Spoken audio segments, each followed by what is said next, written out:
Afadhali mzee ambaye ni mtulivu, ambaye hana haja ya kujaza mifuko yake, ambaye atachunga masilahi ya watu yake, badala ya mdomo tamtamu tamtamu tamtamu tamtamu.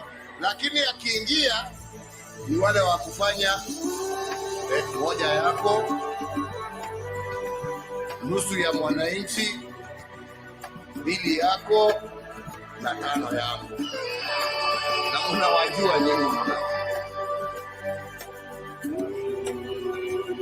Kutafuta uongozi kwa kutumia dini au kutumia kabila unagawa watu. Kazi ya uongozi ni kujenga watu wawe kitu kimoja.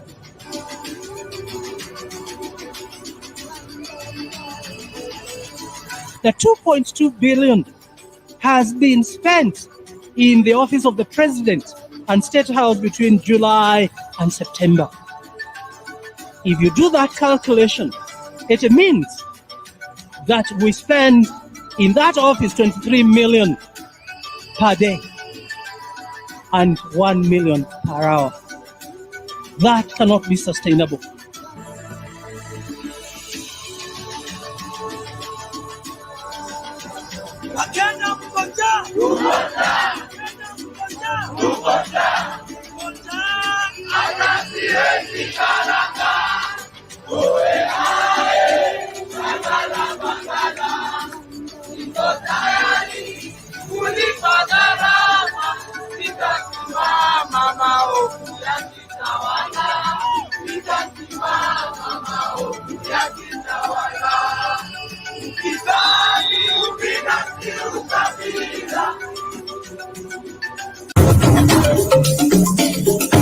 Sisi vile sio wote ambao wanataka ugomvi kwa sababu ya ugomvi. Niwaambia nyinyi ni wajinga mkimfuata Ruto. Mkadhani tunawadanganya. Jeti ya Ruto. Hii maisha ya Ruto ni stress na ni stress. Mungu, wewe umetukosea. Sasa tumesema siku ya Jumatano.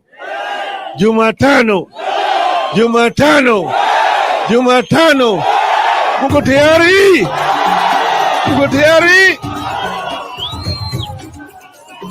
Tumesema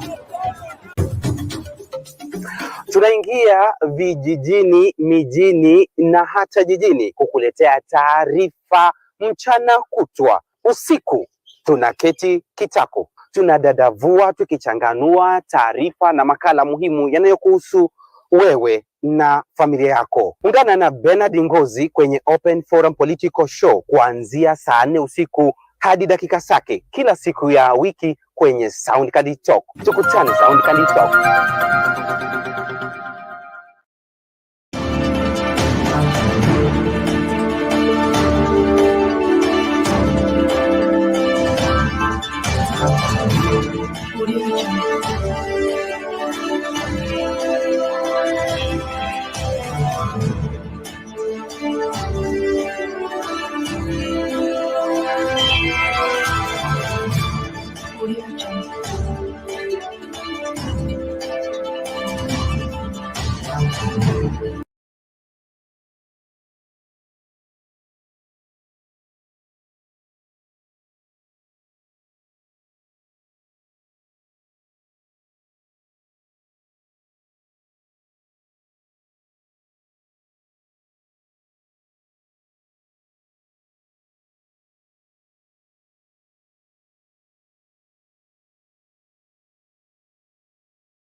Good evening,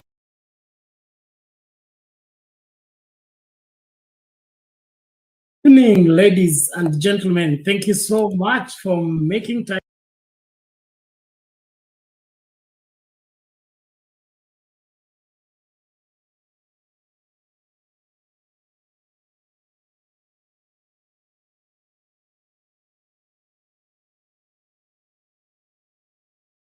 to join us. This is Sound Candid Talk.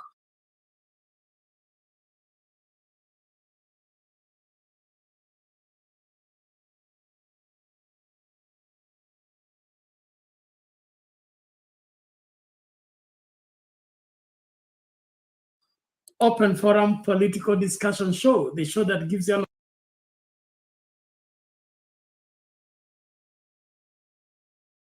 opportunity to air what you feel and think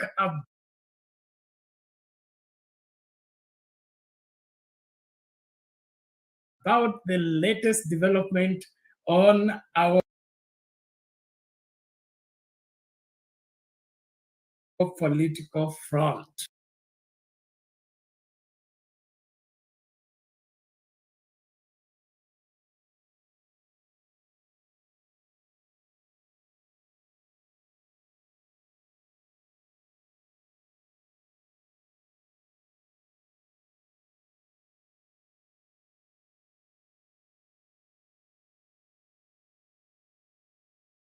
Well, William Ruto and his push for the so-called affordable housing has hit a snag again. The Court of Appeal says is still unconstitutional, and therefore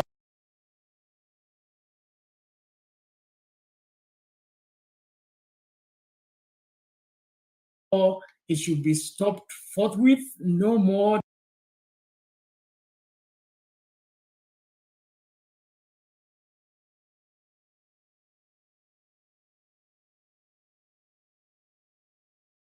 deductions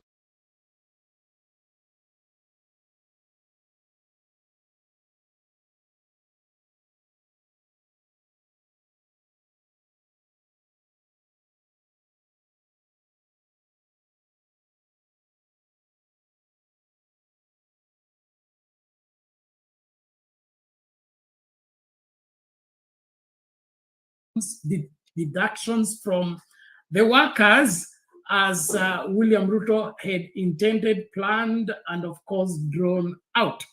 Therefore, I believe they will be looking on how to go to the Supreme Court to see if they will still get orders to continue with the living Kenyans. But for now, Kenyans can go to bed knowing that that particular levy is no longer viable, is no longer active at the moment. Now, as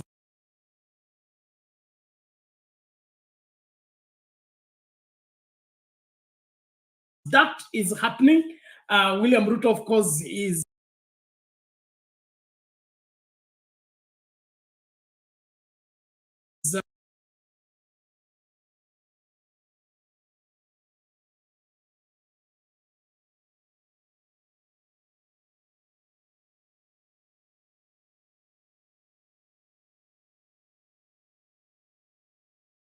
on the forefront, and his claim is he's planning to defy court orders and continue with this affordable housing project, regardless of what the courts have said.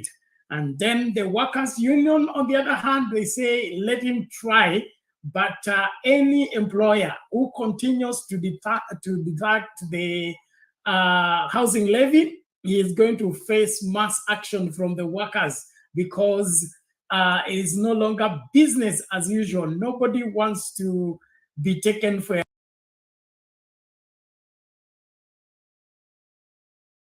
a ride anymore. And then, of course, there was another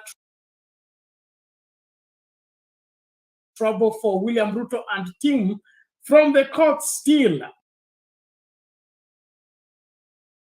The Kenya police are not going to Haiti. They don't have constitutional mandate to be deployed outside the country. Now, against all that William Ruto was planning, he promised the US and the rest of the world that he's capable of deploying the police to go and stabilize Haiti. The court thinks otherwise. Now, it appears that today it was a bad day for William Ruto and team as far as the courts and the cases are concerned. We call upon you to be on the forefront even as we start this conversation. Please invite somebody, remind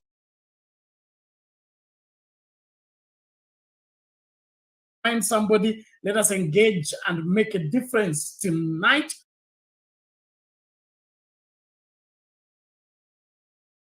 Even as we look deeply into this matter, and then of course come up with a lasting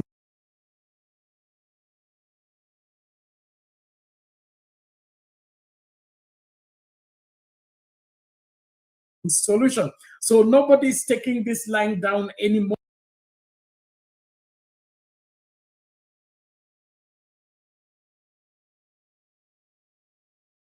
The union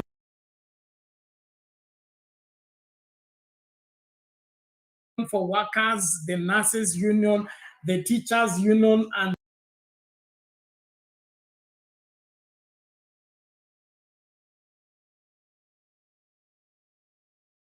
and the university staff union are spitting fire as far as the deduction for housing levy are concerned.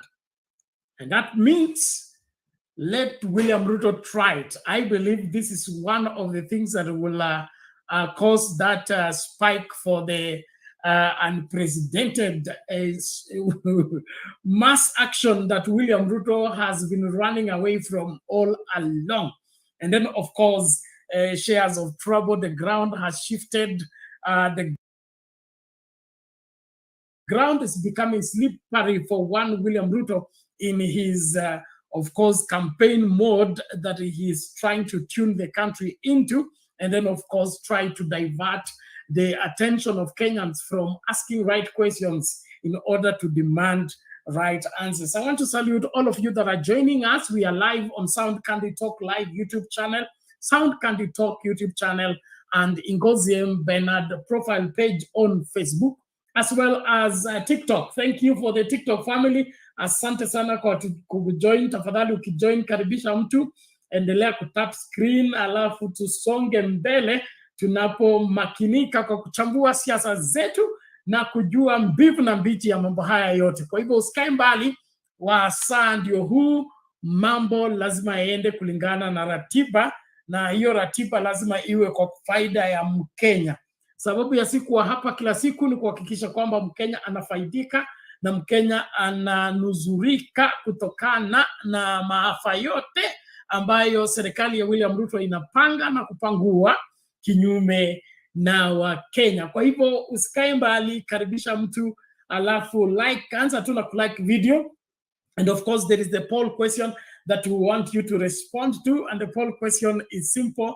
Tonight, we are asking, will Kenyans get William Ruto off the hook for his defiance of court orders?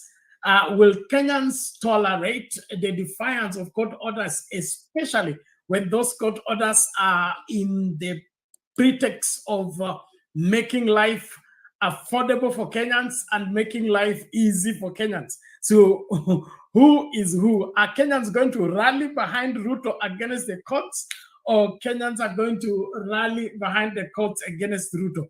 This is one thing that we all must adhere to, and then, of course, take a rightful position that will help us get to where we are going. Asante sana. Ni wasabai wawili watatu tunapoanza na hiyo story. Link ya kutumia kuingia studio nishaweka kwa comment section. Tafadhali click on it, allow StreamYard to configure for you the camera as well as the audio, and you will be in this space for us to get talking. M&A, welcome to the show. Dahi Abdi, welcome to the show. Esther Stoll, welcome to the show. Good evening to you. Mr. Freedom, thank you so much. Karibu kwa show. Asante sana kwa kuwa hapa. Naamini kwamba maswala yanakwenda ipasavyo. Thomas A, let him build without a housing levy. Asante sana. Karibu kwa show. Tatu Juma, we salute you. Sema umetuua na maandamano hao. Sawa, tusonge mbele. Tatu Juma, thank you so much. Kuna main 2 hope tape 2, karibu kwa show. Asante sana. Judith Okemwa, karibu kwa show. Say Kenya is bigger than Ruto. I agree with you. And then say Freedom anasema, I hope this is going to relieve Kenyans from for good. Ask the courts not to look back. Kenya is bigger than Ruto. I agree with you. Okay, sending 1,000 police to stabilize Haiti while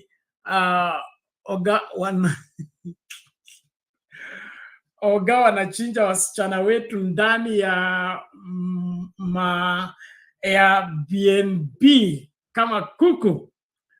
That's the whatever that we call it, the paradox of the whole thing, that we are so much concerned about the Haiti safety until you have forgotten that it's our number one duty to take care of the safety of our people. And we are talking about our internal security. Until we have our internal security in place, I don't think we should be, pushing ourselves to get into sorting out our neighbors' issues. Now, one of the things that we all need to lay a grip on is what Jesus talked about, that if you're required to go 1 mile, you can go 2 miles. But the principle is you cannot walk the 2nd mile until you cover the 1st mile. We cannot go to look for stabilizing Haiti when we have done nothing in terms of handling our security situation within the country. And so as much as we would, want to look internationally viable, and then internationally this and that, it is important that we keep fast things fast. Until the first is fast, the second, the third, the fourth are all wrong. We must set our priorities right. And our number one priority is first to take care of our internal security. Now, let's start with that big story of the courts ruling against the William Ruto appeal about the housing levy, and then thereafter we'll be looking keenly into the whole thing. But please, that number of viewers needs to rise. Please share your link kwa WhatsApp, share your link kwa Facebook groups, all political groups. Let the whole world tune in. This is where Kenyans meet and talk politics. Of course, we must be able to make sense of our senseless politics. Na watu wangu wa TikTok, tafadhali tukae hivyo hivyo ngangari tukifuata kipindi. Kisha kama ungependa kujiunga na Wakenya wengine kuongea kwa screen, samahani, kwa TikTok haitawezekana, lakini ukiklik kwa hiyo link hapo kwa profile itakupeleka kwa YouTube channel, mahala ambapo tunashiriki na wengine. Ijapokuwa tunashukuru kwamba unatujoin mahali upo na unafuata kile kinachoendelea hata kutoka hapa kwa studio. So nawashukuru tu sana. Tafadhali tuendelee kufanya hiyo kitu, watu wa TikTok. Tap the screen, wherever, share those roses and the other goodies that are shared by reason of following what is happening. And so let's look closely on the story about the Court of Appeal and the William Ruto's case about the housing levy. Thank you so much. Please be on the forefront to get somebody to watch the show, learn one or two things. It is important that we be an informed people. We need to know where we're coming from and where we're going. Paying close attention to details, the surest way to navigate through life safely. So nakuomba tafadhali usikae mbali, kumbusha mtu ili tukajifunze pamoja. Na kama wewe sio subscriber, subscribe tafadhali. Kama wewe ni mgeni, tafadhali tungependa ukue resident hapa kwa Sound Candid Talk, mahala ambapo ukweli wa mambo unawekwa bayana. And the Federation of Kenya Employers, FKE, has written to employers asking them to stop effecting housing tax deductions in line with a Court of Appeal decision that rejected continuation of the unconstitutional tax. Workers' unions are threatening industrial action should employers continue deducting the housing tax. KMPDU, UASU, KUTO, and TUC want the government to refund the already deducted monies. Stimulator reports that the Court of Appeal's decision was another setback for Kenya Kwanza's affordable housing plan. Solidarity forever. As employees await to receive their January salaries, the Federation of Kenya Employers, through its CEO Jacqueline Mugo, has written to employers to comply with the Court of Appeal ruling. In a statement this evening, FKE said in light of the court order, we advise our members not to deduct the levy unless the Court of Appeal rules otherwise. After hearing of the substantive appeal, or in the alternative, should the government challenge the said ruling in the Supreme Court. Solidarity forever. FKE's statement was preceded by a joint press statement by several workers' unions, including KMPDU, TUC, KUCO, and UASU, all warning employers against deducting the housing levy in the January payslip, failure to which workers across the country will down their tools in protest. So all public universities should not make a mistake of deducting housing levy on university workers.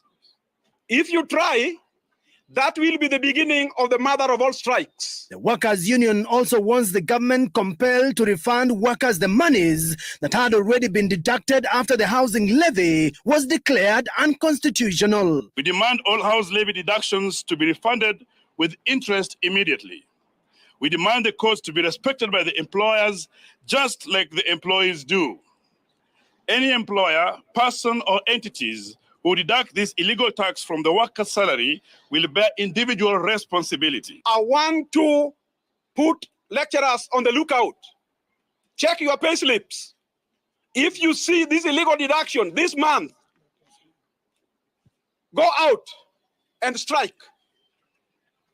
All public employees who are affiliates of TUC, can you check your pay slips? If you see this illegal deduction, go out and we shall lead you, and we strike and paralyze services. The Court of Appeal rejected the government's petition seeking continuation of the unconstitutional housing tax, throwing President William Ruto's ambitious affordable housing project in limbo.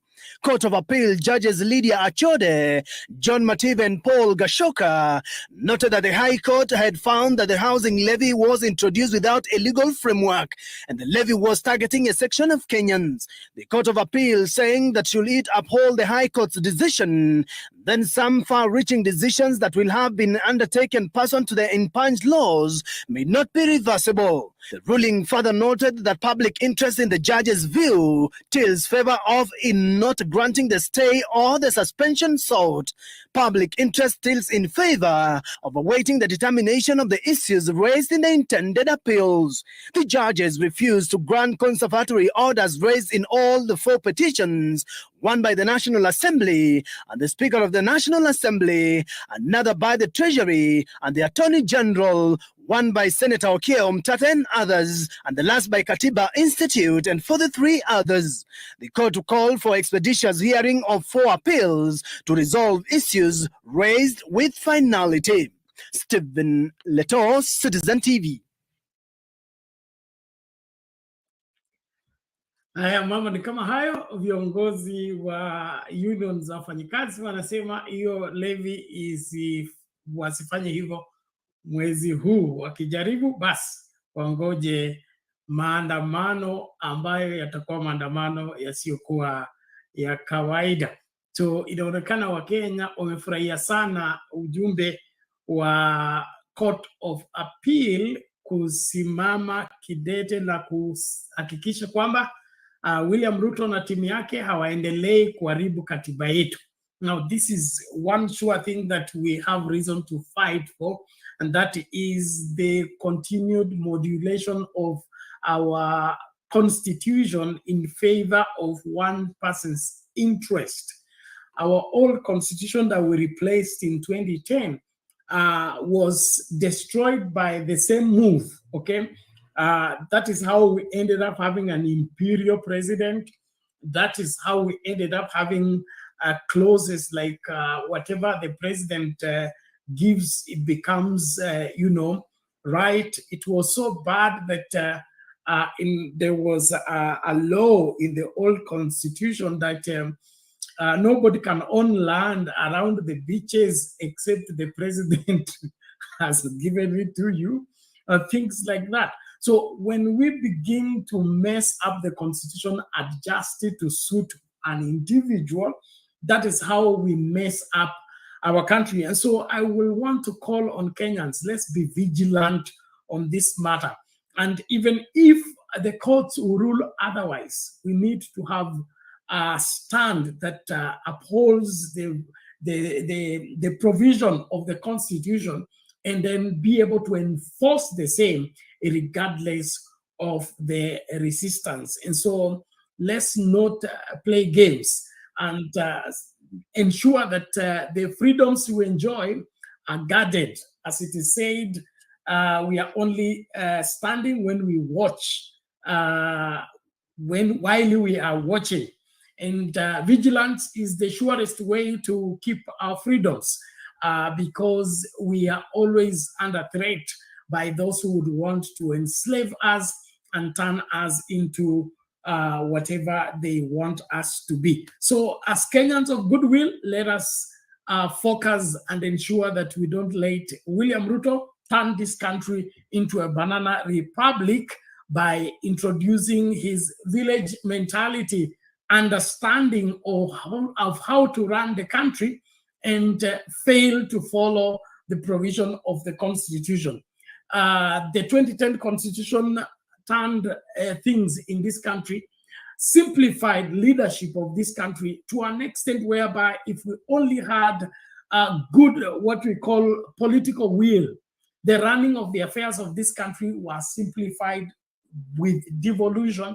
The country was, segmented into different regions, and those regions can be autonomous in the sense that they can determine their development program, their development calendar, and then as wherever national government, we only come in as a coordinating factor. But because of our political vested interest and selfishness, we can't let counties operate freely. We can't let regions operate freely. We just have to be nosy everywhere. And now that is bad for this particular constitution. We must ensure that we all work within the framework of the constitution. So I support the Court of Appeal in stopping the illegal levy, housing levy, that William Ruto rushed through the parliament to impose on Kenyans, and now it has been stopped. Let's get more details on the same. And then, of course, I'm waiting for you to get into the studio and be part of this great conversation. Please usikae mbali, hapa ndipo story yote inapatikana. Nashukuru wote mnaojiunga nasi both kwa TikTok, Facebook na YouTube. Tumakinike, tuendelee kukaribishana wakati ndio huu unaendelea kukatika. Usikae mbali, utapitwa na mengi tu. Let's still go back to the courts and hear what was spelled out for and against William Ruto. The High Court has barred the National Security Council from deploying police officers to Haiti.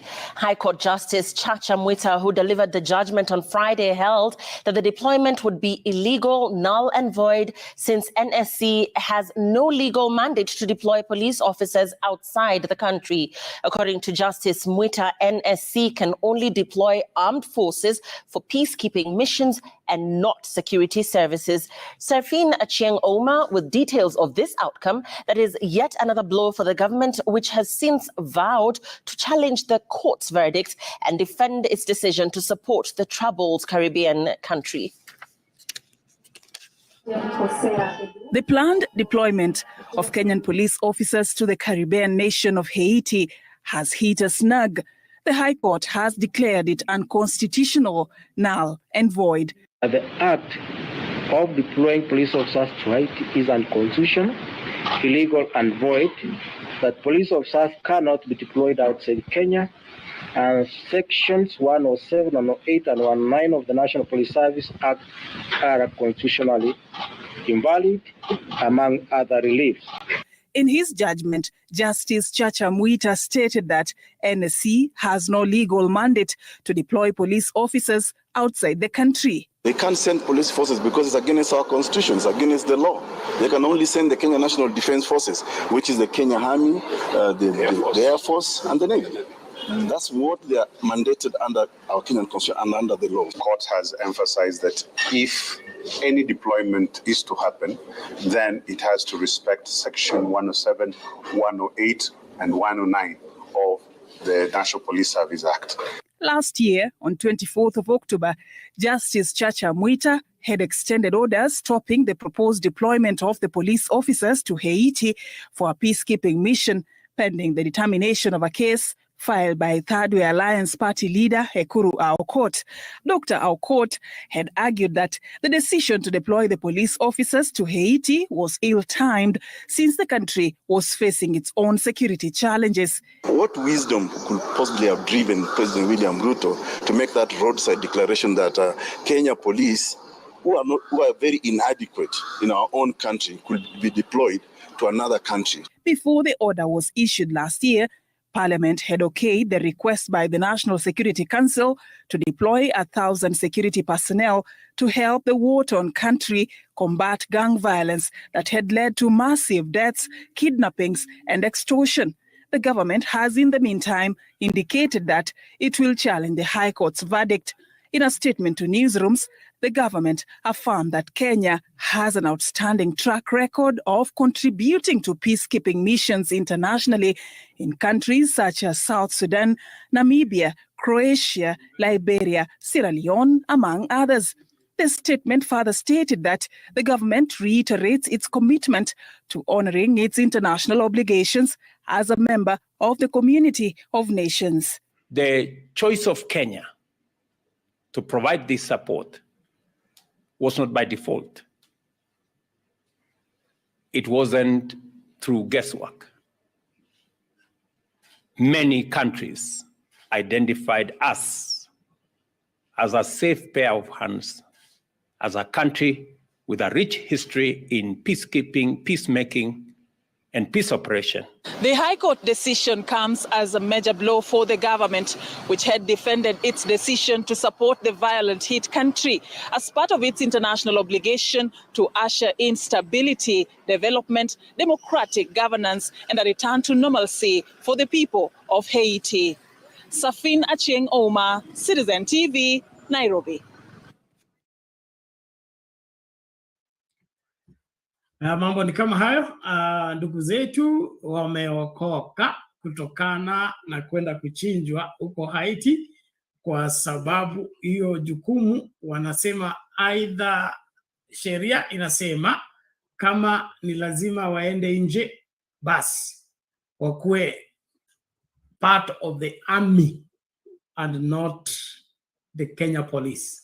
And so it appears to me that the William Ruto think tank is either empty or lazy, okay? Is either empty or lazy, because you can't be making these constitutional blunders one after the other.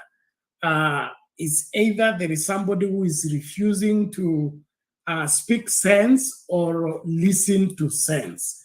Because I don't see why it becomes so urgent for William Ruto to make commitments and guarantee deployment of the police to a place and without consultation. One of the phenomenal things about the William Ruto administration is that it's not operating as government.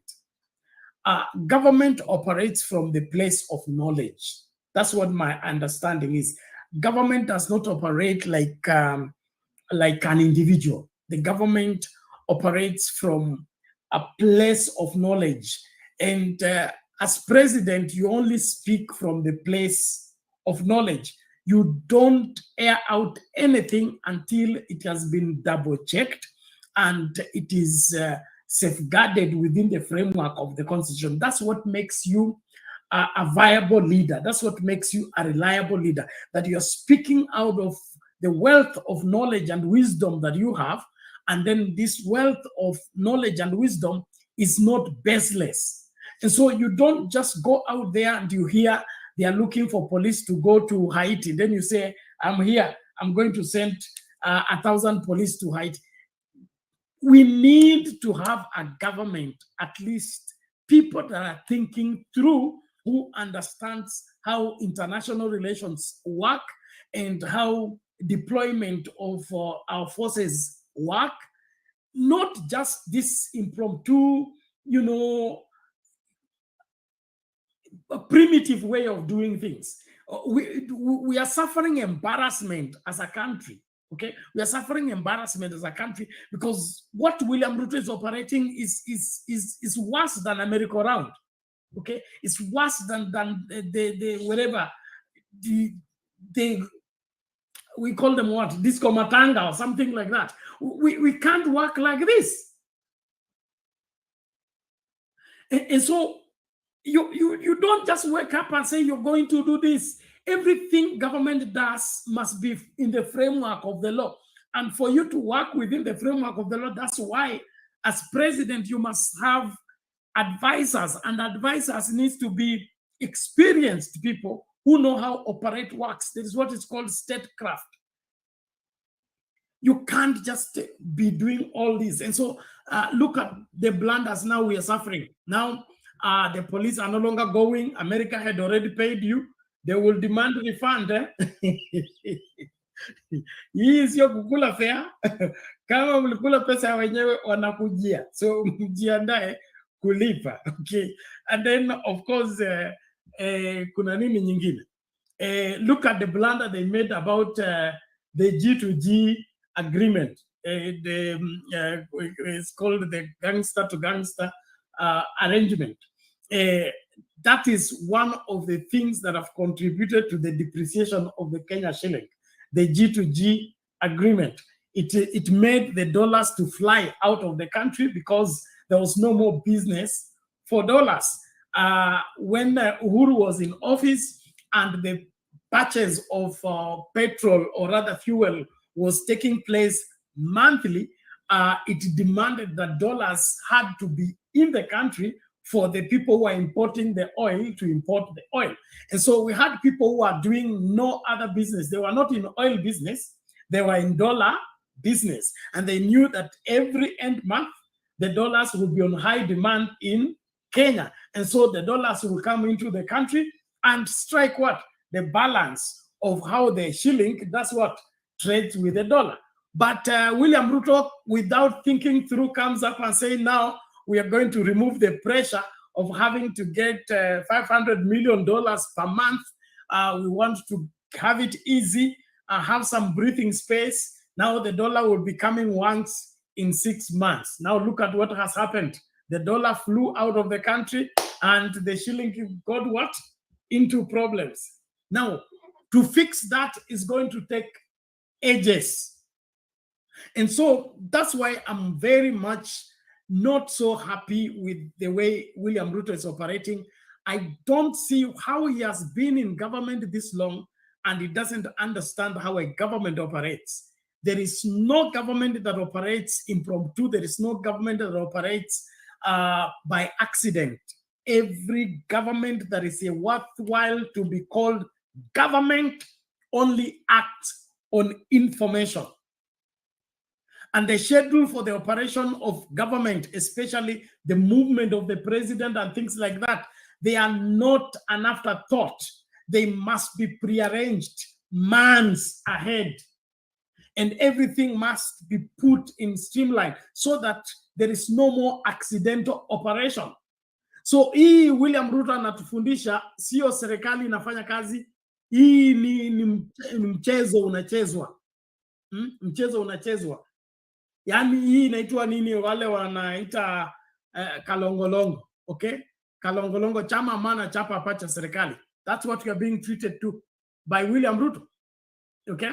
He thinks government will run like a village, wherever a dancing party. No, that you are to go and dance across the river and you change your mind, you go and dance on the hill. No. And so I'm waiting for you to give your views about what is happening. Thank you so much for being part of this great conversation. Please be on the forefront to invite somebody. And then, of course, make sure you're liking the video and answering to the questions at hand in what's cooking. The Court of Appeal has quashed the Ruto housing levy. So Ruto atafute pesa yake akitaka kuendelea na mjengo kama vile amekusudia. Na pia Wakenya, askari wetu hakuna kwenda Haiti. Labda atume KDF kama lazima waende. So hiyo pia ilikuwa nje ya katiba, na inaonekana William Ruto amejitolea kuharibu katiba yetu, ndiposa lazima tumkomeshe. Kama anataka kuendelea kuongoza, aongoze kikatiba. Kama hawezi kusimama kulingana na katiba, basi achane na sisi, achane na nchi yetu, achane na uongozi. Asante sana. Judith Okema anasema back in 1992 Ruto supplied the same 1,000 t-shirts 10 times bribing staff and was paid 1 million.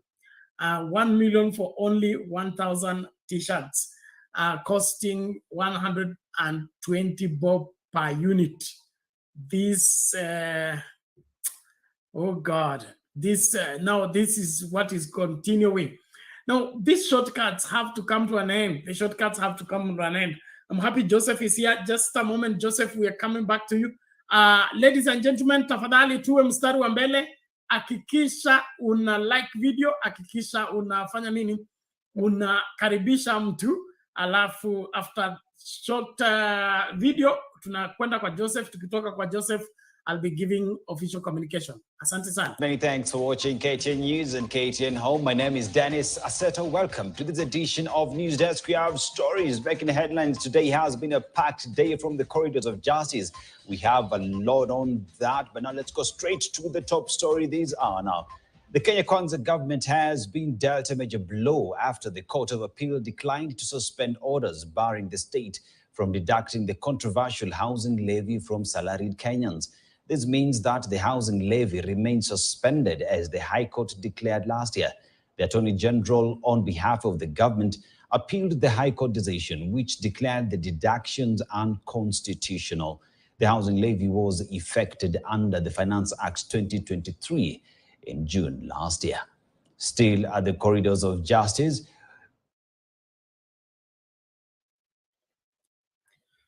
okay, thank you, ladies and gentlemen. Let's keep going. Asante sana. Tukaribishe mtu to like video and then we continue doing what we must do. Bwana Joseph, habari leo? Habari Bwana Bernard. Niko salama, nashukuru. Hali vipi uko? Nairobi iko sawa. Lakini mambo imechemuka sana. Haya basi, tuambie hii tunaita mazima moto ama? I think tuko na shida Bwana Bernard. Na China inaendelea kuwa kubwa. isipokuwa ni leo nimeona dola nini shilingi ikijaribu kupigana na dola kidogo, although inagoga saa zingine inagoga 167. So tunaendelea, tutafika hapo 200. Wale kuna wengine wanatuambia tutaenda 215 ndio igoge chini, sasa stabilize. Kitu ambayo inaonekana hii serikali sasa wamewacha kufanya kazi, sasa wameingia siasa ya 2027. So hiyo ni kusema Kenya imeingia mahali pabaya sana, kwa sababu kama ningemwangalia wakati alikuwa Mount Kenya, leo huko Meru watu huko unaona wamedhafai, watu wamekuwa discouraged na maisha. Unaona vijana wanarukaruka tu, wanashautu watu, na jamaa anaendelea kuongea tu kama mtu ambaye kichwa yake sio mzuri. In fact inafaa sijui, kuna jamaa alikuwa anajiita Ogora. Unakumbuka Ogora alikuwa anasema tujue vile sisi wote tutakaa, kwa sababu hatuna serikali. Meantime kama tunagojea 2027 mtu ajipange kivyake, kwa sababu ni kama tuko kwa vita juu hakuna kitu inaendelea. Hao watu wanafanya tu propaganda, hakuna kitu wanafanya hata nini. Ukiangalia sasa kama Central wamekuja wameanza kugoganisha wanasiasa hata wa UDA. Ukiangalia nimeona leo Didi Nyoro sijui alikuwa wapi, alikuwa huko amefundishwa ile script ya Ruto ya kusema sisi wale rais deputy wake sisi ni watu wa mkono, tutakusaidia, kwa sababu anajua kile wanaongea. So what I'm saying, we better think twice because things are not okay in Kenya. And ningeshukuru tu mahakama ni kama hawakubaliani na Chief Justice, kwa sababu Chief Justice alienda mambo zake ni kuonyesha other judges they are bit free, kwa sababu kama leo wamesimamisha hiyo mambo ya housing levy, na nimeona imefurahiwa sana Nairobi and the rest of Kenyans. Nimeona hiyo ya Haiti. In fact hata hiyo Haiti haikuwa ni mambo ya kusaidia Kenya, ilikuwa hiyo ni show off wakati alikuwa US. Si hata ilikuwa ni kitu ya maana sana alikuwa anafanya naye. Hiyo ilikuwa tu ni kuambia Biden so that akuwe recognized over the world, lakini si hata kuna kitu alikuwa anasaidia Kenya, kwa sababu wewe unajua watu wa Kenya wao wanabeba hii bunduki hapa inaitwa G3, anaenda kung'ang'ana na hao magaidi, atafanya nini? Tunaona hiyo ni kitu ambaye hawakuwa nafikiria hata kidogo, na hiyo ni kitu tu ya kutafuta umaarufu. But the bad side of this guy ni vile yeye huwa anajifikiria kivyake. Nimeona akiaddress wa Meru pale alisema sitaki kuona hii mambo ya Azimio kwa mikutano yangu, ati ndio wanakuwa na furugu. Na mimi nikiangalia Raila Mombasa ako very peaceful, ako na a lot of supporters, hakuna furugu. Furugu siko zimerudi kwake. Kwa hivyo is better ajue hakuna mtu ako na yeye. Sasa Central Province watu wamekuwa wamedhavaika kwa sababu biashara zote zimeanguka. Hata ni vile tu mvua imekuwa kidogo ikamshikilia juu. Kama hakungekuwa masiwa na kitu ya kufanya, watu wa Central ni kama wangekuwa wamekuja kwa barabara bila kuitwa na mtu. And I'm telling you, hakuna uongozi imewahi kufanyika kama hii Kenya hii. Hata wakati wa Moi haikuwa namna hii. I was there. Hata kama nilikuwa small boy, mimi nilikuweko na nilikuwa naona kupata kitu haikuwa gumu sana, although economy ilikuwa ile tu chini kama ya Tanzania. Unakumbuka vile ukienda Tanzania vile tunakuta economy ya Tanzania iko, na sisemi hivyo hata mimi nalaumu watu wa Tanzania, ni ile ya mwananchi, unapata kila kitu, lakini maisha sio ile ya juu. Unajua Nairobi, watu wa Nairobi wamezoea whisky, wao sio watu wa kurudishwa. Hapa Nairobi ni Europe, ukianza kuwarudisha ate wanakaa ate wanataka tu chakula peke yake. Watu wa Nairobi hawatakutaki unga peke yake, wanataka watoto wasome vizuri, wanataka kuwa na maisha mazuri, ile ya kadri middle class. Huwezi tena kuambia kuwarudi ate huko wanaanza kujijenga na walitoka huko kitabu. So what I'm saying ni lazima tujue vile tutakaa na Ruto juu strategy zake hazina mambo zingine, ni survival tu. Vile ata survive 2027 na ndio ametumana Central. Gachagua apigwe, Gachagua ataondolewa, mambo yake imeisha. Gachagua ameisha, asikoje ati siku nyingine. Gachagua sasa ni mtu tu anaruka nyumba yake, huyo ameisha na amecholewa tu. Didi Nyoro anatumia pesa za state kwenda kuimarisha constituency moja tu ya Murang'a, anaweka shule tiles nini, na tunajua CDA haiwezi kufanya hiyo kazi. Kwa hivyo somebody, leo nimeona Kimani Gojiri huko Nakuru, nasikia wanakula hata ile shamba ya Memorial Hospital na hawajali, wanagawana kila kitu Nakuru usiku. Unashindwa Kiheka Kimani ametoa hiyo nguvu yote wapi? Why? Ametoa hiyo nguvu yote wapi? Bwana yake yule hajasoma, hana nguvu yote ya kudili huyu mtu ambaye hajaenda shule. Anashiria huyo ni mtu kama anataka kuiba vitu zote za Nakuru tena arudi huko nini? Hata Kimani Gojini nimeona akisema huyo anataka tena arudi US kama amemaliza after 5 years. So tukiangalia kabisa huyu mtu ni kama hakuwa na nia hata ukirudia, na mtu ambaye alimjua ni Uhuru vizuri sana wakiwa na Raila. Juu hata clips za Uhuru naona zikirudiwa, wanasema huyu mtu hawezi badilika vile mimi namjua. Just imagine, nimeona Uhuru siku hizi hata akienda DRC anaenda na ndege za Uganda. Na huyu ako na intelligence, anajua vile Kenya inaendelea. Kwa hivyo hata hapa ukimwangalia sana, hiyo ni mambo ya security. Sioni vile Uhuru angeingia ndege ya Uganda kama alikuwa na feel secure when traveling at kwa anga ya Kenya.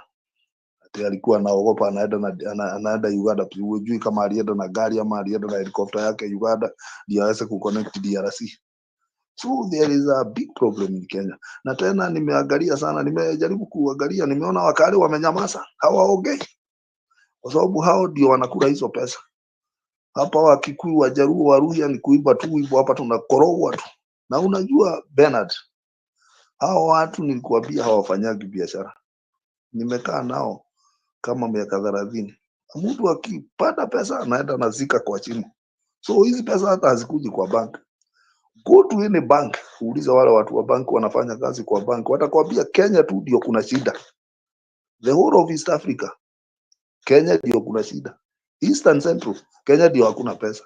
Ndio maisha ni mabaya. Pesa inaenda wapi? Pesa inaokotwa, inaenda wapi?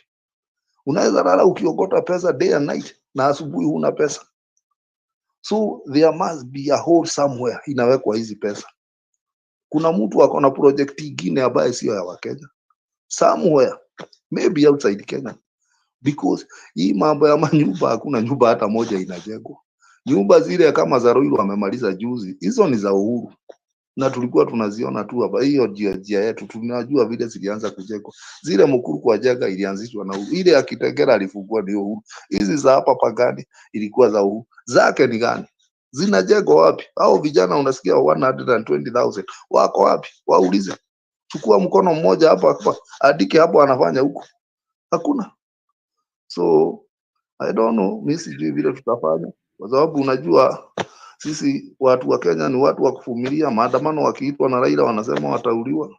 So hiyo ni kitu unaona hata ukijaribu kuwaambia wafanye nini. Tegea hapo tunarejea. Shikilia hapo. Hii Kenya tutaiponyesha tu. Unajua hata kuna ile tulikuwa tukiwa watoto ukienda mtoni kuoga kuna wale wameogopa maji, so wale tumetangulia kwa maji tunaanza kuwarushia kuwarushia maji, so ikiwashika basi wataingia mtoni kuoga. So hiyo maandamano wacha wale wanayaogopa hao ndio watayaongoza, kwa sababu vile mambo kunaenda kama vile nani hapa anasema kama wataenda Supreme Court and then the Supreme Court rules otherwise, Kenyans are going to lynch up that Supreme Court. Na hiyo ndio itakuwa the last nail to the coffin of Kenya Kwanza. From the look of things, sio rahisi, na of course kulikuwa na nini, unasema uliona uongozi wa Moi. Kuna ile hekima ya Moi na hekima ya William Ruto ni tofauti. Moi alijua jinsi ya kupoza umati. Watu wakikasirika alijua jinsi ya kuwarudisha chini. William Ruto anaongeza nani kibiriti. Anambia uwezi niambia chochote, kwani wewe ni nani? And all that. So him is an insider. Okay? Ni kama tulikuwa tumemkosea mahali anajaribu kutupanish, kwa sababu unashindwa what is the bitterness? What is the bitterness? He's so bitter for nothing. Sisi sio watoto yake. Sawa, ngoja acha tumsikilize Undumani alafu tarejea kwako. Mabibi na mabwana, na washukuru wote kwa kujumuika nasi Sound Candid Talk hapa tunapoongea masuala yetu kama wa Kenya na tunaamini kwamba kupitia maongezi haya ukweli utajulikana, alafu Wakenya watasababisha mabadiliko ambayo yanahitajika kukomboa nchi hii kabisa kabisa, ili kila Mkenya awapate afueni kutokana na policies mbaya ambazo William Ruto ana introduce that are making life unbearable. So let's engage with each other. It's 14 minutes to midnight East African time. I salute everybody. Please, let's be on the forefront in doing what we must do. Undumani, hali vipi? Salama Bernard, habari ya Nairobi. Tunashukuru. Tunashukuru, huku hali ya anga ni ile kwanga predictable. Kunaweza kunyesha, kunaweza kukauka. Sasa hii mlisema global warming. Sasa sisi hapa Busia tuko boda. Hatusikii joto sana, kwa sababu tukisikia joto sana tunakimbia Uganda kidogo, tuna relax kidogo na kurudi pande hii. Sasa mnaona mnapaswa kutusambazia hiyo matoke. Mwanze hiyo export and import business. Asante Bernard. Sasa mimi nitachangia namna hii. Hii serikali ni gari aina tochi. Ni gari aina tochi, na gari kikosa tochi inaanguka kwa mtaro. So tayari hii gari inaitoka sijui Kenya Kwanza. Hii gari kuna watu walipanda hiyo gari ina taa. Na hiyo gari tayari imeanguka kwa mtaro. Na nilisema namna hii Bernard. Hii mambo ya nyumba haiko popular.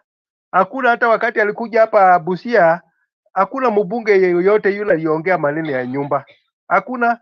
Ni yeye tu anasema anajenga nyumba Angurai. Anajenga nyumba Moding. Moding huko ni reserve. Utajengaje nyumba reserve huko? Nyumba reserve huko mali imejaa nyumba ya matope. Alafu ukuje ujenge huko nyumba ya gorofa huko Moding. So ujenge nyumba Malaba. Ujenge nyumba Malaba. Lakini hii nyumba Bernard haiko popular. Hakuna mbunge yule anauza hii idea yake. Hakuna Bernard.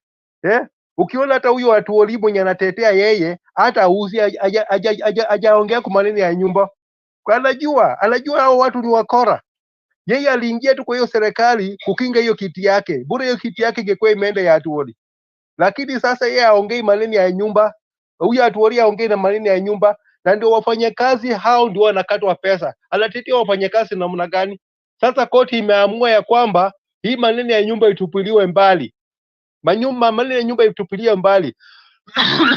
Kwa sababu hiyo kitu haiko popular.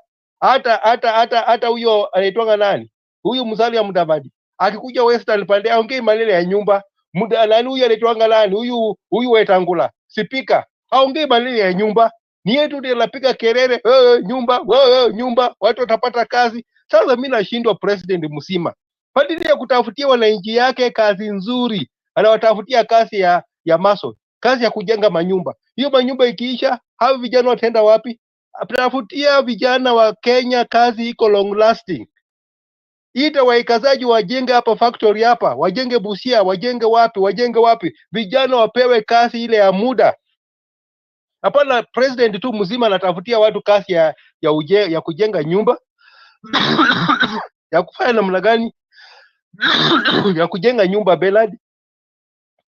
Ndio hiyo anatafutia watu kazi ya kwenda ng'ambo, kazi ya umaid. Sasa mimi nashindwa tulichaguanga hao watu walichaguanga haya ya nini? Hii ni gari ile haina taa. Hiyo gari wakati unapanda ile gari haina taa, itaanguka chini pungulu kwa mtoni. Na nyinyi wote mnaanguka huko ndani. Sasa hii serikali hii imekwisha Bernard. Hii serikali haina mwelekeo, haina mbele, haina wala nyuma. So hii pesa hii wanakata watu ya kujenga nyumba. Vijana watapewa kazi. Sasa koti imetupilia mbali. Vijana hawana kazi. Arudi back to square one. Na hii watu wabunge ndio wangeuza agenda yake. Lakini wabunge hakuna mbunge yule anauza agenda yake. Kwa sababu najua hii vitu ni ya ukora. Kama speaker mwenyewe akuja huko Bungoma, haongei maneno ya nyumba. Kana anajua hii vitu ni kama huyo deputy sijui nani ati Musalia Mudavadi. Haongei maneno ya nyumba. Kwa hiyo ni maneno ya ukora, anajua maneno ya ukora. Haya huko Rift Valley. Hakuna mbunge anaongea maneno ya nyumba, anaongea maneno ya nyumba kidogo na ananyamaza.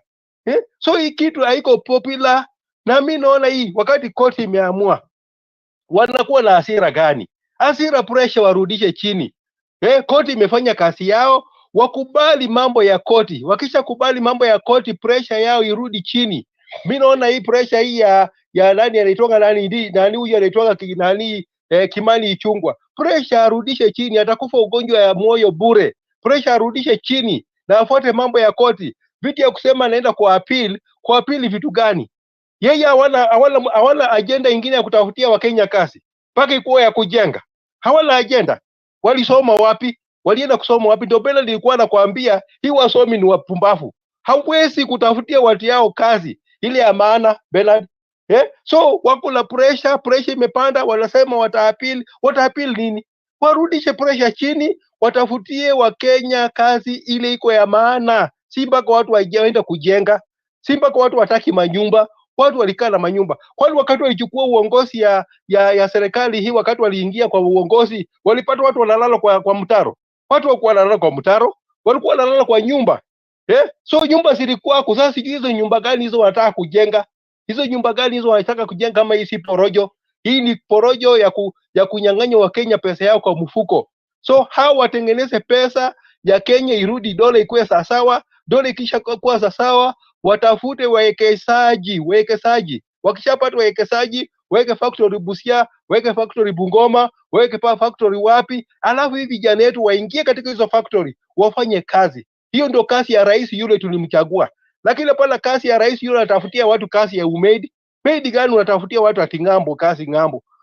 Wewe hujui kama ufanye. Ukisafirisha Wakenya wote ngambo huko, utabaki na nini hapa? Inji imekwisha.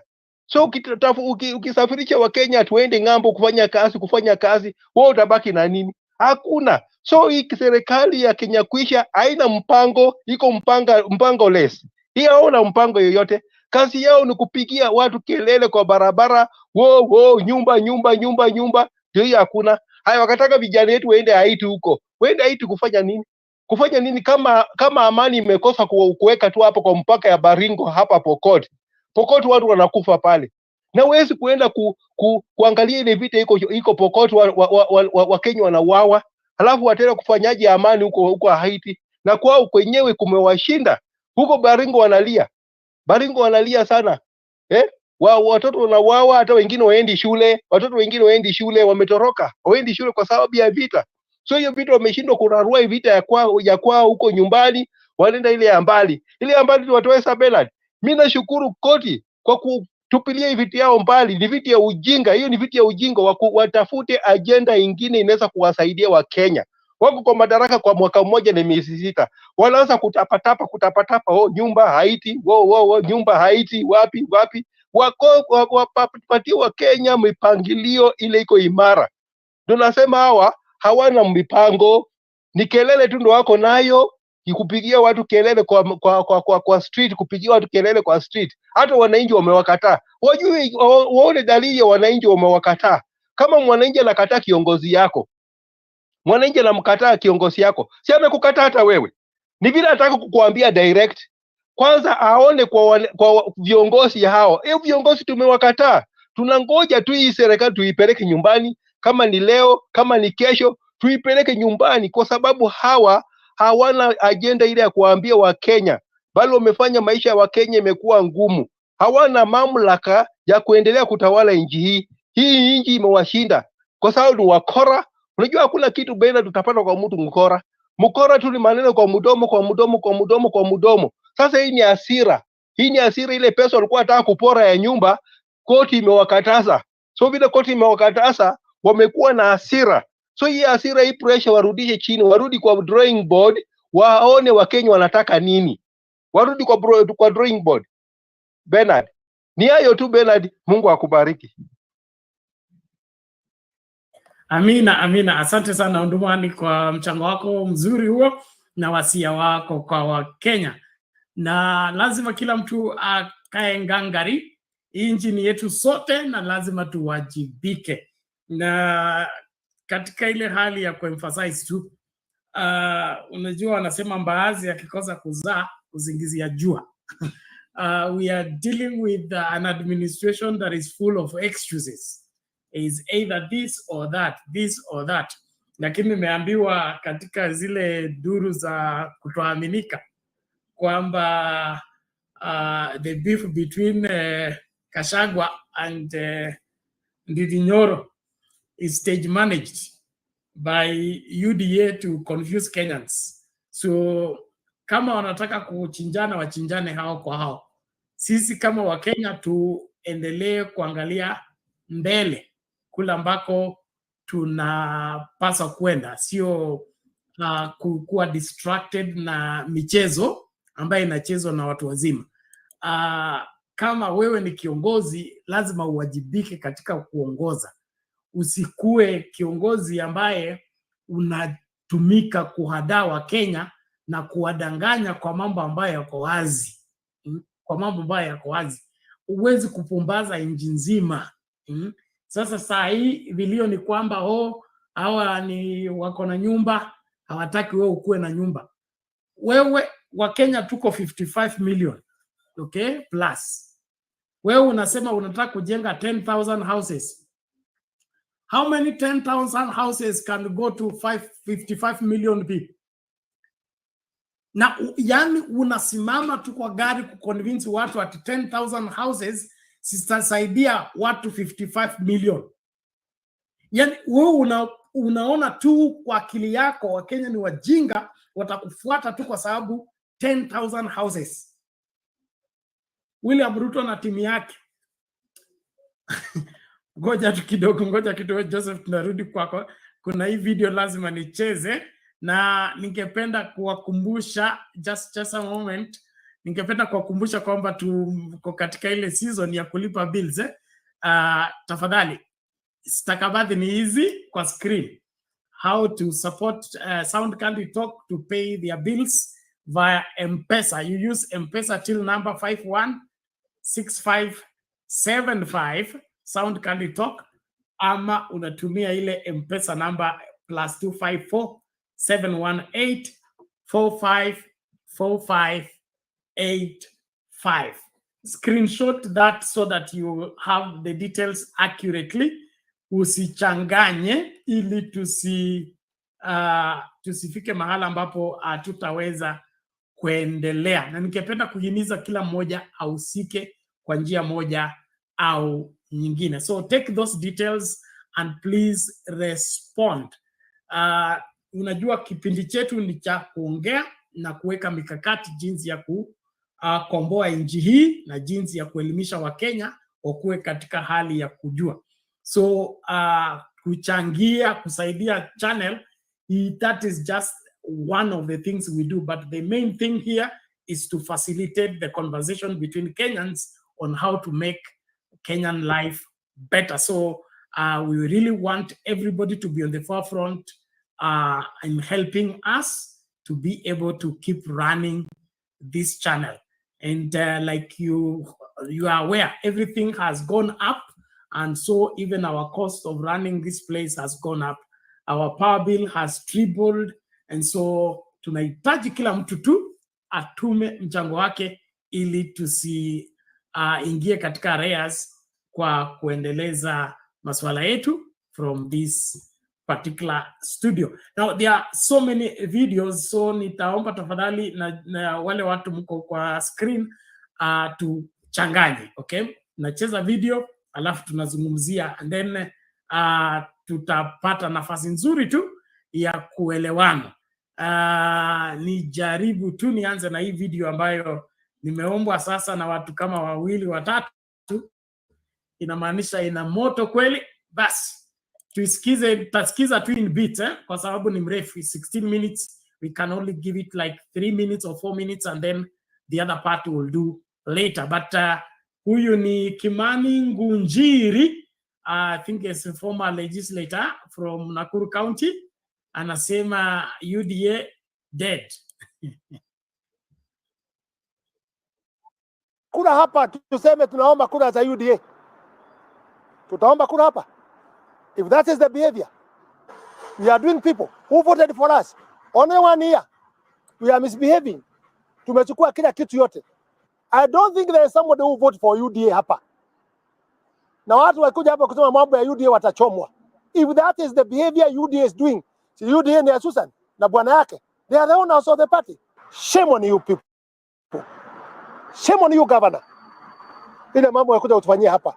We know kwanyu ni Laikipia and we know unapanga kurudi Ulaya.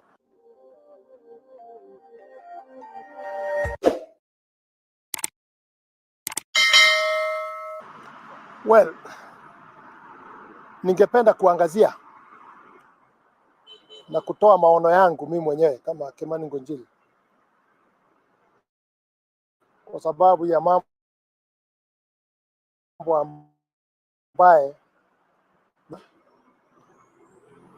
nimejaribu sana kuwa very quiet, very silent for sometimes, lakini imefika mahala niweze kuaga watu ya Nakuru kuambia wamtamasie Mungu, because the way things are going Nakuru County is unbelievable and it is very sad. Ni huzuni kubwa kabisa. Kama mashamba yote yatachukuliwa 58 hapa kwa show ground, kila pahali mashamba inachukuliwa. Ukienda Egerton imechukuliwa eka 1,500. Egerton, the institution is there too. The institution and the way the population of Kenya is coming up. Instead of protecting institutions, sasa Nakuru County Governor ndio amefika pahali sasa ameona ya kukula sasa. It is very sad. I want to remind Susan Keka, he was voted by the people. And let me tell you as advice, I know you. Hii mambo ya kufikiria kufanya makosa yote ya kuiba mashamba yote, alafu unaenda kuambia watu panga raini kuwapa 300 itafika mwisho. And it will reach the end. Why were you not giving money before? You didn't have money. Ni pesa unatoa mkono hii, unapeleka mkono hii ingine. And I will talk this and say, it is very sad tumefika sasa kuchukua mashamba institutions, where the president is saying we protect institutions ya serikali, university, mashule, hospitali. But the worst thing ambayo imenishangaza mpaka nikakosa usingizi ni ya kuwa vile wamepanga kuchukua Memorial Hospital. You know, an hospital, land issue kama iko kotini, kufunga na kuweka askari that wagonjwa hawezi kuingia kwa hospitali. Mtu anatolewa dialysis machine, anakufa. Last time walienda wakafunga huko, somebody also died. Nasikia huyu ajuzi amezikwa jana. Na sisi tunatazamia na tunaangalia na macho yetu tukiona mambo haya yote ikifanyika. Leo nimepitia huko, survey imejaa huko wanakatakata shamba hiyo. 7 acres ile iko pande ya juu ya hospitali ya Memorial Hospital. Saa hii ni kukatakata wanakatakata. Now, I'm urging my president, Ruto, surely, if you don't intervene on this, I don't know when you are trying so much kusaidia mambo ya hospitali. NSSF, kupea serikali, kutoa pesa nyingi kwa hospitali, kusaidia ma-counties kwa hospitali. But if the same county ndio itakuwa sasa inachukua mashamba Memorial, hospitali ya miaka tutoka siku ya ukoloni, that today nchi yote kama hospitali imekuwa na shida kwa ugonjwa mtu anakimbia Memorial, kama ni kuwa lifted kupeleka hospitali nyingine ni Memorial Hospital. Now imefika kugawanywa, tukiangalia kwa macho yetu. These things are not being done kwa procedure. Kama shamba imekwisha lease, it go to land commission. Then Anybody can intervene there now, and the county government takuwa priority wanapewa ya kwanza. But I want to tell Kenyans, hii mambo mnaona kufunga mpaka kutoa watu na STV wanaenda wanazingoa wasionekane wakifanya mambo hayo, askari ya kanzo. I think it's unbelievable. I'm very sad. Very sad. Nitaambia Kenya mtazamie Mungu peke yake. It's only the God whom we know who can help the people of Nakuru County.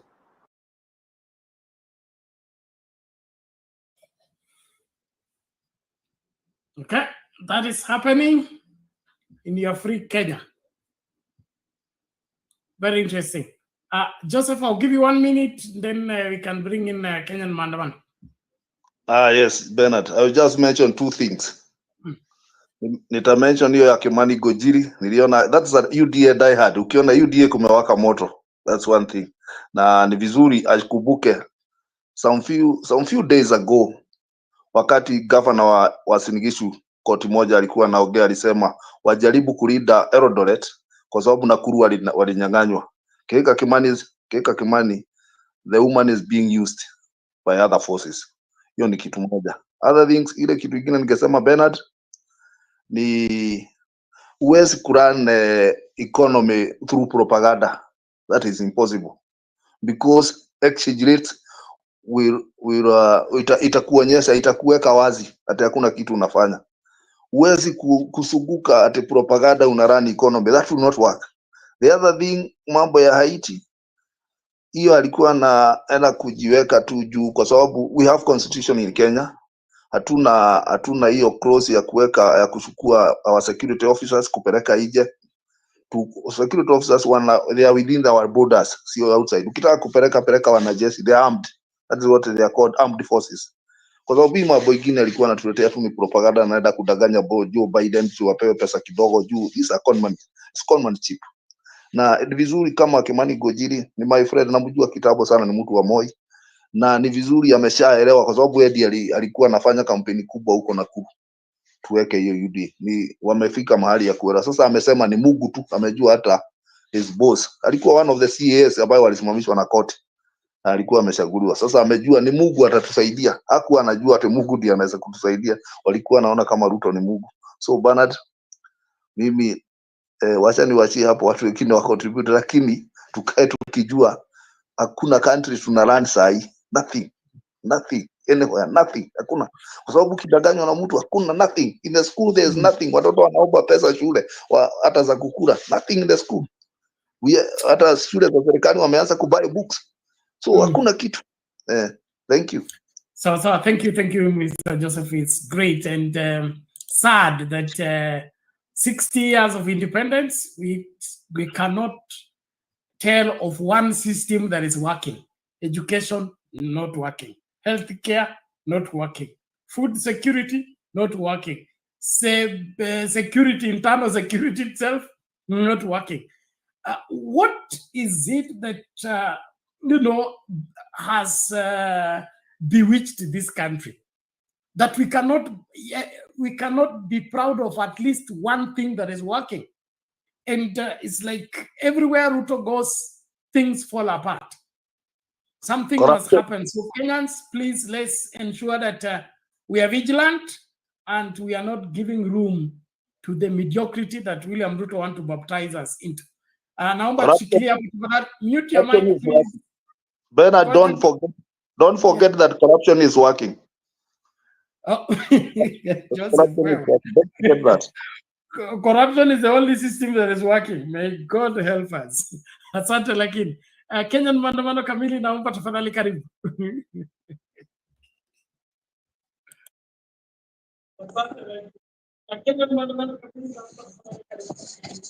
Asante Bernard, nakusalimia sana, nasalimia. Asante. Am I okay now? You're good, go ahead. Okay, sorry about that. Nasalimia Joseph Odumani na wewe Bernard, kiongozi wetu. kazi yako nzuri kila siku, tunafurahia. Hata kama tuingii, tunasikia bado tuko na kiongozi ambaye anajali maendeleo ya nchi yetu vile inaendelea. Unatu inform, especially when somebody is not able to enter to air out her own submission, but we are grateful to have you, Bernard. Nashukuru sana, asante. Nimesikia Joseph amesema hapo habari ya corruption. Corruption is every day in Kenya, every minute. Hata saa hii tunaongea hapa iko corruption inaendelea. So I would say this, nimeona huyo Kimani Ngunjiri who is not my favorite at all. Hata kama Joseph unampenda, unamjua. He's a guy that I have never appreciated because of how much he has been talking, na ikafika pahali nikaona kama hata kuwa mzee saa zingine hatujiheshimu, lakini wacha tuone uragai utafika wapi. These UDA people have a fashion of how they talk very sensible things. You will see that their minds have changed. They have come to realize that things are not going well, and they try to show people that really, yeah, we are in a mess and blah, blah, blah. But the moment they mention President Wetu, everything that he was talking or she was talking goes to the drain. Kwa sababu huyo ndio kiongozi wa shida zote za Kenya. So when you talk sense and then you mix yourself with the mud, you are done. We are people who are educated, people who have got understanding capacity of what somebody is talking about. Anything that you are talking, we analyze, we understand, we digest, and we dissect so that to know the point you are coming out with. So when we reach to a point whereby somebody gives a very good speech, like you are with the people of Kenya, you are with the nation, you are caring for them, and then all of a sudden you go and say President Wetu, everything is gone. For one, I want to say Ruto amerundika kuni za kujichoma, ni kiberiti tu imebaki. I say that because all what Ruto has done in Kenya ni mambo mbovu, mambo ya kuletea watu shida. Amejenga mashida yote, sasa inakuja tu polepole pamoja. It's a flood that is coming. Huu mto na ule mto na ule mto unakutana, mto unajaa, unaanza mafuriko. That is what Ruto has done, and he will not be rescued on this. That is what we want to happen. Ni mtu tu akiberiti atakuja akishe hiyo kuni, basi moto iwake. Hizo kuni zote ni yeye amezomba pamoja. Why am I saying this? Ruto ile mambo yote amefanya Kenya, anajaribu sasa kujitoanisha, anajaribu kufanya ati vile yeye anafikiria inaweza leta wananchi pamoja, inaweza toa ile hasira wananchi wako nayo. But wananchi wamefika mwisho, wamefika kikomo, wameshiba huo uragai wake wote, utapeli, corruption yote, tumeshiba, hatutaki ingine. Na tumefika mwisho, hatutaki kusikia anything. This is not a time of forgiveness. We are not ready anything to hear from him, forgive or whatever. Ama ati tufike pahali tuseme wacha tu aendelee na kazi kwa sababu amechange. Ruto is not going to change. The real Ruto is him right now. Kama akichange, mjue ni vile tu alituingia polepole mpaka akatuingia pahali ametufikisha. Shida yetu sasa ikawa imemea mizizi. That is how he is. Now, right now, somebody said, huyu ndiye yule Ruto real. And it is true. He is the one. It's good that those police are not going to Haiti. Why am I saying so? Any police who have got good mind must be very happy wherever he is to see that they are not going. Many of them knew that they were going to be butchered in a foreign country. Why should you go there to create peace while you know even your own country you are not able even to create peace? while you know even your own country you have killed your people. When you go there, you'll meet people who knows your history, who knows who you are, who knows that you are not good guys. So they will deal with you perpendicularly. Mungu amewaponya. If all will go well, remain in your country, serve your country, where you know all corners, and whereby you have your family close. Wacheni kwenda nchi za nje, kwenda kutumika kwa sababu ya huyu muragai apate billions of money under your life without caring, even sympathizing. Hao ni watoto wa watu ambao wanapeleka kwa moto. So nchi yetu, I hope this continues. Blow after blow after blow to this jambazi. Back a step down. When will this happen? I am very eager, waiting patiently to see things change in our country. Our country has become like a war zone. Sasa hata yeye sahi hana hata aibu. He knows that he is not doing well and he is still forcing himself to people. Please retrieve. Enda ukae huko kwa nyumba. Sisi tufanye ile tutafanya. Na ujue sisi hatukupendi. We are not even interested with your service. And after all, there is no service he is giving us. It's just going on deteriorating. How much is he using with that Msafara convoy, going corner to corner, as if this is a campaign wave? This is not the time of campaign. It is the climax of him sitting in the office and do the rightful thing. Think of what people are going through. And we shall not sing this song until the end. We are going to sing for you to get out. And that is what we are looking for. Ruto is not a leader. Ruto is a corrupt mind that we got in Kenya by mistake. We are not safe with him. We are not happy with him. We are not going to develop with him. We are not going to progress with him. Huyo ni mtu anajali maslahi yake hiyo kidogo tu. Imagine one person anajali maslahi yake peke yake, anaumiza millions of people in Kenya. Yes, him. Because all this money, where is it going? Now I look at Susan Kihika. Susan Kihika is busy, not giving people service, but just corrupting and doing all this mashamba thing. Now people died in the hospital. Susan Kihika is not a doctor, she's not a nurse, she's nothing. She's just a mere government officer. And she don't care whether people die or not. Look at that government. That, I call it fake government. They don't care about somebody's life. Hata mtu akikufa, akufe. Mimi nipate hii kipande ya shamba, ama nipate hii block ya nyumba. Life doesn't matter in Kenya anymore. Only UDA matters. Wameambiwa na huyo Ngunjiri ambaye simpendi, itafika mwisho. And it is coming.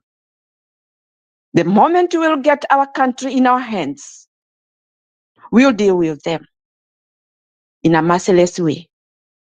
I'm sorry, I don't support violence, but this has become the top, that we can't hesitate to do the needful for them to feel the pain that they have induced in people's mind and body.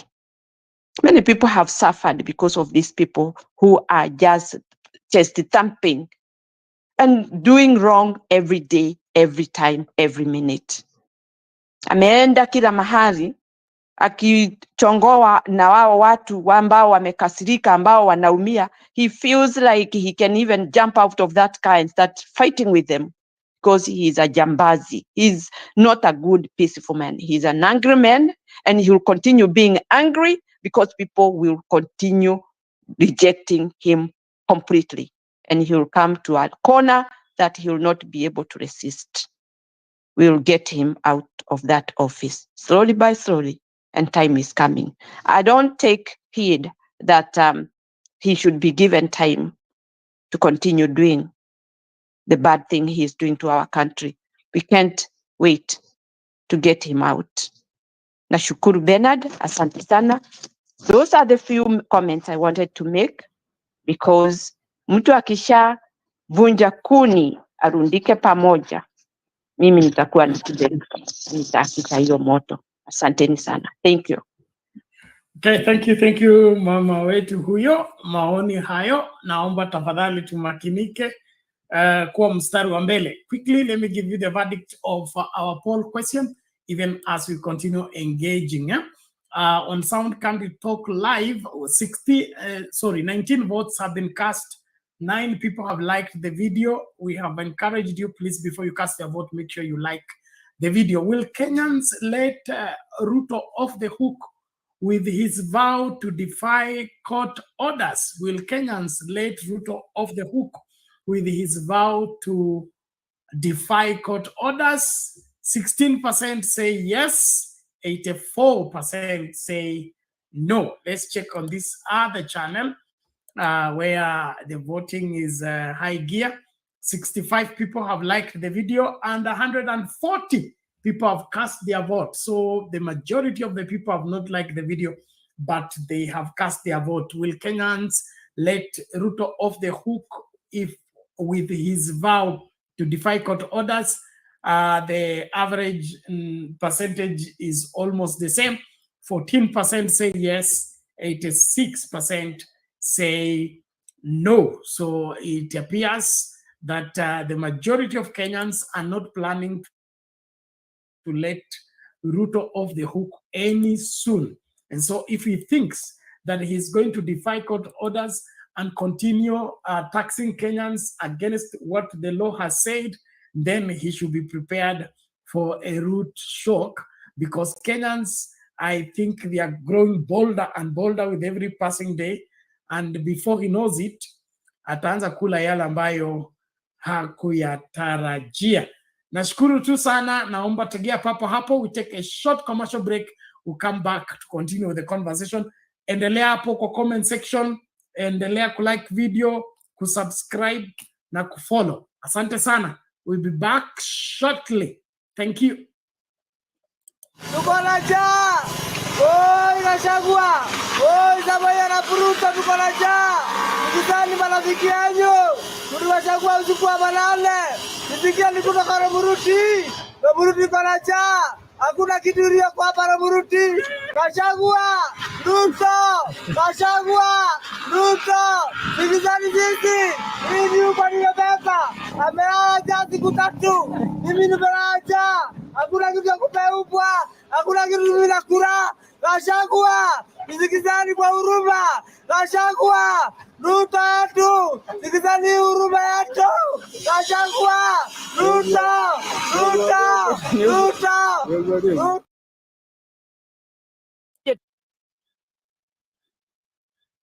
Ya Ruto. Hii maisha ya Ruto ni stress na ni stress. Hata kama anasema tugaramike, anatuumiza. Hata ninashangaa hii pesa walikopa bank. Kuna pesa last month wamekopa bank. Tunashindwa hiyo pesa wamekopa ilifanya nini? Yeye mwenyewe anasema hataki deni, na deni anakopa ya nini hata bank? Kuna pesa. Maandamano, sisi tunaendelea na maandamano. Ni vile tu unakusaini lazima tusaini. Hata Nakuru hapa tuko watu wa Azimio. Na mtu asidanganye ati Nakuru ati ni watu wa UDA. Tuko Azimio damu. Hata soko tuko na watu wa Azimio. Mtu asiwahi sema ati hii Nakuru town ni ya UDA. Huku ni Azimio. Azimio ni wengi. Ni vile hata wajui sahi kama mko hapa. Otherwise Azimio tuko. Watu wamekuja maganda hii. Hata niko na kitambulisho na mtu asiseme na piga naweka signature. You are watching Sound Candid Talk. Watch, share, like, subscribe. Majina yangu ni Brian Ngika. Na nafanya kazi ya beauty, kazi ya kunyoa, kushuka dreadlocks, kufanya massage na hata kupaka kucha.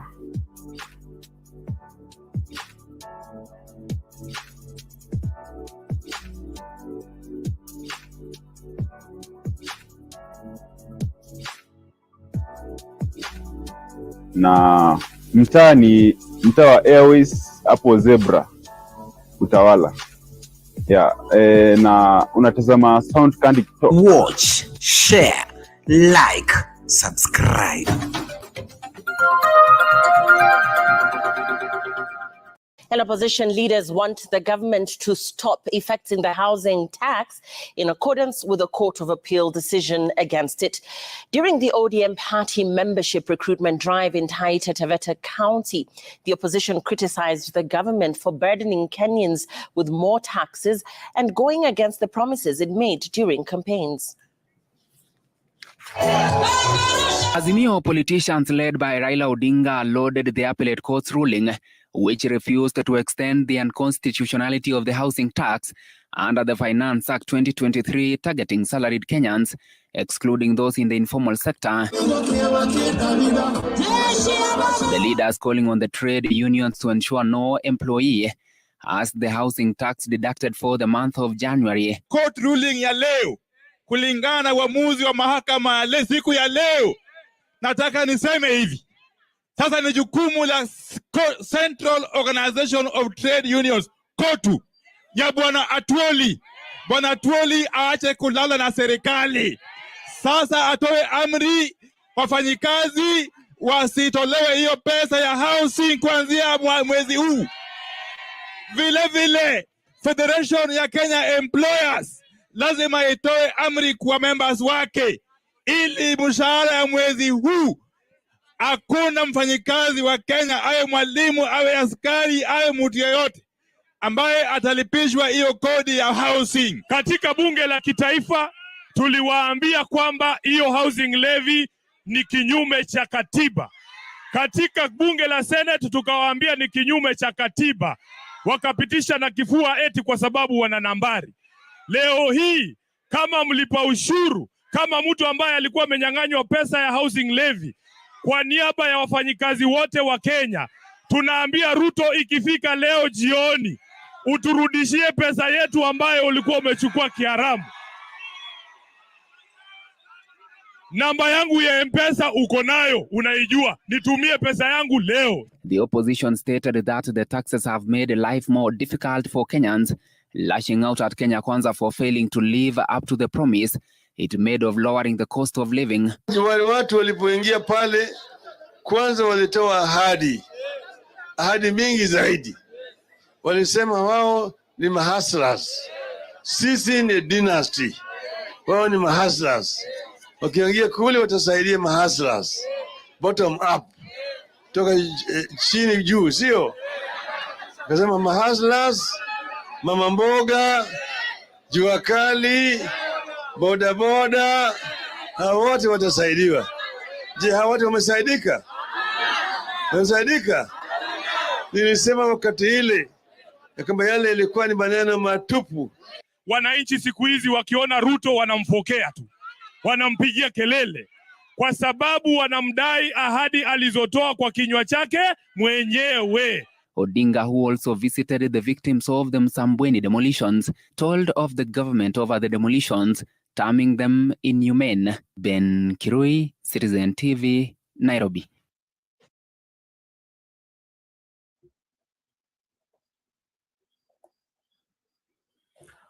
Welcome back, ladies and gentlemen. Thank you so much for staying tuned. This is Sound Candid Talk. I trust you are able to get us loud and clear. Now, that is how it went down in Taita Taveta as Raila Odinga and team were talking to Kenyans and then, of course, agreeing with the Court of Appeal in stopping Ruto from further collection of the housing levy from Kenyans. And I believe every Kenyan should be on that same page. I want to see those guys.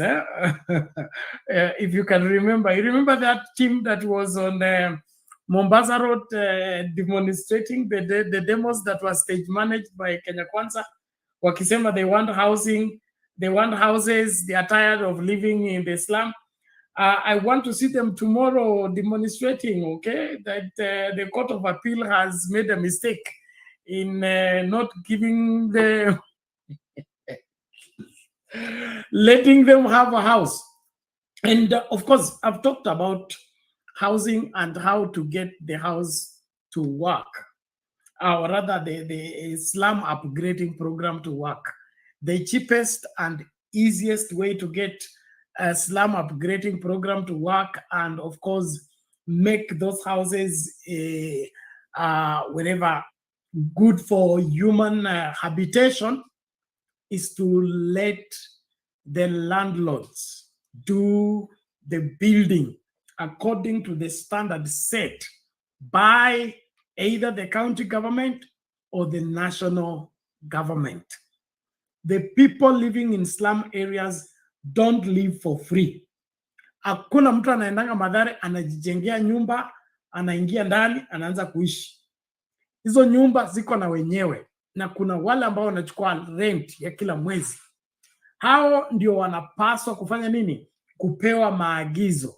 Wako na miaka tuseme 3 kuhakikisha kwamba hakutakuwa na nyumba ya matope wapi? Mathare ama Kibra ama kokote kule. Then wapewe roadmap. Kama unajenga nyumba lazima ikuwe hii size na ikuwe hii material na isipite hiki kiwango.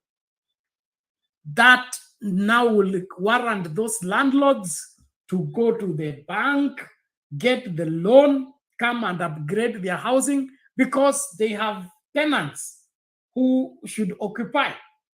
Hii kazi Zakayo amejipatia kwenda kuzurura eti anajengea watu nyumba, hiyo ni scandal, ni scam, okay? Ni pyramid scheme ya kuokota pesa ya Wakenya alafu apotee nayo. Na ndiposa nashukuru kwamba the courts were able to read through and see the intention behind all this.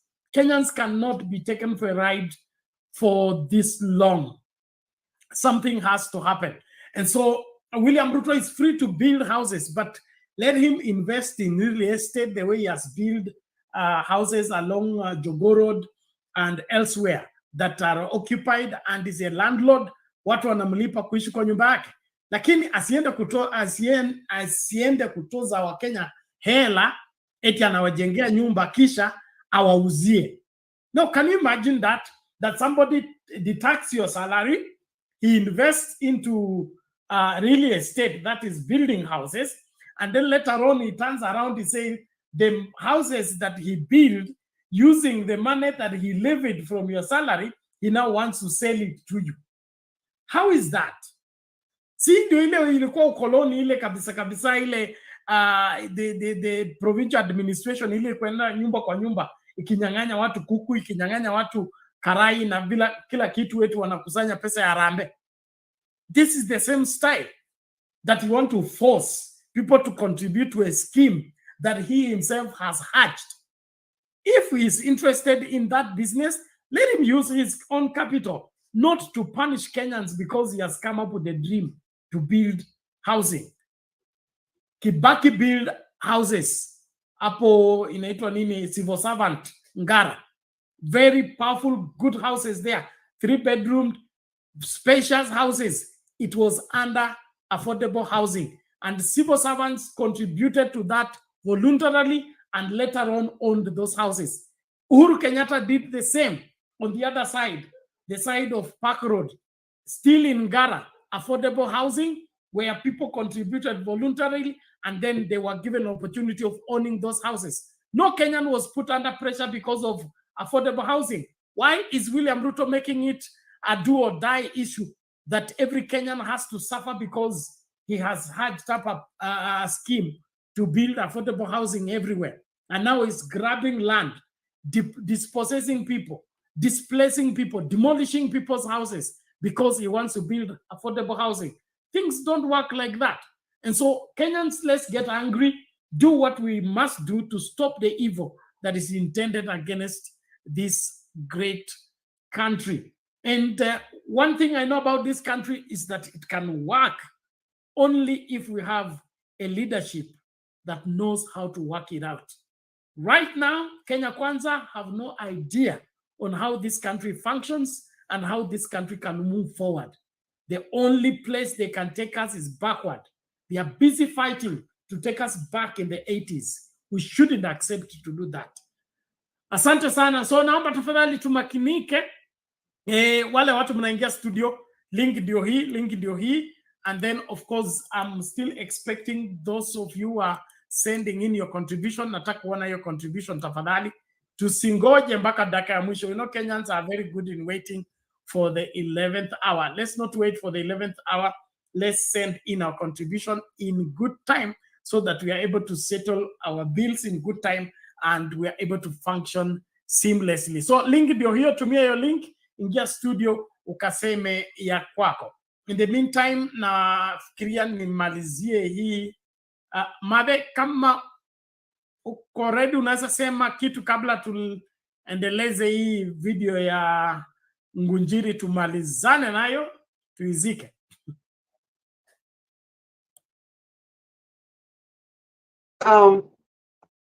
Bernard, mimi ni kuhimiza tu wa Kenya, nchi yetu inatuhusu sisi, si jambazi, si huyo Zakayo.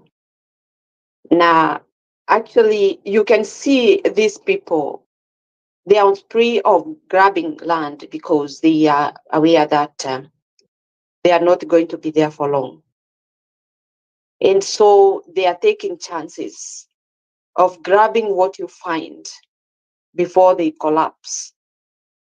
But they forget that they are not grabbing to run away with it to another country.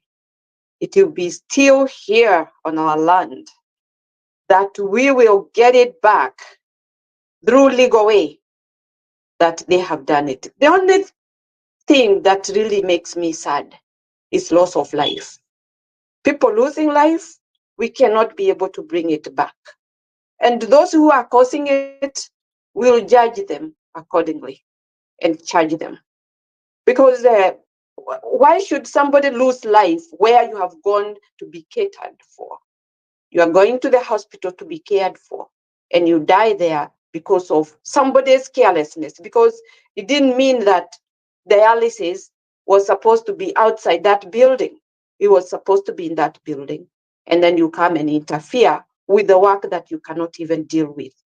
That is why I said Susan is not a doctor, is not a nurse, that she was going there to help, or she'll be bearing that in case of anything happens, I'll go and take care of this patient. Nothing. It's just distraction. Na in fact, wale watu ambao wako UDA wameanza kurealize mambo hii haiendi vizuri. That is now how they are coming out, trying to talk like they are good people, like we should listen to them. They are the same people who put us where we are. So we are not going to accept what they are talking about. We people that are serious about our country, we will deal with them one by one, even those who are trying to bring senses. Because we want to see, they want us to believe them that they are good, they never intended for that to happen, but you supported the wrong people and you were continued. Now that you are realizing that they were not good, while even yourself, you are in that group creating the movement that has really come to interfere with the lives of Kenyans, you are still good as them or bad as them. You are worse than even them, because now you are trying to wear something different so that we can see that you are a human being who can relate with us, but it is not going to work. So Bernard, I'll tell Kenyans, pahali tumefika ni Mungu ametufikisha, si huyo jambazi. And I know if he wishes, he would like to see us even more, worn out, ndio aweze kudeal na sisi. Lakini bado Mungu anawapea nguvu za mwili kupigania nchi yenu. And that is what we should start doing. As if we never started long time ago, today start thinking about fighting for your country. Me, I started long time ago. Immediately, this Jambazi took over election that was not his win. That is when I started fighting for my country. If many of us are doing that and they started that time, then we are many. And we are going to continue getting more and more, because people are live is life in our own country. Nashukuru Bernard. I think I'll stop there, then Harold can take over. Thank you. Okay, asante sana. Harun, hali vipi? Hali fresh kabisa, labda ya kwako Mr. Bernard.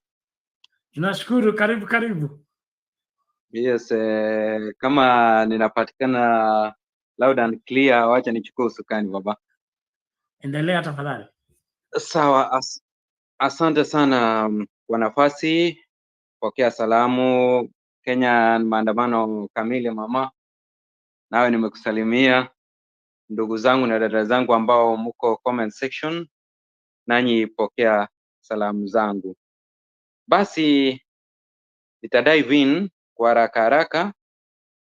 Kwanza kabisa mimi ni mmoja ambaye nimefurahi kwa maamuzi ambayo yametoka kwa koti zetu, Court of Appeal na High Court. The issue of Haiti mission hii ya police kuwa deployed by National Security Council, alafu na hii ruling kuhusu mambo ya hii tax ya house. Unajua wanasema ni levy but ni tax, cause kama si tax mbona mtu unakatwa cha lazima. Alafu na pia kabisa ningependa kurudishia watu wa Meru wenye walimuheckle William Samoei Ruto, shukran sana, kwa sababu what you are doing you are exercising freedom of speech, na in any democracy any government ama any leader lazima awe criticized, ndio checks and balances ziwepo. So wakati unapomuona kiongozi yeyote ana feel insecure, kuwa criticized, kuwa heckled, kuwa shut down, wakati vitu haziende mzuri, then ujue kuwa that person is a dictator, a true modern dictator, because any dictator wanga most of the time awatakangi kukua criticized.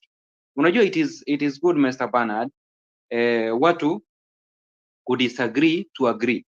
Yani kama vitu haziendi mbaya, lazima auseme manze, hapa sioni kama mambo ni mazuri. Then kutoka hapo mimi ambaye nimeona hilo jambo si mzuri, nitakuita wewe mwenye umeniambia hivyo. Je, wewe uko na wazo ambalo nikilitilia maanani vile unatamani mambo itakuwa mzuri? Then kutoka hapo nitapeana wazo langu, then tutafika kileleni na upate tumeagree na mambo itakuwa mzuri. So wakati unapoona any leader anataka kushut down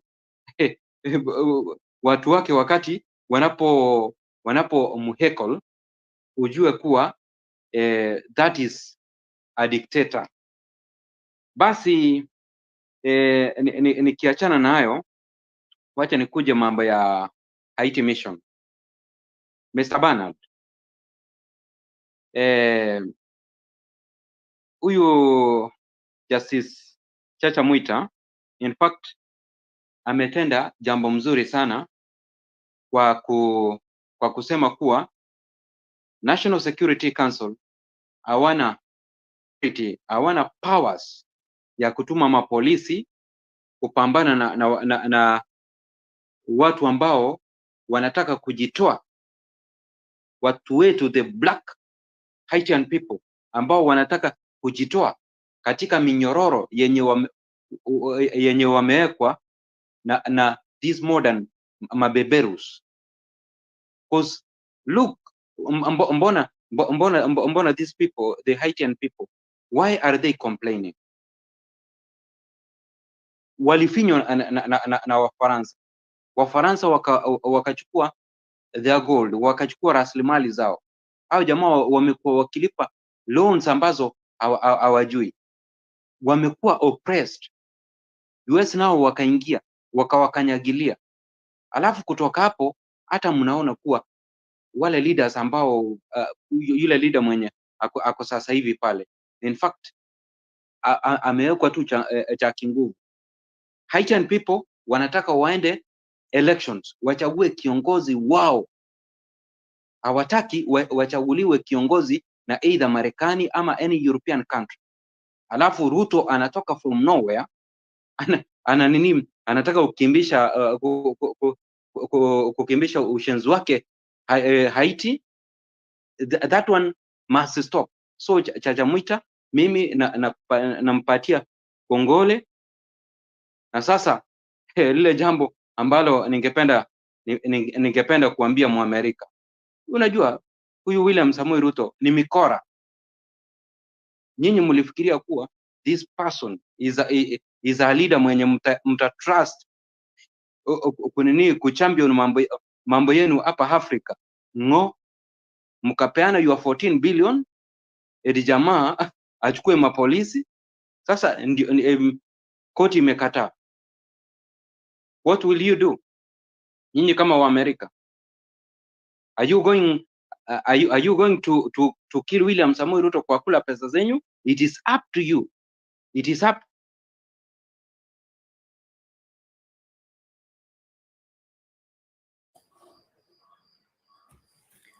Harun, kama tumekupoteza. Pole, inaonekana mitambo ya Harun imekatika, lakini ujumbe nafikiria umefika. Kama William Ruto ana deni la Amerika itafutane na William Ruto. Mambo mengi tu ambayo amesaini kwa niaba ya Kenya, sisi hatukumtuma. Kwa hivyo ajitahidi kuanza kulipa madeni, kwa sababu muda ndio huo unayoyoma, na lazima tuchukue nchi hii tuiweke katika mikono ambayo ni salama. Hatuwezi kuamini mtu ambaye haaminiki kutuendelezea nchi visivyo. So Wakenya wenye nia njema, wajibu ndio huo tumepewa, kusimama imara kutetea nchi yetu na kuhakikisha kwamba tunaitoa kwa njia ambayo ifai, tuiweke kwa njia ambayo inafaa. Nashukuru wote ambao mnajiunga nasi Facebook, YouTube as well as TikTok. Thank you so much. We believe you are following the show and of course enjoying what is happening. So please, let's keep up and let's keep doing what we must do. Labda tutarejea kwa Undumani, tupe ujumbe. Masaa ndio hayo, imesalia dakika kama 12 hivi kufika saa 7 asubuhi masaa Afrika Mashariki. Kwa hivyo tunaanza home stretch. Tafadhali makinika, na wale wakereketwa wangu wengine kina Njiru and team, msikae mbali. Masaa yangu yakifika mimi nang'atuka. Undumani. Bernard, umetaja mambo ya madeni, na kuna mahali ya rais alikuwa akasema hii watu ya Azimio na Uhuru Kenyatta waliwacha madeni mingi, na amejaribu kulipalipa hiyo madeni, imekwisha. Deni gani unaweza kulipa kwa mwaka mmoja ya miezi 6? Mwaka mmoja na kitu, deni gani? Sio mtu anatudanganya. Anadanganya nani? Kama alisema waliwacha deni mingi, deni ziko waliwacha. Kwa hii muda amechukua serikali amelipa hiyo madeni kweli? So hii ni serikali ya uongo kabisa. Na mimi naona Kimani Ngunjiri anateta nini? Na hao ndio waliweka hii serikali katika madaraka. Yeye ndiye alisema hiyo serikali ni nzuri. So hiyo serikali imeanza kumulamba kwa sababu hajapewa ploti. Kwa sababu kama angepewa ploti, angekatiwa ploti huko, angenyamaza. Lakini kwa vile ile Egerton anasema hakupewa, ile iko ya memory hapo hakupewa. Lakini kama angepewa hiyo ploti, Kimani Ngunjiri angetetea hii serikali kabisa, kwa sababu amekula. Hii ni serikali ya ufisadi. Hii ni serikali ilikuwa inataka kuingia kwa madaraka, ni wakora tupu ndio wameingia kwa madaraka. Hakuna wale wakora wale watatengeneza inji. Mkora haitengenesangi inji, mkora na pora, hajui kutengeneza. Ndio mimi niliona ndugu yangu anasema hii pesa watu wakipora, kuna mahali wanaweka huko ng'ambo, hawa wanachimba mashimo wanaweka hiyo pesa. Hawajui kufanya biashara, ni watu hawajui kufanya biashara. Tunaona mtu wakati watu wanajua Muluya anafanyanga hii, mtu hii anafanyanga hii, watu wengine hii kabila inachunganga ng'ombe. Sasa sijui hao watu hawa kuchunga ng'ombe wanafanya biashara kweli Bernard? So nasema namna hii Bernard, hii ni serikali ya majambazi, majambazi. Si serikali ile ilikuwa inataka kujenga nchi. Hata hivi tia kusema ati manyumba wanajenga hakuna. Na wabunge kama walipitisha huko hiyo msaada ya manyumba walipewa pesa. Na vile walipewa pesa wakapitiza, na tena wanarudi wanasema Kimani Ichung'wah anasema itarudi tu kwa bunge, itapita. Kwa sababu hiyo bunge Bernard, hatuiamini hiyo bunge. Hiyo bunge haijasaidia Wakenya, haijasaidia Wakenya hata kidogo. Tumewapatia nafasi ya kwenda kule bunge, lakini hakuna kitu wametusaidia sisi Wakenya.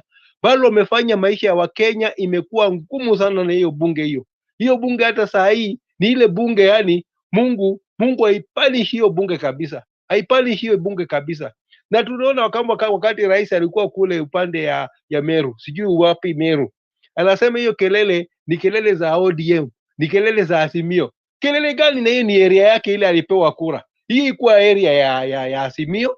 Hii area yake tu hiyo hapo ndio walipatia tu kura, na tena hao ndio wamechoka na yeye. Asiweke Azimio ndani. Azimio inafanya recruitment yake polepole, na hii mahali nini Azimio inafanya recruitment yote, hakuna mahali Azimio inaenda na ilete fujo. Tumeona umekuwa Taveta, tumeona umekuwa Mombasa, tumeona umekuwa wapi? Hapa Busia tu ndio ilikuwa furugu kidogo kidogo ya watu yake. Hii mtu ya kuruka pande hii, anaruka pande hii. Sisi hapa hatutaki mtu kigeugeu. Tunataka mtu akuwe na msimamo. Kama ni kuunga baba mkono, haunge baba mkono. Hapana toka kwa baba na aruke pande hii. Ndio lione furugu ilikuwa Busia. Kwa sababu wananchi wa kumtaka, wananchi wa kutaka yeye.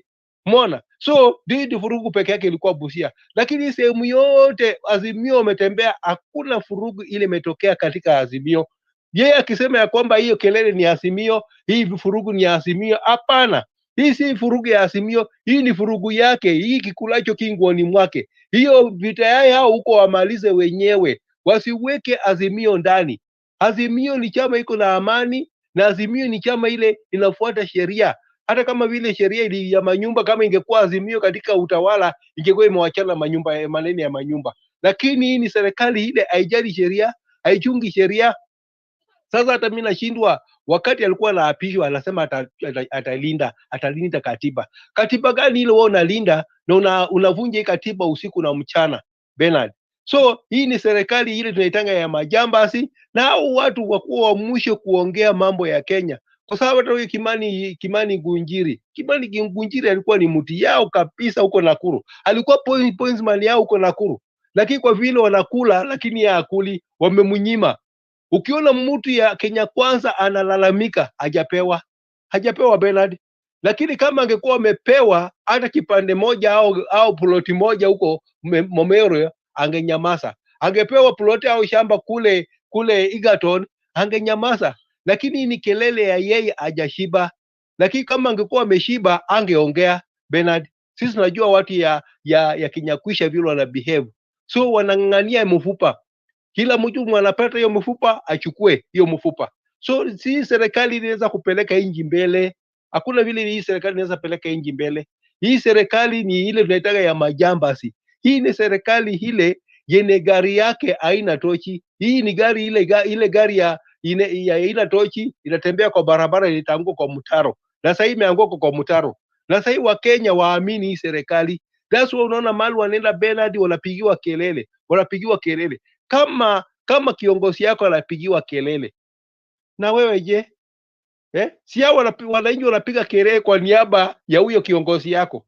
Wanapiga kelele kwa sababu hiyo niaba ya kiongozi yako, kwa sababu hakuna kitu mnafanya, bali mnakuwa tu kupigia Wakenya kelele. Yeye amefikiria kwamba bado anafanya campaign.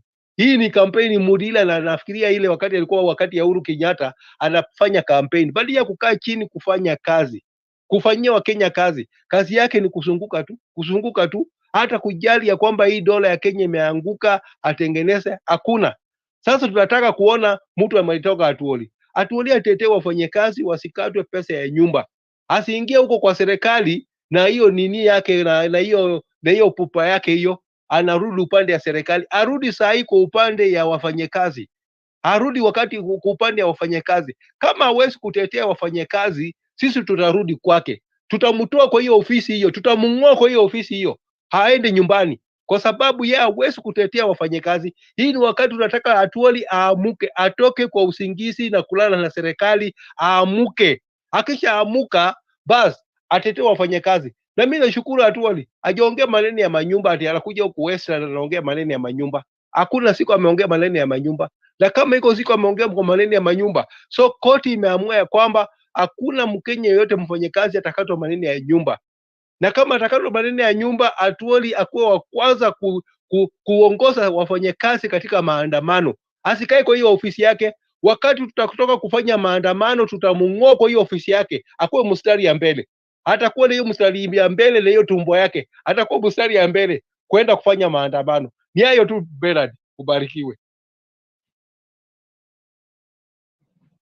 Amina, amina. Asante sana Undumani, nashukuru kwa maoni yako hayo. Nashukuru kila mmoja kumakinika kufuata kipindi. Naomba tuwe mstari wa mbele tunapoanza ku home stretch of the show tonight, as we are looking at the Court of Appeal telling Ruto collecting money from Kenyans by force is not going to work.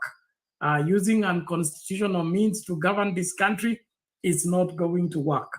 And so we must all uphold the Constitution by all means. Thank you. Or as you follow from wherever you are, please fully participate and give your views. Give your views hapo kwa comments. Sema vile unaona mambo haya.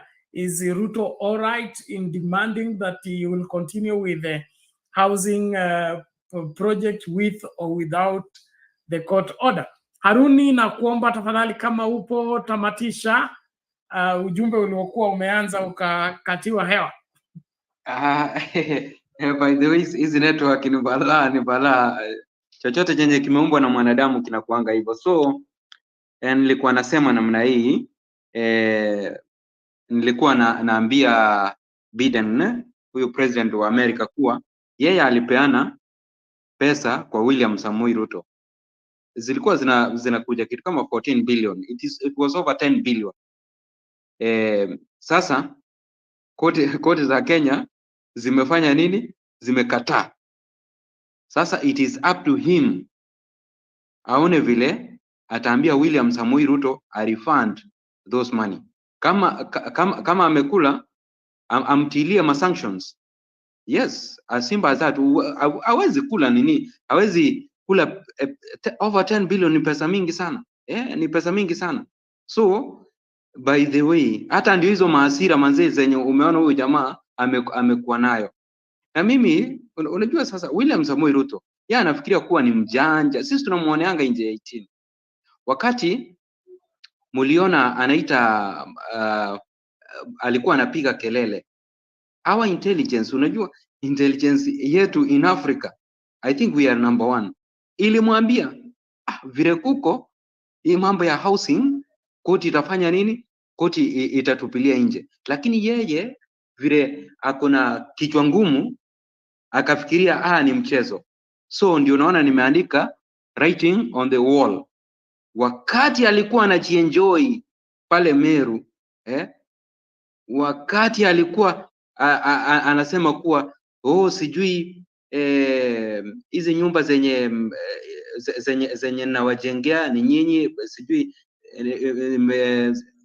kupitia kwa ujenzi wa hizi nyumba tumeajiri watu sijui 120.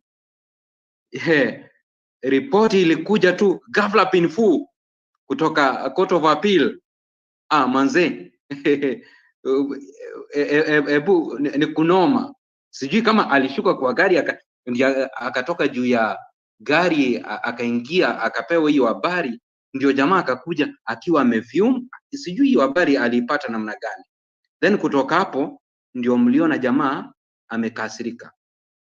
Our intelligence mimi najua, na kwanza nawapatia kongole, in fact wanajuanga, but wala usoeva mwenye anapewa hii intelligence ndio uwanga unapata kuwa haitumii vile inatakikana. Cause kama William Samoei Ruto angekuwa wakati alipewa hii intelligence angeita Koome kwa State House aende kumuonga.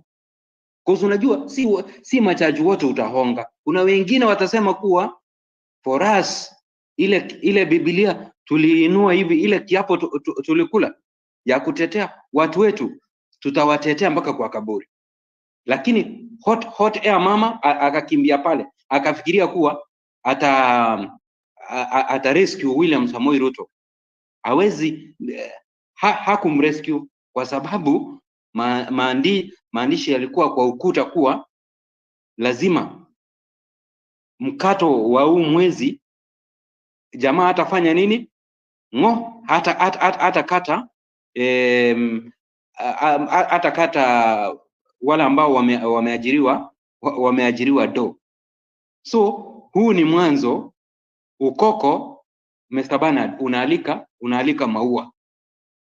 Mimi nakwambia sasa hivi anytime kuna bombshell inakuja kutoka kwa East African Court, kuna bombshell inakuja kutoka kwa East African Court, si ajabu servers sifunguliwe kupitia kwa East African Court. Ndio maana juzi tuliona Martha Koome na the likes of AG wakiweka ka meeting kuwa je, uamuzi ya Supreme Court ya president kuna mahali popote inaweza pingwa au la. So hizi ni intelligence report ambazo zinamfikia, then kutoka hapo jamaa ameanza kubabaika. Hiyo nyungu, hiyo the server mahali kura zetu ziliingia 2022 soon Mungu ataifungua. Na hapo sasa ndio tutademand vile sasa hivi Wakenya wamedemand, wamesema kuwa ile pesa yenye walikatwa ya last month wakati ruling ilifanywa na High Court kuwa hiyo mambo ya house levy it is unconstitutional, warudishiwe. So all those billions zenye wakati High Court ilipofanya ruling zenye Wakenya wamekatwa na William Samoei Ruto, inafaa arejeshe. Kama hatarejesha basi atapelekwa kotini na kutoka hapo, yani huyu jamaa Mr. Bernard, yani impeachment yake imeiva manze. Ni ile tu ni katrika tu tunangoja, then kutoka hapo tutamuimpeach through court, kwa sababu anytime huyu Martha Koome tunaenda kwa kichwa. Sasa hivi jamaa ameenda kwa appeal pale. Unajua tulikuwa na uoga kuwa court of appeal wataingisha baridi, lakini manze Mungu ni mzuri. Wamekuja pande ya Wakenya, wakaona vile Mkenya analia.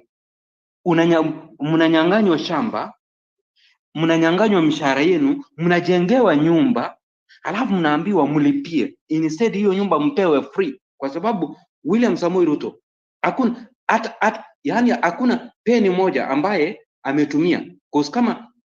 Kama kuna peni yeyote yenye ametumia, ndiye anaweza kuwa na uchungu. Lakini sasa Mkenya yeye mwenyewe amepeana shamba lake bure, umemkata mshahara, mbona tena umlipishe nyumba? Inasaidi umpatie free.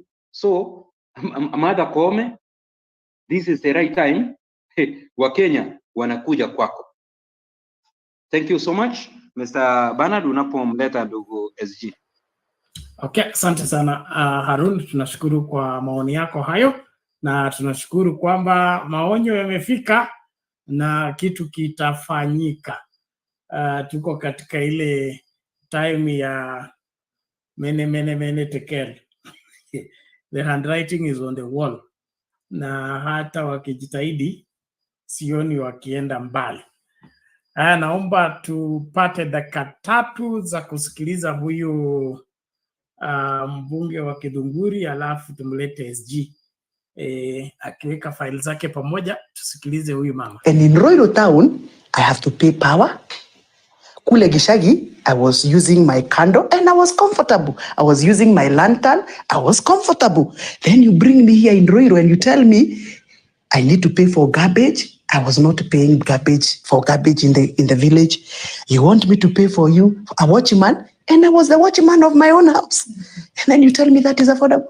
Well, greetings, ladies and gentlemen, and I'm so grateful to have you on board. Now, I'm just going to speak a little bit. I think in the next 2 minutes and I'll be done. There is a video that I want you to watch. I'm connecting it with what we are saying here.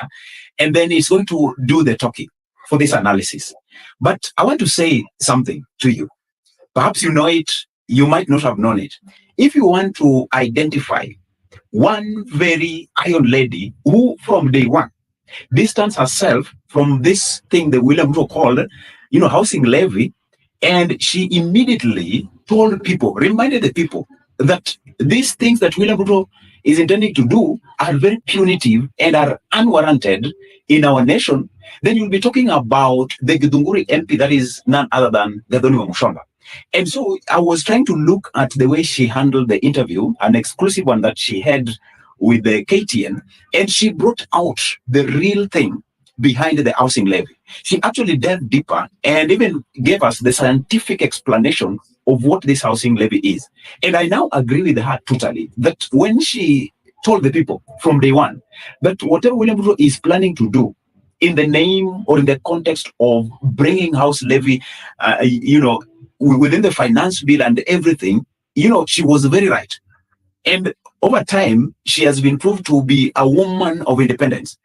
I'm beginning to think that if we are talking of a new dispensation of a lady who is becoming Iron Lady of the Kenyan politics, and especially Mount Kenya, because right now she is still in the Mount Kenya, framework, then we'll be talking of Gathoni Mushomba. She means what she says, and she is steadfastly focusing on what she needs to champion for. So I want you to listen to her.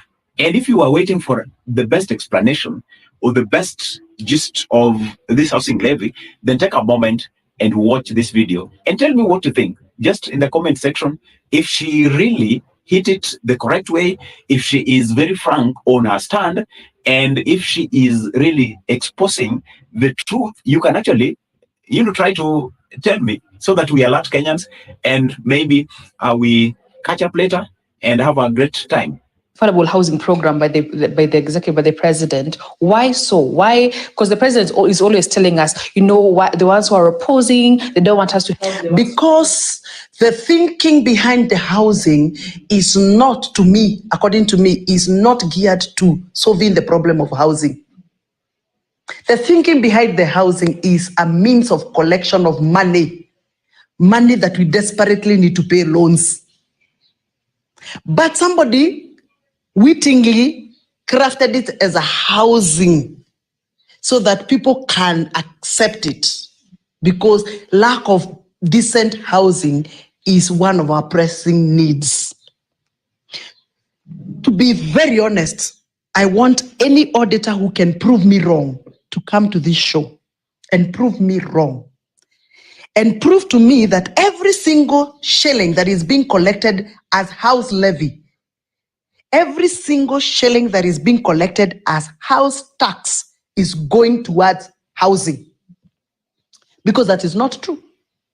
Right now, the houses President Ruto is opening and launching, most of them were started by the previous regime, including what he came to launch here in Ruiru. The houses in Ruiru were started by Uhuru Kenyatta. And it is a private-public partnership thing that was started earlier on. Do you want to tell me that the money that we have been charged as house levy has been used to build Ruiru houses? Do you want to tell me that the houses that he has launched in Kibera was not started by Uhuru Kenyatta? And Uhuru Kenyatta did not ask us for house levy. So the reason why I've been critiquing this housing thing is because somebody is using the name house to collect tax, but that tax is not going to house. Number two, the houses that are being constructed as affordable, they are not affordable. You cannot tell me that Mama Boga of Githunguri can afford a house where she's supposed to be paying 31,000 shillings per month so that she can own that house. That is not affordable. Let me take you to Benin. Benin is an African country. For the last 3 years, they have been constructing what they are calling social housing for the low cadre citizens.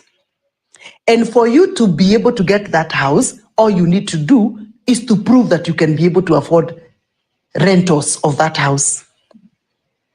And in Benin, there are no documents to fill. You just present yourself with money and say, I can afford to pay this house worth 5,000. And you prove that you can afford to pay 5,000. You're given the house.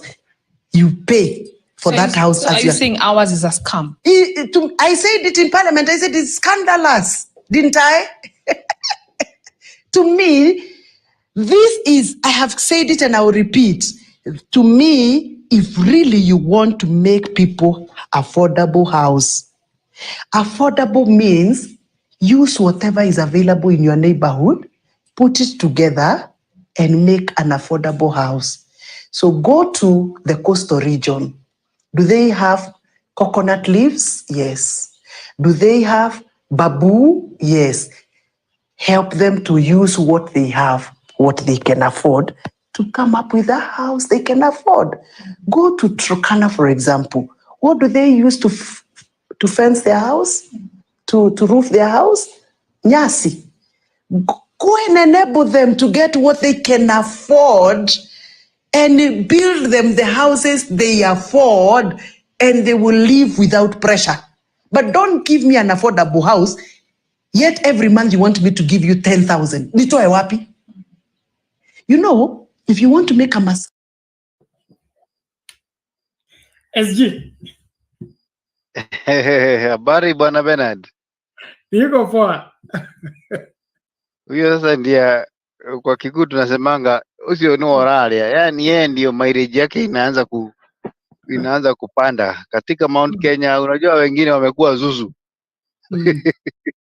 Wamekuwa zuzu, hawaongeagi, wako katikati ya yani wako kwa shida kwa sababu wanaogopa rais, na wakiogopa rais hawaongei, lakini huyu ndio anaongea ukweli na ameelaborate what there is. Sasa umeona matukio ya leo, tumeona ya kwamba chicken have come back to roast. Kuku zilienda huko kurandaranda, zinakula vizuri, sasa zimerudi kuchinjwa na tunashukuru. I think there are very few individuals in the judiciary who do not care even if they die, just like Bernard and Kamau SG here and Tunay, because we are people who will stand for the truth no matter what. And I think we represent millions of people who can stand for that. Nataka kushalimia watu ambao wako hapa, wakina Aaron na waona huko, Tunay Mohammed. Thank you so much. You keep on telling me, come the show. And I'm so happy that you encourage us, because everybody has a role, and our role is to speak so that people can listen until we have a country that we are proud of, not a country where the president is fighting corruption while he's the most corrupt individual that has ever lived. That if you go to Google and say who is the most corrupt politician, his name is number one. And therefore, we are so proud of the court, because I think for me, I would have loved Wakenya wapanishiwe kwa sababu ya ujinga yao, watolewe hizo marevi.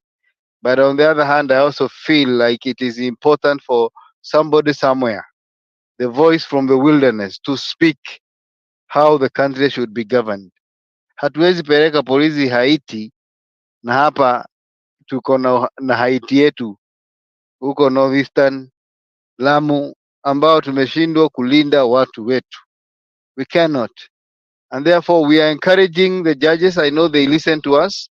I was surprised, Bernard, the other day as I was walking in town and somebody told me, hey, ni wewe unakuwa wewe ndio SG? And then I was like, hey, hapana, watu unajua ufanana, watu ufanana ndugu yangu, mimi SG ni nani? Ili tusiweze kupigwa marisasi. But the point is we are listened by so many people. In fact, I was surprised when he told me that he is a World Bank director.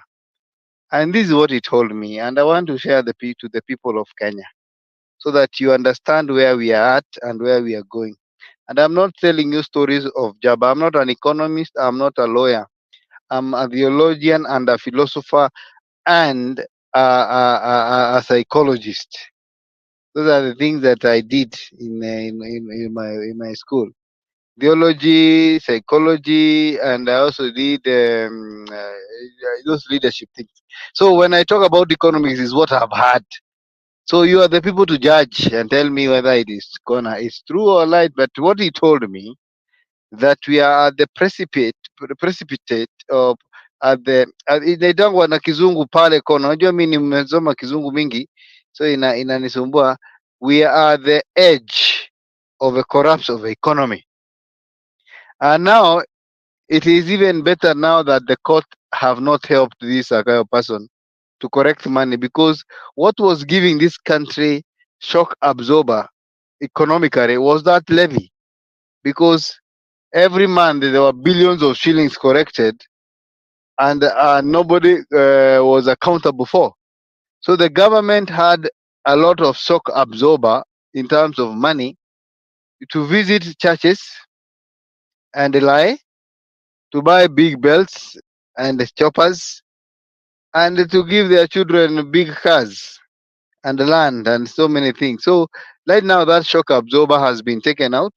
So what we anticipate and expect in the next few days is the collapse of an economy, which I was told it will happen.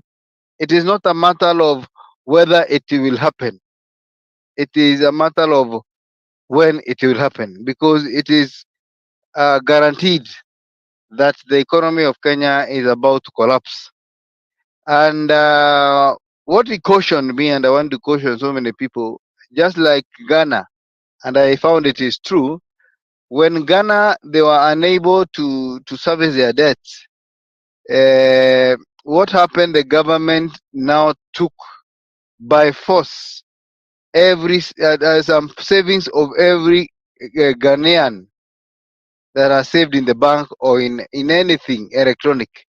So in other words, you would go to the bank with 100,000. You have 100,000 savings, but you cannot access more than 40% of your money. That is almost half of your money. Why? The government has taken to stabilize the economy. You will see it on your account, but it's not the actual money you have. And therefore, what that means is that you will be the government will be owing you money, and you never know when they will be able to be stable. So he told me, my brother, because I love you, I love Kenya, and I think you're one of the people that I feel like you're a good man. You do this. If you have any 100,000 Kenya shillings in your bank, go withdraw that money, go to your home, buy those small calves and sheep and goats, and put them with a herder or something like that, so that at the end of the day, your money cannot be stolen by the government. I am telling Kenyans today, and I'm not selling a lot of fear. I'm just telling you, we are at the verge of a collapse of the economy. Now that they don't even have levy and they don't have revenue, they don't have revenue. My brother, the only thing we have, and you know they are corrupt. Just imagine they are corrupt, which is a big elephant in the room. Number two, the revenue is not forthcoming because of the poor policies of chasing away investors. And the rich among us have held the dollars and more investment. And then number 3, they are still taking loan. Number 4, they are extravagant. These are people who are always, if they are not on top of a vehicle, they are in the church. If they are not in the church, they are in a dance hall. If they are not dancing, they are traveling.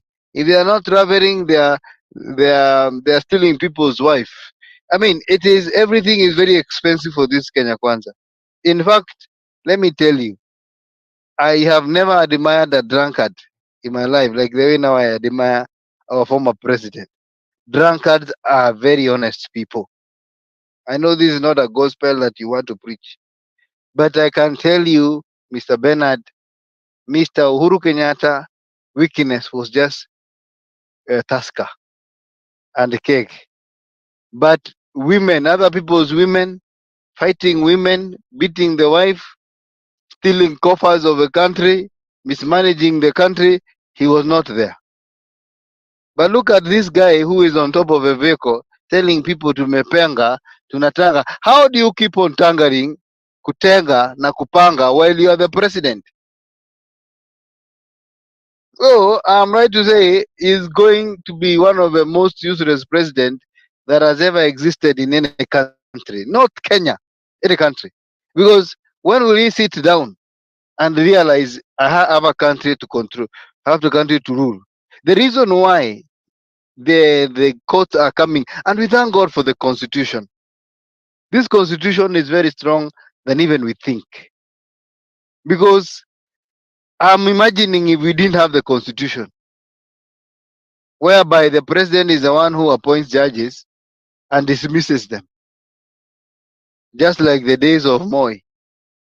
Anyway, the good news to the people of Kenya is that once the country collapses, Kenya is not Ghana, Kenya is not Ethiopia. There is no way you can take Kamau's 40% of 100 shillings and I stay home. I will look for stones, nitatengeneza arrows, because that is invading my life. So Kenyans, be ready. Tutatoka kwa hiyo street na for the first time tutatimua mtu kutoka State House. I'm telling you, wacha keumane, wacha kuwe hivyo, ndio watajua ya kwamba Kenya si Ghana. Hapa we take matters into our own hands. That is why ukiiba pikipiki ya mtu tukupate, kwa sababu tunajua hatuna serikali. Sisi tunajua serikali ni sisi, tuna deal na wewe hapo hapo until sasa serikali ikuje, kwa sababu unajua serikali ya Kenya inagojeanga ufanye makosa ndio wafurahi. Hakuna serikali imeshaibomoa nyumba mingi kama hii ya Zakayo, na serikali ya hasra. Watu wanakuwa maskini kila mahali, wakisema ati ni manyumba wanajenga, nyumba hazieleweki za mashetani. Therefore, my brothers and sisters, let us stand strong. We know what we want for our country. We know what we want for our children. And what we see on the helm of this country is not what we want. So it is not wrong, my brother or sister, to pray for the downfall of this government. I'll tell you again and again, waombee waanguke ili iwe funzo ya watu wengi ambao watakuja baada yetu, na tuwe iwe funzo kwa watoto wetu. Hatutaki kuambia watoto wa kwamba tulikuwa na rais ambaye alikuwa ameiba hoteli, akakaa akaiba shamba wapi, mara akakuwa president, ati sasa akainua uchumi. Hiyo ni hadithi gani tunapeana huko nje? We don't have such a character. So I think to make my story short and to summarize, what I'm trying to say is that the example we see in leadership today leaves a lot to be desired. First of all, they are not presentable people in terms of their image, in terms of the way they speak. They are so arrogant. You can imagine the president telling Kenyans ati hataki kelele. Ni kama sisi ni kuku zake zile za nini za sugoi. Huwezi kuja kuambia Wakenya hautaki kelele, hautaki kelele. Sisi hatutatoka sugoi bwana, Hatutaki kelele wewe. Who are you?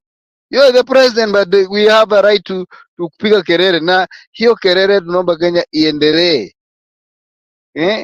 Huwezi katuambia kwani wewe ni headmaster? You're the headmaster now for Kenyans. Sitaki kelele. Kelele ni Azimio na ODM huko. Nyinyi mnatakiwa kunyamaza, ni wadanganye, ni wapange, ni waletee nyumba, mujenge. Mnajenga ni nyumba ngapi zita absorb watu 23 million? Hiyo story apeleke huko Sugoi. Acha kutuletea story. Na watu wapige kelele. Bali anaenda, pigeni kelele, nugunukeni. Hiyo ni haki ya kikatiba. And you are protected by the Constitution of Kenya. You're protected by the Constitution of Kenya.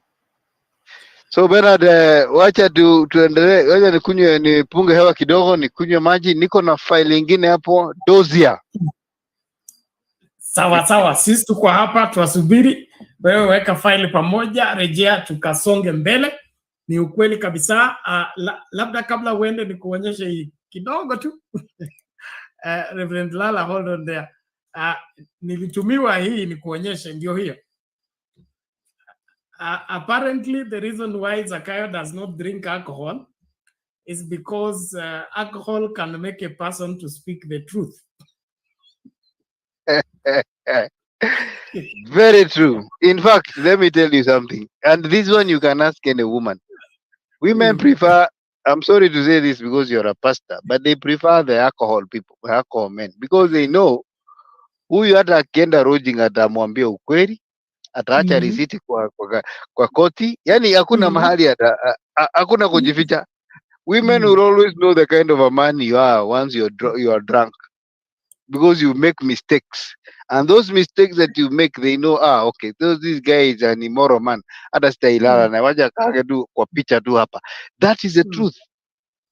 Alcohol makes you talk and then you tell us, sasa huyu kazi yake ni maongo. Anyway, asante kwa kunikumbusha hiyo. That's a very powerful statement. Sawa, asante sana. Ladies and gentlemen, as we continue with the conversation, let's be on the forefront to do what we must do. Make sure you're voting.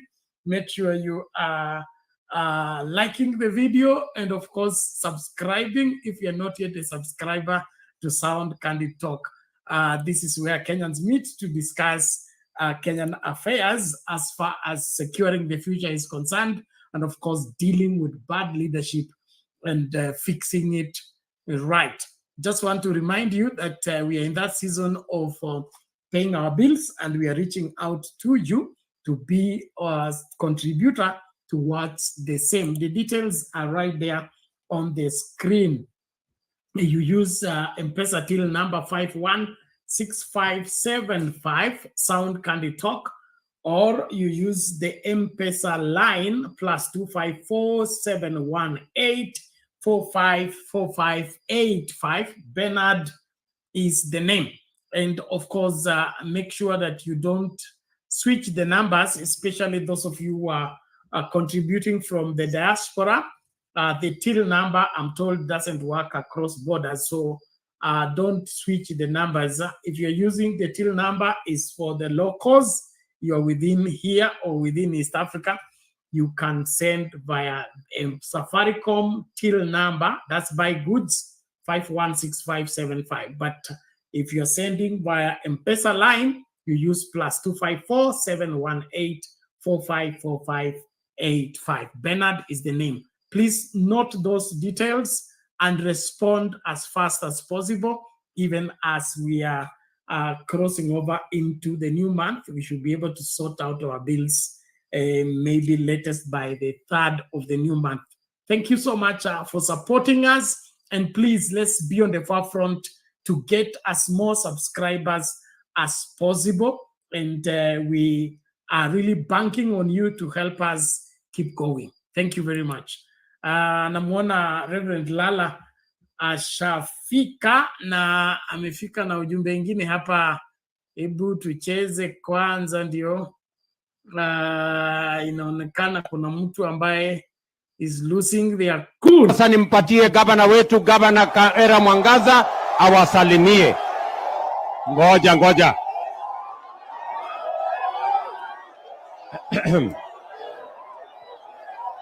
Patia Kawira. Ebu, sikia.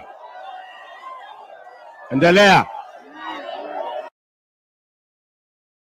Kyote na habari zenu. Kaende. Kabati. Kaende. Kabati. Rais, nakushukuru sana. Ni asanti kwa sababu umeleta maendeleo. Na tunaomba kama viongozi, kwa sababu umeleta maendeleo, hawa vijana wapewe kazi, waache kutumiwa na viongozi wawili. Kuna kiongozi na viongozi pale ambao wanawatumia. Kwa hivyo naomba Dan Kere na Mheshimiwa Rentore, patia vijana kazi nzuri, waache kupiga makelele kwa uwanja. Tunaomba jambo lingine, Mheshimiwa Rais. Kuna police post.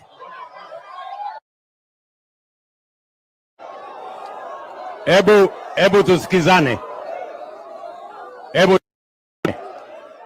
Vijana.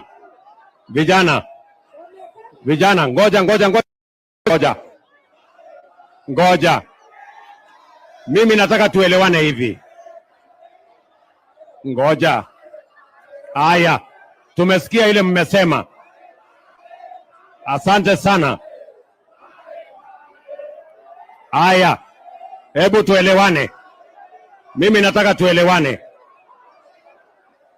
Watu wa Kiutine, nyinyi mnanisikia? Siasa hii ya makelele mimi sitaki. Tunaelewana? Hii siasa makelele ni siasa mbaya. Nyinyi vijana nataka niwaambie, mimi nataka niwapangie kazi ya ajira. Mambo ya kuja kupiga makelele kwa mkutano mimi sitaki.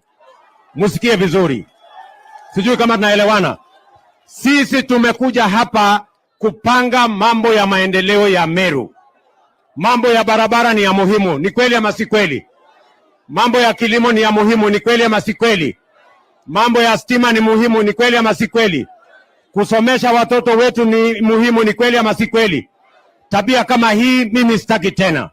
Kwa mkutano ya rais mimi sitaki watu wa kupiga makelele. Ninyi mnanisikia? Hii ni kukosa heshima. Mimi nataka kila kiongozi apatiwe heshima. Na mimi nataka niwaambie hivi. Sikizeni vizuri. Watu wa Meru tunaelewana? Kuna siku nyinyi wananchi mtakuja kuamua. Mtu akifanya kazi simtamuendelea aendelee na kazi. Mtu akikosa kufanya kazi simtamfukuza aende nyumbani. Iko nafasi ya uchaguzi saa hii. Vijana tafadhali, mimi nataka niwaeleze tabia hii ya makelele ni mambo ya Azimio na ni maneno ya ODM. Sisi hatutaki mambo ya ODM katika mkutano ya UDA na mkutano ya Kenya Kwanza. Ninyi mnanielewa? Kwa hivyo tabia kama hii ya kupigiana makelele iwe ya mwisho leo. Mimi nataka niwaulize nyinyi vijana, tunawaheshimu na tunawapangia kazi yenu. Tumepanga kazi ya housing, tumefanya kazi ile ingine, na tunataka vijana wetu watumike katika kazi ya kufanya maendeleo na kupeleka taifa letu la Kenya mbele. Tumekubaliana watu wa Kiutine? Mnasema tabia kama hii endelee ama tukomeshe? Mmesema hatutaki makelele kwa mkutano. Wale wanasema hatutaki makelele kwa mkutano, nione kwa mkono. Ndio. We do not want this kind of nonsense. Tunaelewana? We want a united country. Sisi ni watu wa mpango, sisi ni watu wa heshima, sisi ni watu wa kazi, sisi hapana watu wa maandamano na makelele na fujo. Mambo ya fujo, kuna wenye wanajulikana kwa mambo ya fujo. Ni kweli ama si kweli? Kwa hivyo mambo ya kupangiana kwa mkutano kama hii ikome. Kila kiongozi aheshimu mwenzake. Wananchi hawa ni waakili, watajua vile watatupanga. Watasahihisha kazi ya rais, watasahihisha kazi ya governor, watasahihisha kazi ya senator, ya women rep, ya mbunge, hata MCA. Si nyinyi mnajua kupanga hiyo kazi? So asanteni sana, sitaki kusema kuzidi hapo. Mimi nataka niwashukuru na tuko pa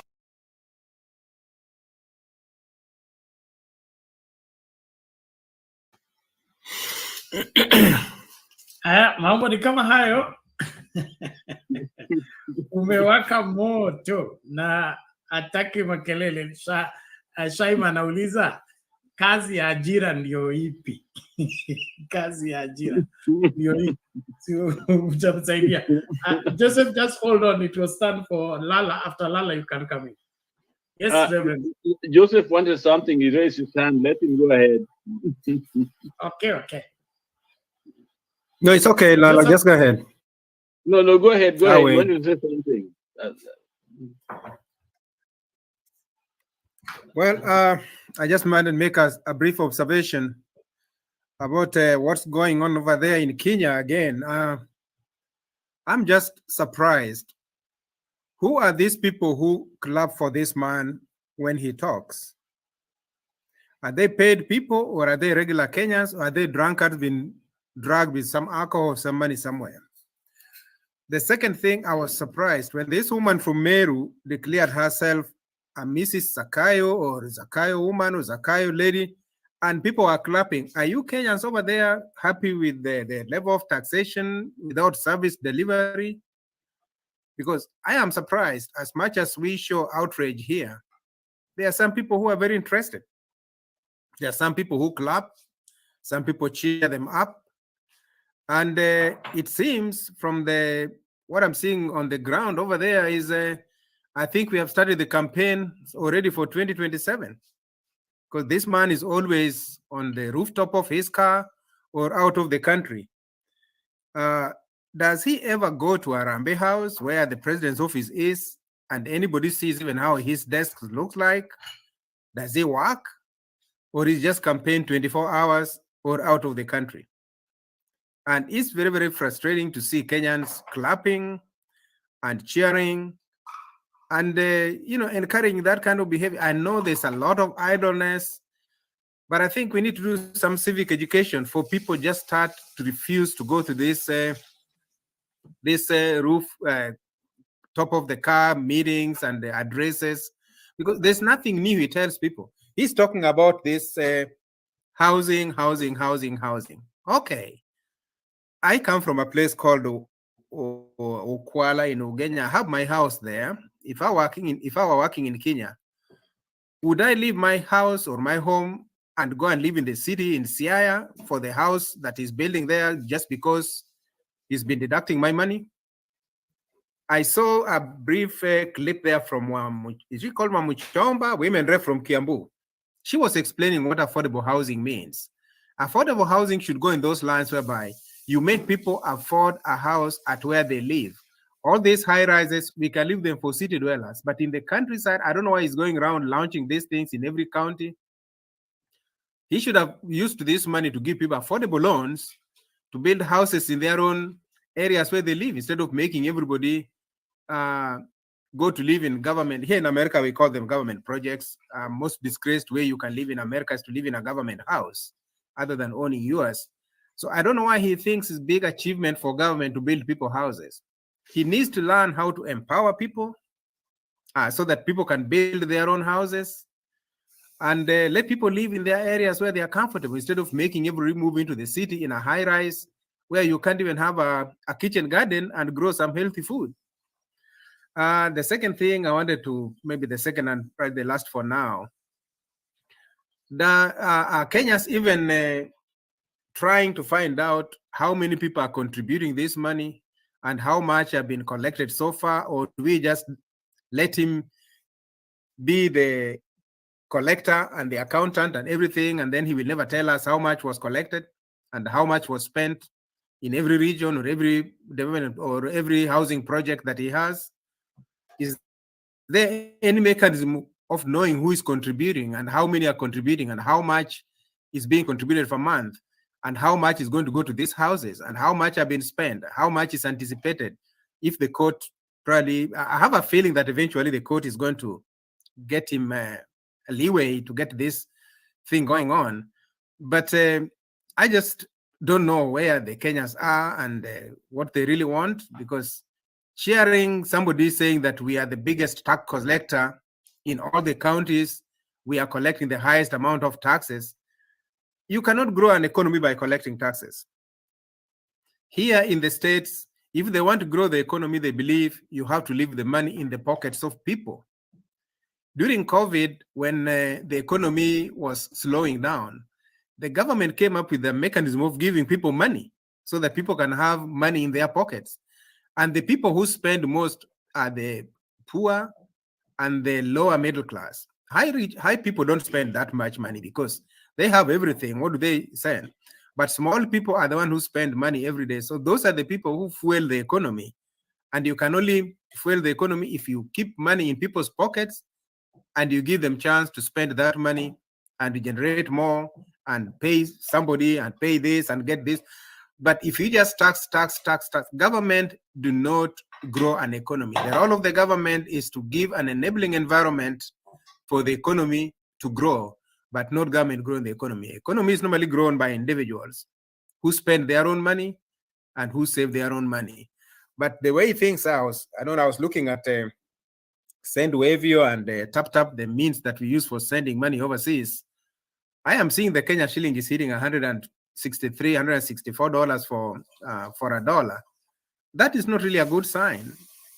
And nobody's challenging him. I know Bernard, we have played a few clips here where he was saying that in 3 months, and I think that was mid last year, the dollar was going to change for 120 or even below. Has anybody ever challenged him? What happened to that? Are we going to achieve that?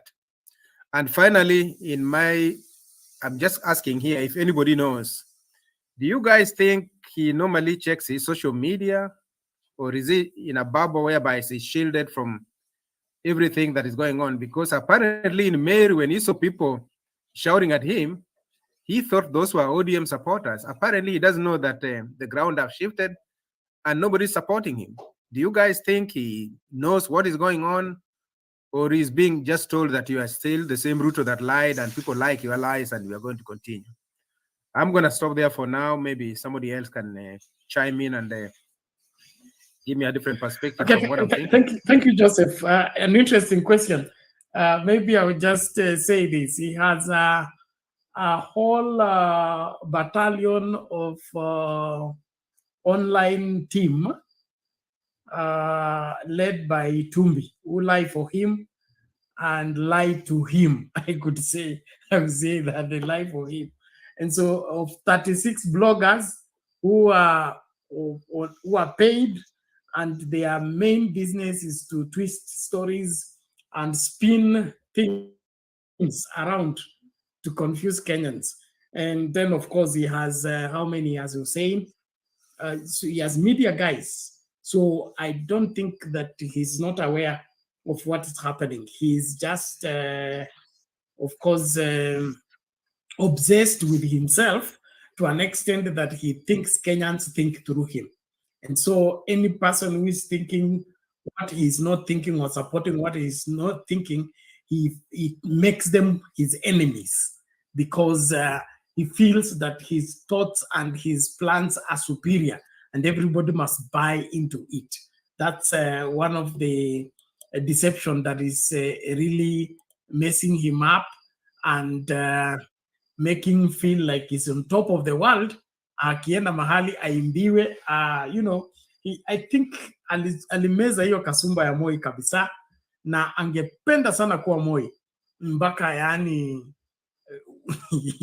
to me it looks like it's witchcraft, because you cannot be so much obsessed to a level whereby you disregard the law that you know how it stipulates, simply because you want to live in a bubble of what you imagine for yourself, and you want to be supreme when the law is no longer providing for that kind of imperial presidents.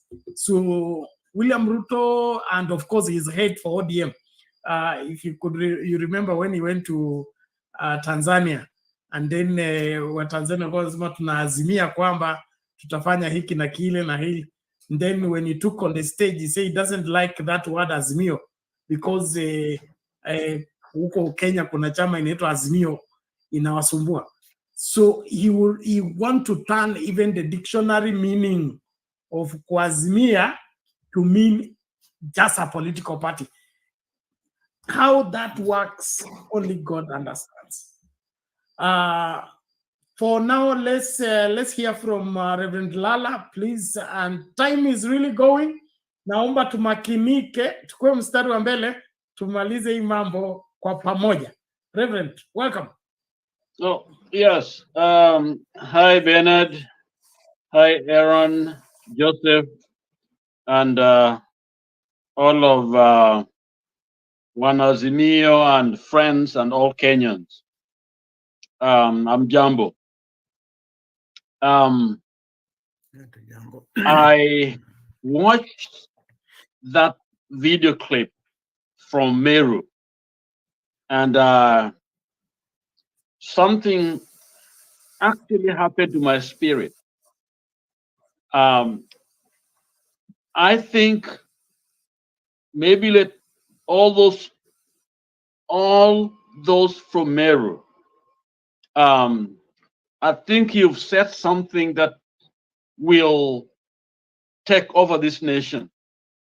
Every time Ruto appears, I have a feeling that this is the beginning of a trend. And you, Meru people, have shown us the way. I think he's beginning to have it rough, standing or stopping in market on top of a vehicle to lie to us. And so, Meru, thank you for what you've done. I wanted us to just remind ourselves of what democracy is, because I think we are failing our nation because we have something powerful, but we don't use it. We romanticize it, we discuss it, but unless it becomes part of us, unless there's a belief, this is what democracy is, this is what the democratic government or constitutional democracy is,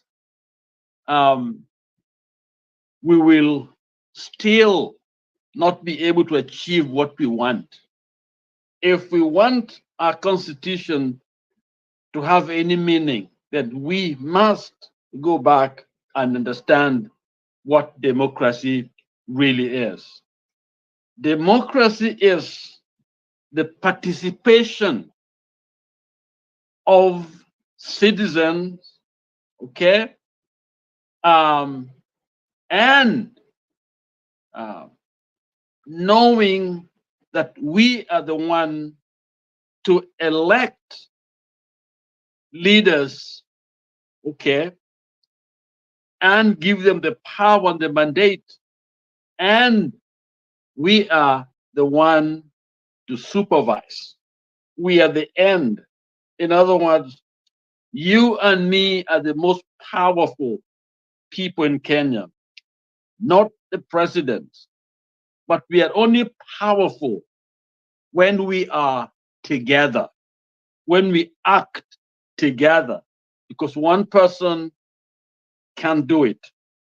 So we, the people, mean that we are the citizens, we know our role as the electors of this government, this system, and it's our responsibility to make sure that things function. That means that we are not helpless, we are not impersonal, we are actively engaged in what we have. Kenya belongs to us. And democracy also means the rule of law, as I hear that word all the time, that which begin with the idea that we are all equal. Hata wale watoto on the street, as long as they are born Kenyans, they are equal before the law. And thank God they are all endued with all the rights and the privileges of what life has. So everyone is the same.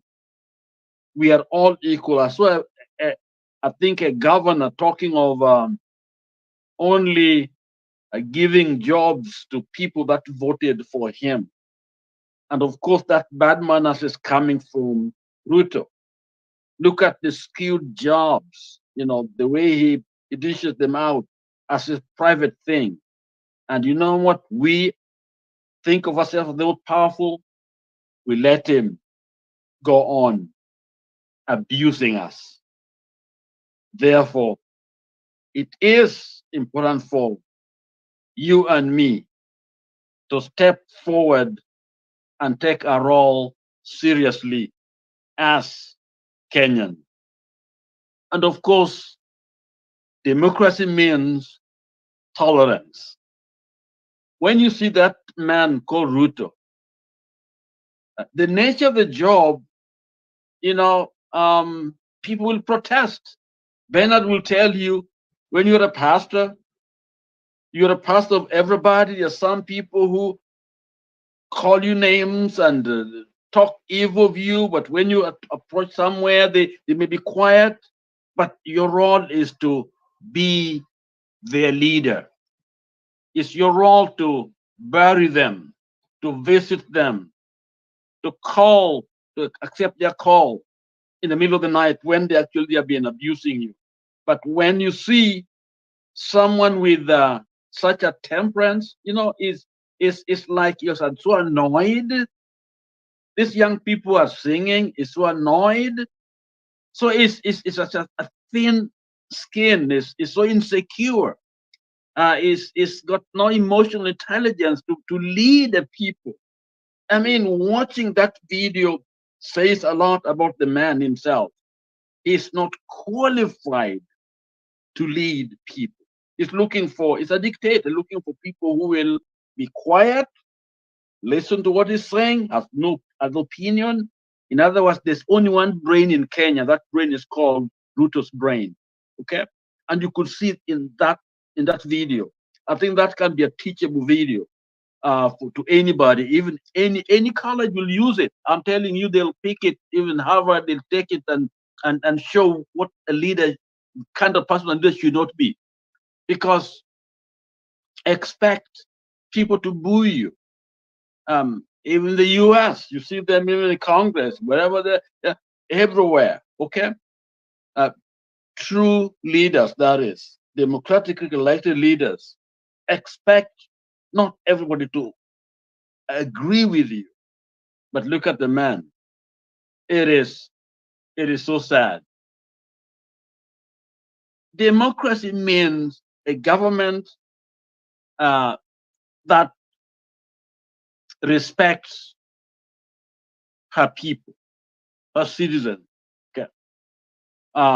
Respect their opinion, listens to them, the people.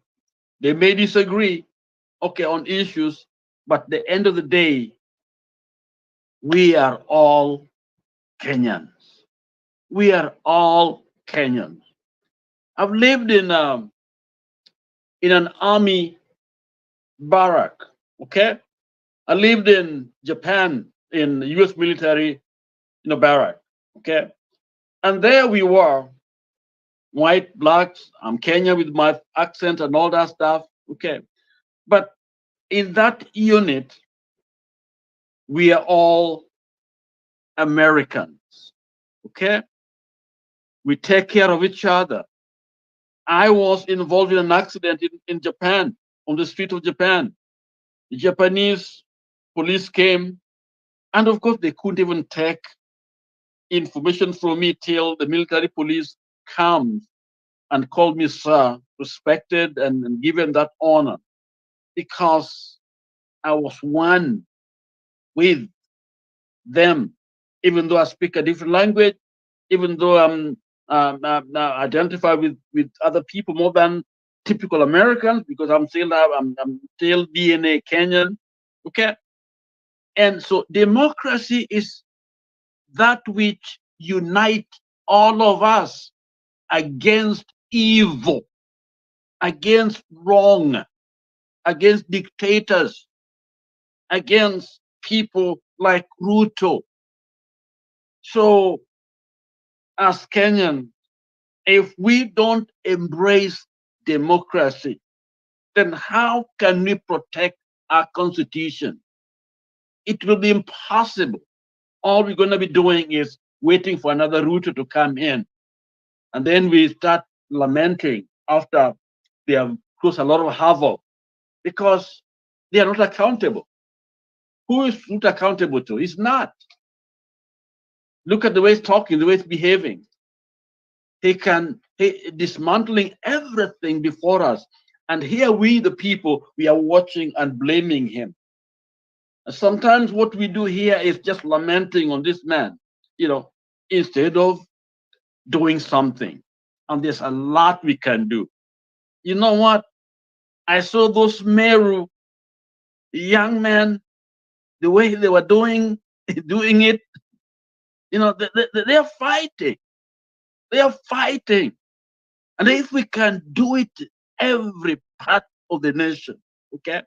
If we can do it, I'm telling you, that will basically stop the guns, okay? It will stop a lot of violence, okay?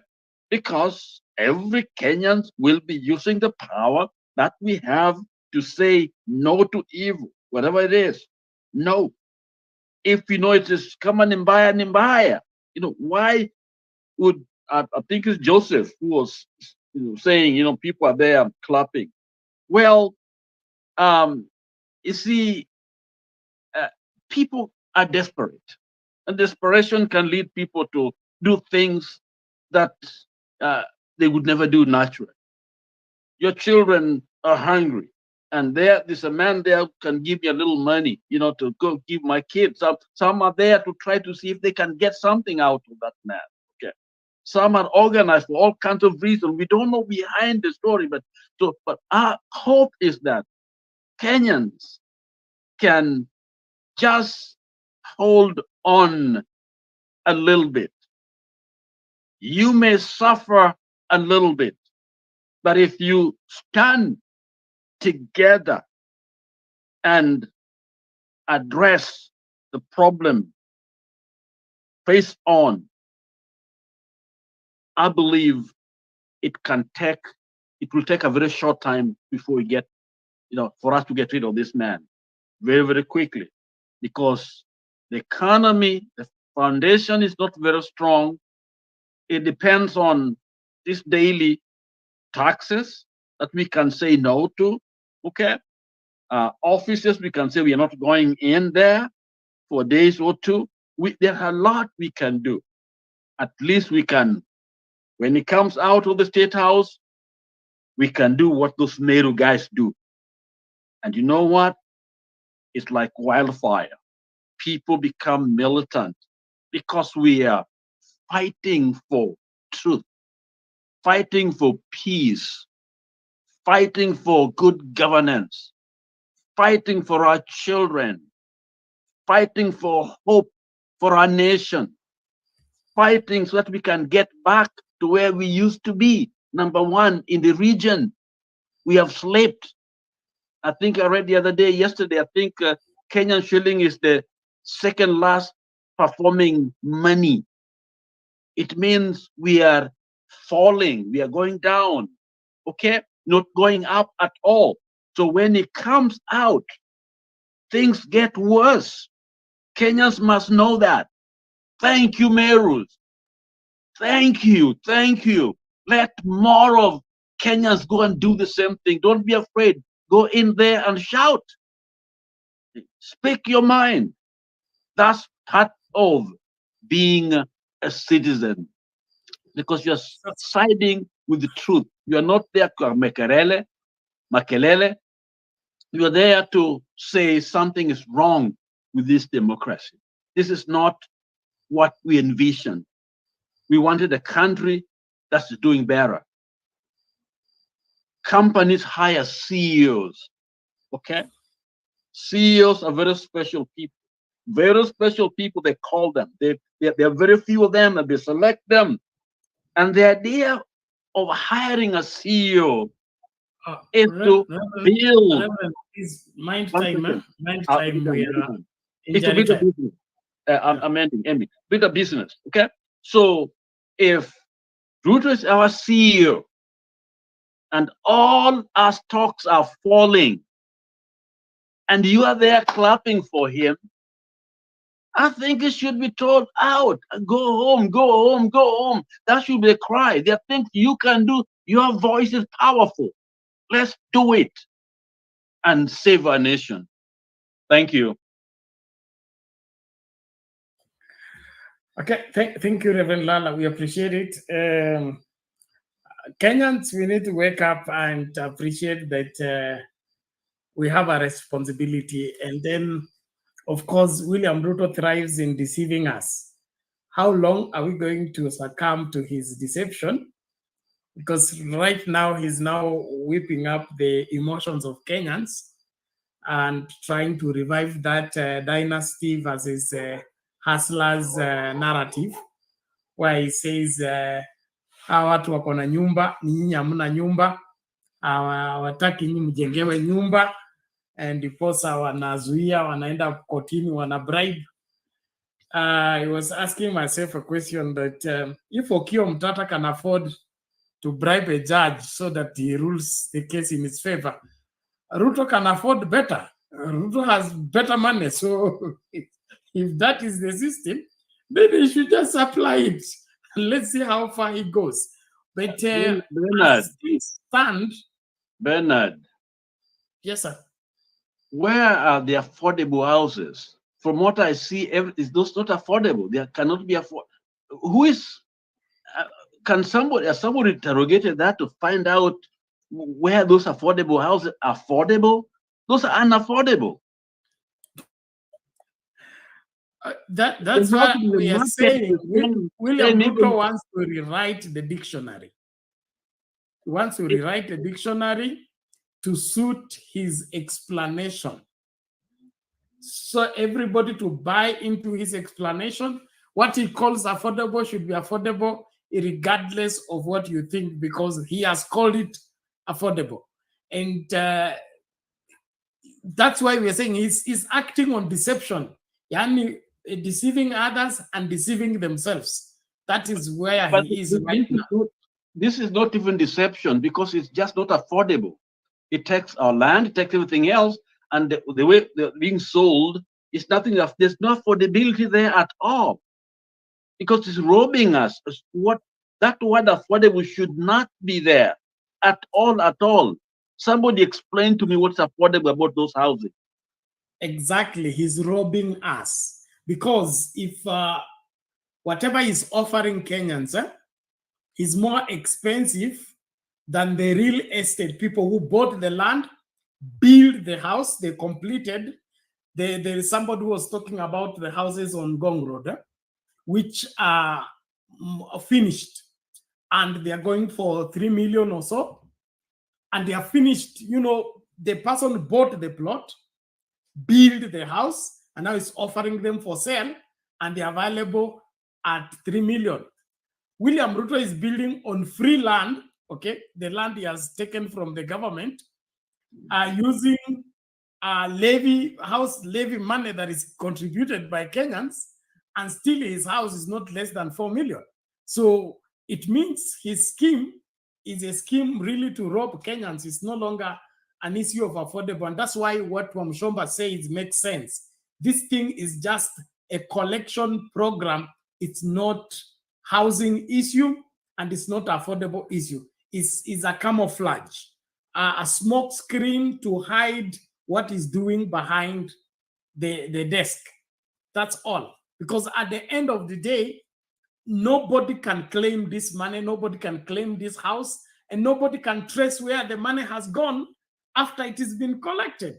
Even the control of budget, I don't think has access to that. And that's why he enjoys introducing new laws or introducing new schemes so that it cannot be caught. Because if he worked within like the national, we had the housing, National Housing Corporation, okay, that is framed within the law and needs to operate within the law, he will be caught. So he introduces something new. He calls it housing something, affordable housing, so that he can operate outside the sphere of being caught in his robbing of Kenyans. And so Kenyans must be vigilant. And if there is any reason to resist William Ruto, we are being given it every day. And so let's not relent. Let's keep focused and refuse kukunjwa. Tusikubali kupumbazwa kama wa Kenya. Let's listen to this Kenyan, and then Kenyan would love will come in. After that, our time is really running. I intend not to stay longer unless Njiru comes. I would not keep here longest because I have some early morning programs. It's already 2 a.m. in where Bernard, look at my inbox. Sorry, so yes, I'll get to it. Let's listen to this Kenyan, sana then leo you come hii in. kwa sababu wa Meru na watu wa Mount Kenya East mesikia watatembelewa siku 3 na rais. Rais hajakuja Meru kwa sababu kuna project analeta. Nataka kuambia Wakenya na wa Meru wasijidanganye. Ile uongo yote president amewapea ni uongo, ile ilikuwa inafanya sisi hiyo sufuria wanadharau ndio itasaidia wa Meru. Na mpaka wa Meru wamwamuke. Kitu ya kwanza mnadanganywa nyinyi, hakuna mtu atalipia mtoto school fees. Jaribu upeleke mtoto kwa shule kama una school fees. Jaribu upeleke mtoto wako rais ndio namba 1 Kenya. Anandanganya usiku na mchana. Sile project sote. Senya amekuja hapa kundanganya si project amekuja kufungua Meru. Hakuna yenye iko imefunguliwa wakati ya Uhuru na yeye.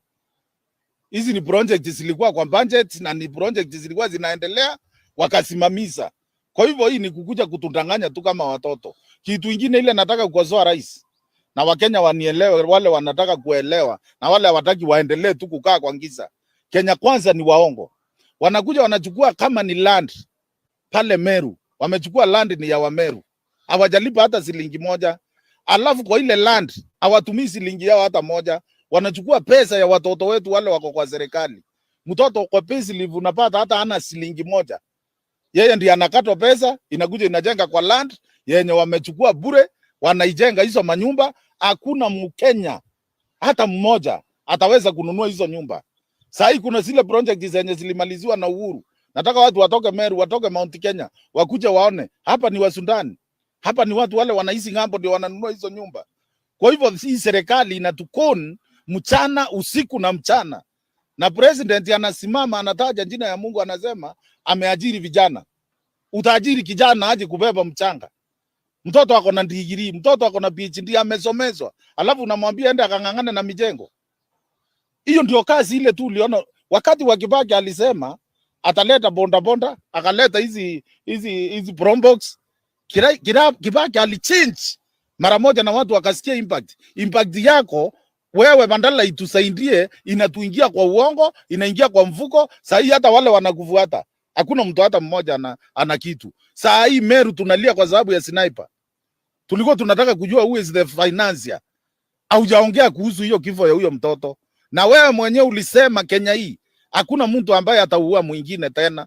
Sasa hii kuna yule ameuawa na unazunguka huko na uongei kuhusu hiyo. Kazi yako ni kufungua miradi ya uongo yenye ilifunguliwa tena na yenye itaendelea. Ile mradi tu itaendelea ni affordable house, hii ingine haitaendelea. Na affordable house nimeelezea wa Kenya ni kwa sababu samba serikali haitoi pesa kwa samba, serikali hakuna pesa inatoa kwa wale watoto wetu wameajiriwa. Unapata mtoto pesa ilivyo haina kitu, ndio serikali inamuibia, inakuja inakupea wewe, alafu inakuambia ununue hiyo nyumba. Utanunua na nini? Pesa ilivyo hauna kitu, yule mwenye amejengewa hana kitu.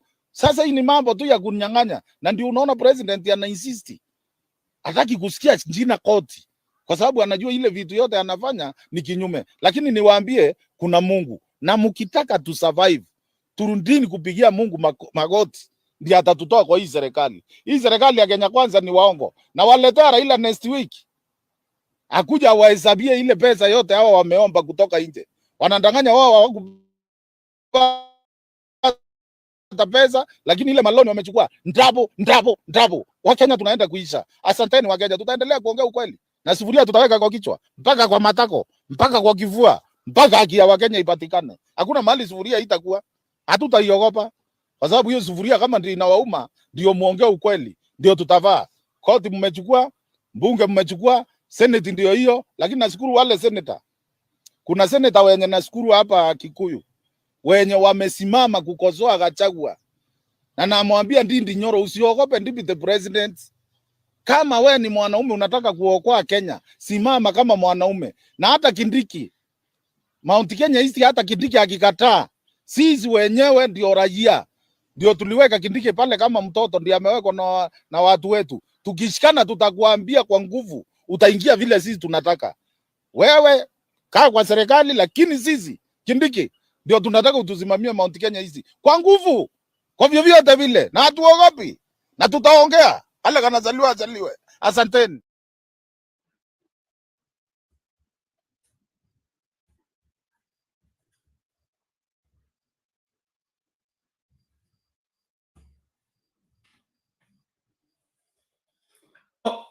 Thank you. Message conveyed. Asante sana. Naomba sasa tuende kwa Kenya Nude Lab.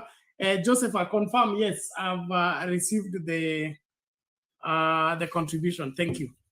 And thank you for every other person who has communicated. Please, let's keep up, and we'll keep you abreast with how far we have gone. Kenya Nude Lab, asante sana. Thank you. Kabla nianze, because I'm about to start ranting here. Niko karibu kuanza kulalamika. I want to, first of all, before nianze kulalamika, I want to, first of all, thank you, Bernard, number one. Thank you for your commitment to this channel. It's been what? I think we need, Bernard, at some point, I think we need to go to, you know, anniversaries have to come. We've been in this journey for a long time. Wengine tushajulikana mpaka like I told you, you know, my high school classmate aliniandikia akaniambia, is it you that I saw? Well, the other one, and then you move to the other one.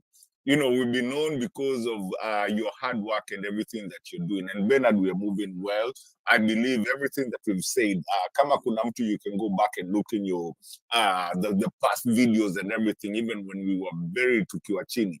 You know, we most of the things that we used to say, we are being vindicated as we speak. Again, I want to thank Mr. Joseph. I really listened to you. You're very smart, and I love your contribution. You should be coming very oftenly, because at least you're winning the way to, lakini the mind that you have actually is what people need, above the civil education that we actually need. I'm not as, you know, elder, like, you know, when you're mkubwa wetu, so we respect you a lot. Lala, thank you so much for every time taking your time.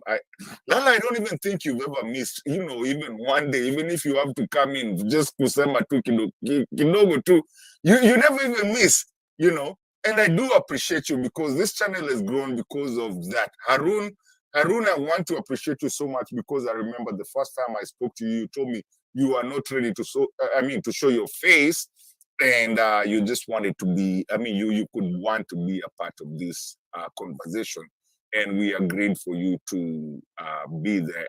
And since then, you've never failed. Tunay Mohammed, asante sana, everybody out there. Nathan Dusi, I don't know where you disappeared at. Ukaba, kanami kanile wewe kalaku. Karis Mbaya, I won't go so much because I know. Boss Lady, asante sana. We really appreciate you guys. This is some kind of talk, and we always say, listen, if we don't talk, we're going to start fighting. And we don't want to fight. But we can talk, and our talk can actually bring something else in our country, because this country is ours for our kids and for the people that will be left in this world once we're gone. Anyways, Bernard, me, I have a problem. Nimeanza sasa uchokozi. You have a problem, or you are the one who has government? Hapana, jana mulitukelelesha saidi moja ya Meru. Leo tena mumetukelelesha tena. Hatuwezi ongea vizuri na tuko juu ya gari. Sasa kama ile mnasema si point, mnatakaje tupige makofi? Nini hawa watu mnatusumbua akili bwana. Yani whole president sisi na tuko na serikali mzima, hatuwezi ongea mbele ya watu. Unajua mgeni akikuja anaheshimiwa, anasherekewa, anachinjiwa kuku kama ni kwetu. Lakini ukianza kuwa mgeni wa kila siku, kwa sababu ukikuja tunakuchinjianga kuku, so unaenda hivi after 30 minutes unarudi tena tunakuchinjia ingine, ukienda hivi after 30 minutes unarudi tukuchinjia ingine, tutakusomea sasa. So hii visitation, these people have overstayed their welcome. You don't want to be visited. Kwa nini mnatupigia kelele? Alafu nyinyi shida yenu ni nini? Si nyinyi mlienda mkachukua Hustler Fund. Hustler Fund tuliwapatia 500. Sasa nyinyi hamtaki tuchukue Hustler Fund ya nini ya $1 million US kutoka USA. Sasa tutalipa aje hii pesa bwana? Na si ndio tulienda tukachukua. Hatukuwatuma, kila mtu atauchukua mzigo wake mwenyewe. Yes. So wewe ulijipeleka Amerika mwenyewe, wakauliza tunahitaji polisi, ukainua mikono mbili, uko na polisi unaleta. Sadaka ya kuleta polisi ukachukua. Sasa saa hii hakuna polisi unapeleka, rudisha sadaka. Kwa nini hamkutuambia tuna jurisdiction huko? Tuandikie katiba, tuwasomee katiba, tuajirie Attorney General, tunamlipa kila siku akusomenge katiba. Uko na president advisor, tunalipa kila siku kwa advice. Tena tukufuate tukusomee hiyo katiba. Ai, hata kama wewe ndio Jehova, hapana, haiwezekani. You see, Bernard, one thing I'm happy now going back, you know how I introduce myself. That's how I introduce myself for the new guys in the channel. I introduce myself as a UDA guy, but anyway, ukinifuata na UDA utapotea kama Uhuru kama Ruto nini kule anaenda. I don't even know where huyo mtu anakubalika kwa hii country. And as I finish, I'll play a video here that was like a funny one. But Bernard, I am happy of what we've been doing, and I'm happy about everything that is happening in Kenya. It was just yesterday, Bernard, that I was just here, and I told you there's a wave that is happening. We were talking, you remember I came in just to give you a little bit of opinion of what I was seeing, and I gave you what I was seeing, that there's like a wave of people just who don't care. I mean, presidency or no presidency. I gave you an example of when Moi used to come to our to our primary schools at the time. We used to hata sijui walikuwa wanalipaji uto tu bendera. Ulikuwa na kabendera ndo unakaweka kwa box huko. And the classes hiyo siku mnafurahi because there's no classes anymore hiyo siku because Moi anapita. Leo mtakula vizuri. Anyway, hata si ati tulikuwa tunakula vizuri. Ni shule tu hatukuwa tunataka we didn't want the evening math class because the evening math class ushaiva sweater, yani unatoa mpaka, na wengine wetu tulikuwa kora because unatoa hiyo sweater unapata shati kwanza ni nusu imefichwa na sweater, you know. So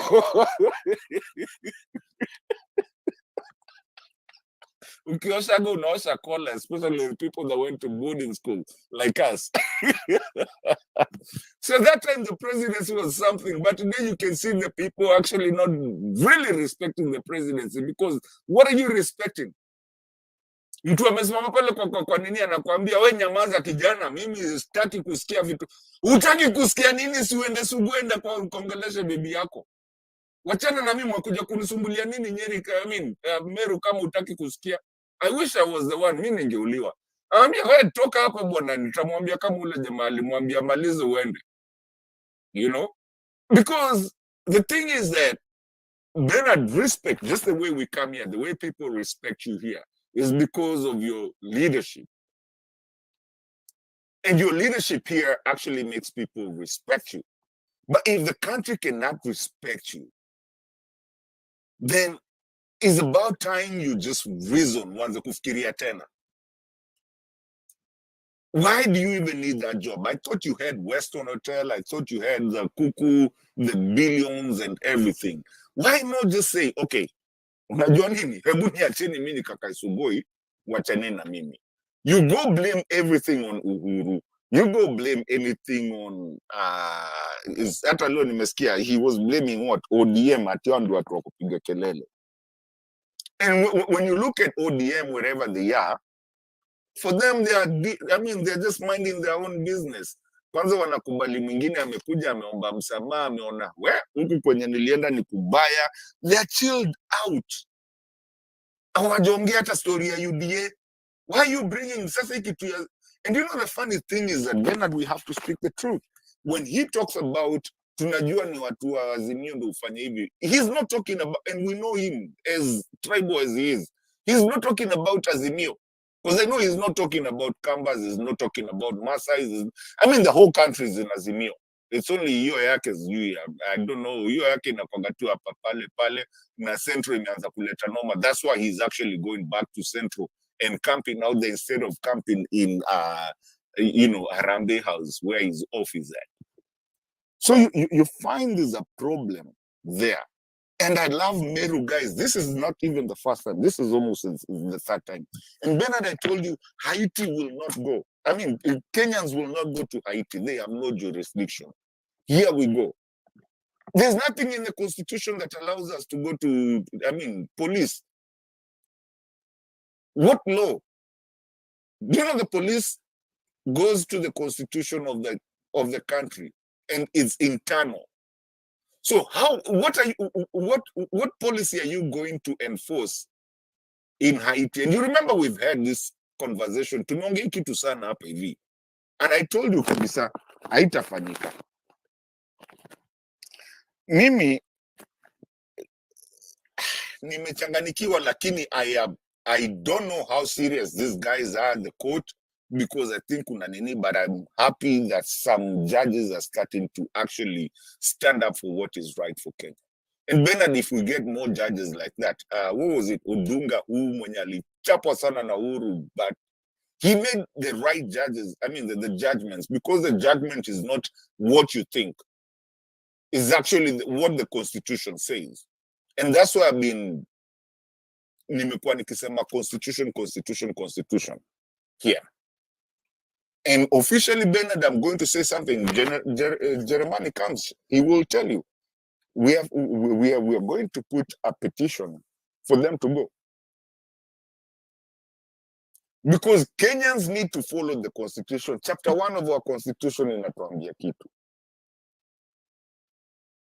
We will not keep on sitting here with a mafia. Mtu mwenye ana disrespect watu. And I was listening to him talking to those boys, or not boys, because most of them might be older than me, and due to respect values, the citizens that were actually dancing and jumping up and down. When he was talking to them and the way he was talking to them and the arrogance that he has, I think somebody lied to this guy. And even when you watch Kimani Ichung'wah, the way they talk, with that tumefanya na tutafanya, like it's a figure of speech, is psychological. I heard SG akisema amefanya psychology. It's something that is actually there, Bernard. How you speak, people will see you like that, watakuogopa, because of how you, it's psychological. Psychological. So the way he speaks, the way Kimani Ichung'wah speak, the way the Ndindi Nyoro speak nowadays, when you see them and they speak, then they're shouting and they're doing, and then hamtatuletea shida hapa, sijui nini nini. Bernard, it's a form of speech. Even when you greet another leader, it's always been like that. And when you, and let me just use somebody that I didn't want to use. When you saw Trump akipatana na kina Macron, he wanted to be the one on the spot, because it kind of shows you power and you're on top of everything. And it's a psychological thing of power, geopsychological and political thing. And the thing is that when you do it too much, you overdo it. And that's why most of the presidents like Uhuru would wear the fatigue of the military. Na atoke mahali na kila mtu respect. But then he wouldn't show that kind of thing, because the problem with that is if you do it too much, then people start now disrespecting you, because hii tu ni ile kawaida yake. Sasa hii ni nini anatuambia? And people start looking, looking at the things that really matter. And Bernard, I'm not trying to advise Ruto. I hope he doesn't even listen to this. Or his people. I hope he doesn't, because sometimes I hate coming here and then I start advising him, and then he might change and then I start looking good. I don't want him to look good. I want him to look so bad killer time. Bernard, we just had, and there's a story that skipped us. I tried to tell you the other day on the comment section. Do you know Mama Smokey was assigned the blood ambassador to Kenya? Who's the blood ambassador? What job do you do for being a blood ambassador to Kenya? What is the job? Are you supposed to go buy blood from other countries and bring it to Kenya? What is that? And I don't understand. Maybe you can educate me. Maybe I'm lost. Anyway, Bernard, let me keep quiet for now, because I see Lala is laughing here. I know he's about to come on me hard. And ladies and gentlemen, I know Bernard has to sleep, and he's been, working hard. I'm gonna be, after he's done, I'm gonna be here. Me, Lala, don't leave me today. Msiniache hapa peke yangu. I don't want to do a monologue. I'll be with you guys after Bernard leaves. Bernard is a good person to do monologue, but he's ordained for that. So me, I don't do monologues. Nyinyi mkuje hapa tuingie tuongee. The show is yours. It's been a while since I ran a show, but we'll be here for at least another 2 hours. Thank you. And Bernard, before you come. Hiyo kitu hiyo ngine anza kucheza hiyo. No, kuna moja nilikuwa nimesahau. Bernard, this is what I wanted. No, just let me just sign out so that I leave the two of you. No, don't. This was for you. What? Let me play this one. Yeah, this was strictly for you. Yeah. I almost left it. Let me play this one. This one I had it for you. And then maybe Alala. Bernard, wacha kukimbia bwana. Don't run away. Murife, usikimbie. Whatever it is. Kwanza niambie mzee sasa ni kumeendaje hapa? Bravo tumeteka.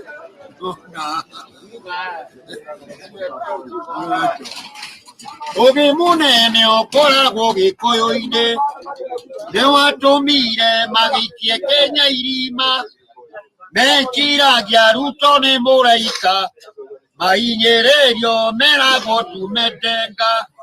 Tuna agenda, tuna mpango, tuna mikakati, tuko na ajira ya hawa vijana. Nyinyi watu wa Kiambu na watu wa Pwani sana, ndio tumeteka bilioni 500 ya mama mboga, watu wa bodaboda na watu wa biashara togotogo. Latest composition. Ndio. Sasa umpatie Shiko afanye mazoezi.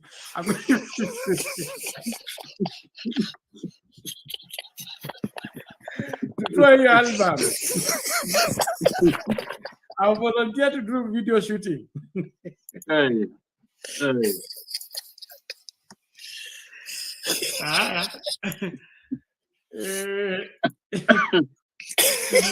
Tenga. Zinga ungwe. Wazee wamerudi studio. Nakwambia hii economy ni hatari. Imefanya mpaka kila mtu sasa tutaenda kuproduce tena wimbo. Lala, I'm looking for yours. I had to throw that to Bernard. I saw it today and I just saw Bernard laughing about that because the wazazi are telling you to metenga.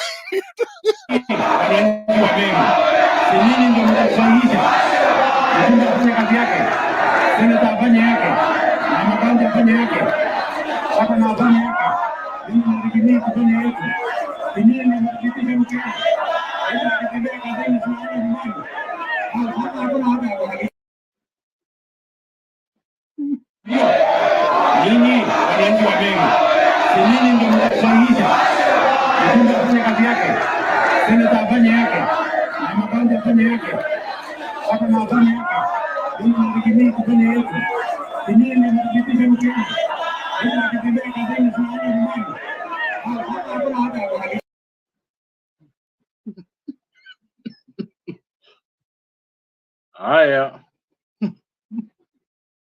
The Bumula member of parliament said maji imeisha kwa ngeni.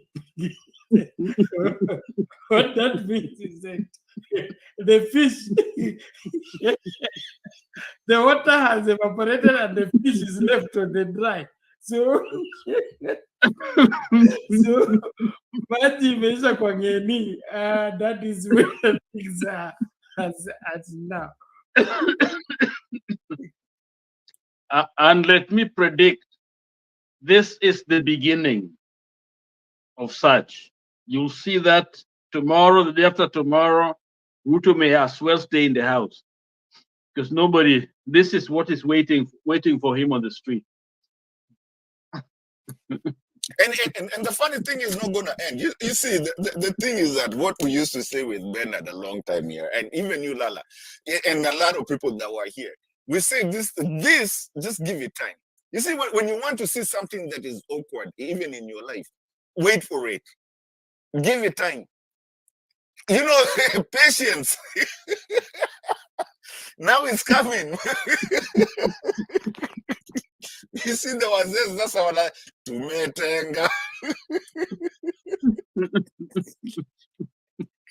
Sasa tunagoja kina Bernard watuletee nini yao, version yao ya tumetenga. Wacha yangu tunatengeneza. Shikondo taimba soprano, mimi naimba tena.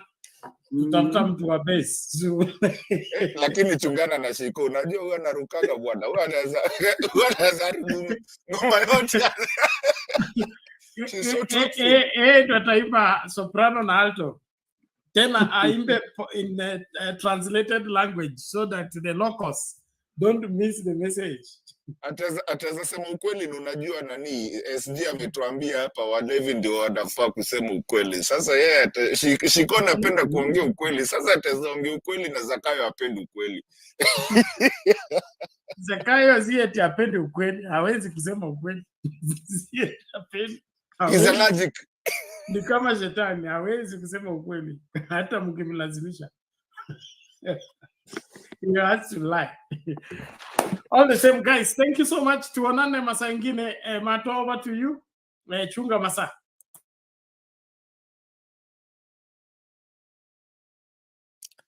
All right, ladies and gentlemen, thank you so much. Now we're moving on to the next segment. Lala, thank you, and stay with me. Asante sana. Everybody that wants to join in, come in. This is what I always call the open segment. Most of the time when I run this show, at this time, mina kuwaga nasema, unajua nini? Let's just be grown-ups. Let's have a conversation. I don't need to moderate. I just need you guys to have a conversation. And this is the conversations that we have. There was a topic. If you want to, stay on the topic, you can stay on the topic. If there's something that is really itching you, you can actually just have a conversation about it. Lala knows it. Kuna watu wengi wanajua my running of the show, and this time we have 1.5 hours to go. So please, tafadhali ingieni kwa show. If there's something that is not in the topic, you can actually just come in and have it. Normally, I really don't moderate so much because we want people to understand exactly what is happening with our country, what you feel, because what you feel as a person who's a countryman, and you have your rights and constitutional rights of what you need to do, what you feel about your country, you can actually come and say. Tupende tusipende, it's your right. So please, guys, come in. Atupende kubaki watu wawili, tujaze hii screen. Kujeni. You don't pay anything. All you need to do is click on that link right there, and it will bring you right in the show. And I'll be here to see you and make sure that you're in the show. So please, tafadhali, tujazeni kaka screen at least 4. Tukifika 6, then I'll start at that point, then I'll start moderating. But before that, we'll just have a conversation because we need to listen at least sometimes and just talk to people and see what they think, whether on topic or not topic. Either way, it's our country. So usifeel ni kama you're limited. to the topic of the day. It's been a while, and I appreciate everybody that is watching. As Antonio, this is called Sound Candy Talk. This is where you actually have your conversation without even having to go to the mainstream media, but actually the mainstream media hears your plight and what you do. Asanteni sana. Welcome to Sound Candy Talk. This is your host. From now, I'll be driving all the way for 1.5 hours, depending on how we do. Aha. And my name is yours lovely, Kenyan with love. It's been a while. And we got Lala here. We appreciate Asanteni sana. Welcome to Sound Candy Talk. Subscribe, like, and tell somebody that the show is on. Asanteni sana. All right. Mr. Lala, the floor is all yours, sir. Yes, Matu. Sema. Can I say something about my country? I've lived in Kenya till I left for the US, Europe, then the US. Came to school.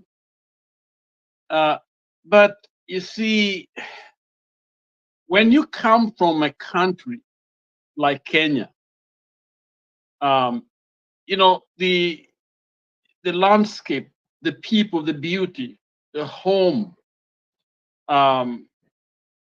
never leave you. It's always part of who you are. And so any Kenyans, wherever they are, our hearts are always with our people, with our land. And I can speak for many Kenyans. I've been a pastor for many of them. And so I know how they feel when they're outside of the United States. I mean, outside of Kenya, especially here in the United States. So Kenya is really part of us. And when you see the kind of things going on right now, we here in the US, Kenyans and other parts of the world, we are not at peace. When we cannot achieve what great nations have achieved in a shorter time, maybe Korea and others that were in the same league as Kenya, it is disheartening. It's so sad because Kenya is above all in so many ways. 50 national parks and game reserves, actually over 50. Okay. Rift Valley, just some of the world wonders in our reach. 43 languages that our people speak. Kenya is the home of wonderful runners that excite the world. The Masai Mara, a great place that people long to visit. And look at our food, and all that we present to the world is at stake. With Ruto and Kenya Kwanza and the looting and the corruption that's going on, all this beautiful land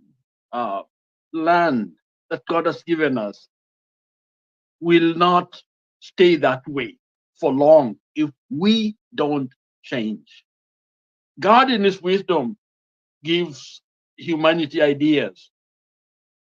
Democratic constitutional democracy is an idea that has helped many nations to be an envy of other places, whether it's the US and other countries that have done well. It's because they pursued democratic processes to gain the whatever development and achievement that they have. And so we as Kenyans must preserve what we have because it is the envy of the world. Talk to anybody in the street of any nation, whether I walk in the street of Japan, Mexico, Holland, Germany, Britain, Canada, whatever, Iceland. I've been there, Iceland. People talk about Kenya when they know you're from Kenya. It's a place they long to see. But with what we are seeing right now, what's going on right now, we may not have what God gave us so freely because we have failed to protect it. That's the issue. We have failed. We are failing our people. We are sitting, watching like spectators, not getting engaged. Democracy cannot be preserved by all of us spectators. We must get dirty.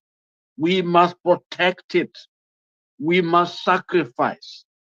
Democracy means the people themselves are involved in the selection of leaders with ideals that are reflective of the people themselves. And so when we are on the side and we watch things happening that are not part of our desire, in other words, we want a good government, we want a prosperous country, we want our kids to do better, we want safety. But then the person at the top is doing exactly the opposite. And so today, let me say this. I am so excited and so happy with the Meru.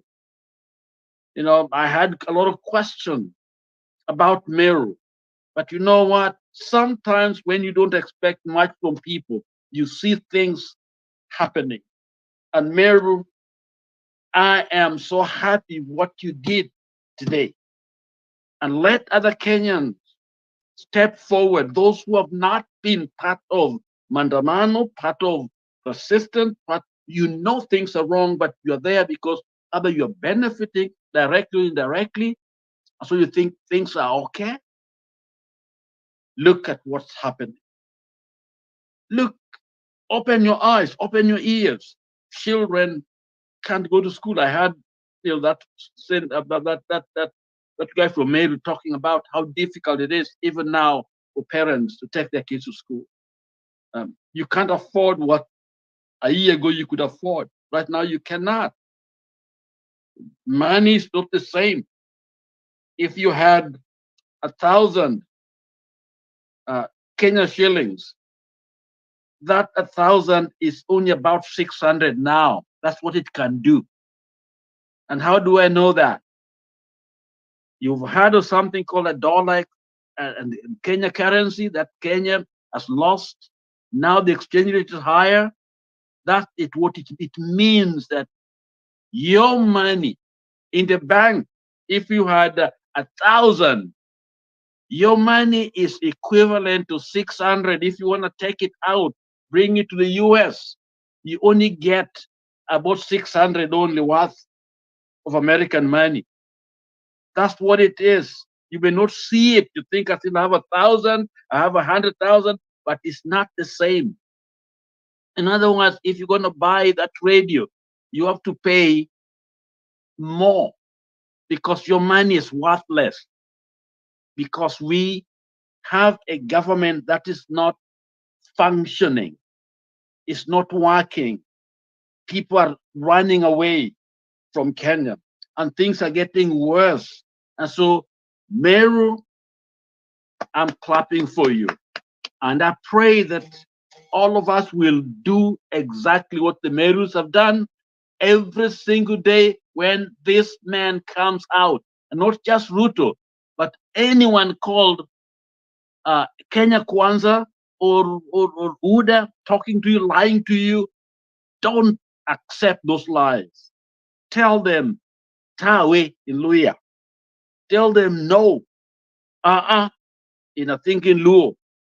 I don't know how to say in Kikuyu, but tell them Let our voice be heard. That's what democracy is. That's what it is. Please. It's not some kind of stupid silence and things are wrong. Democracy means demo, people, the voice, Christ is the rule. Democracy, people's rule. It is your voice that is lacking. That's why they're doing all this stealing. If your voice is out there, you know what? They will think twice because they will go to jail because you are there to make sure that these people go to jail because we have the power. But right now, you know what we're doing? We are just talking and surrendering and we're just there instead of doing what the Merus have done. When they're talking, talk. Sing some liberation song. Sing some gospel song. Sing about love. Do something counter to what they're doing because they're thieves. All they're doing is burning the petrol or gas from your taxes. They're building houses. We don't know where and who's gonna own those houses and who. Everything is opaque. We don't know what's going on. Nobody can tell you. These are thieves. These are bandits. They're in your home. They're in your wallet. They're in every part of you. They have collapsed Parliament. Forget about it. It can't do anything. They have collapsed. The judiciary is not the same anymore. And now they have got no voice. In fact, the media itself is really compromised. A lot of people are so scared to say anything. Thank God for Candid Sound Talk because this is a place where you can hear the truth. We just seen that video of Imeru. You couldn't have seen that one. You could have not have seen that one out in the regular media. It's people, brave people who are there taking those videos in that meeting where Ruto was. Otherwise, if you wait to watch the regular, network, you won't see them. And if it's there, it's not the raw stuff. And so you are the warrior. You are the one to do it. And let's do it tomorrow. Go where he is and go with an agenda. Go to let people know what you believe in. Let's live our conviction. Let us walk the talk. Let us be Kenyans indeed. Let's love our nation. Because when we do, our nation will love us. Yes, our economy will do better. Yes, we'll build factories. Things will start happening. But it will not happen till you and I do it. And so on the street tomorrow, let's do it. Let's do it. So this year, thank you. Thank you, Mr. Lala. Don't go anywhere. We still have we still have another. I mean, I still have at least an hour 20 minutes. If anybody wants to come in, unataka kujoin, like always, we do this show hapa sasa. Tukifika hapa hivi nakuaga kila mtu kuongea, how you talk. If you want to, like I said, we just have a conversation. We don't have to stick on the topic of the day. Somebody told me that I want to go kuja kwa show because they don't want to stick on the topic of the show. But at some point, yes, we have to stick on the topic of that day.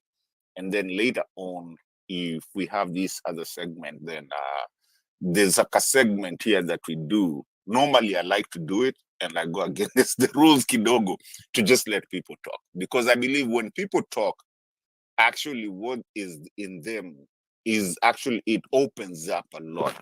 SG told us today he met somebody from, from the World Bank, and akamuuliza when do SG? Because our words, what you say here, stand to be counted.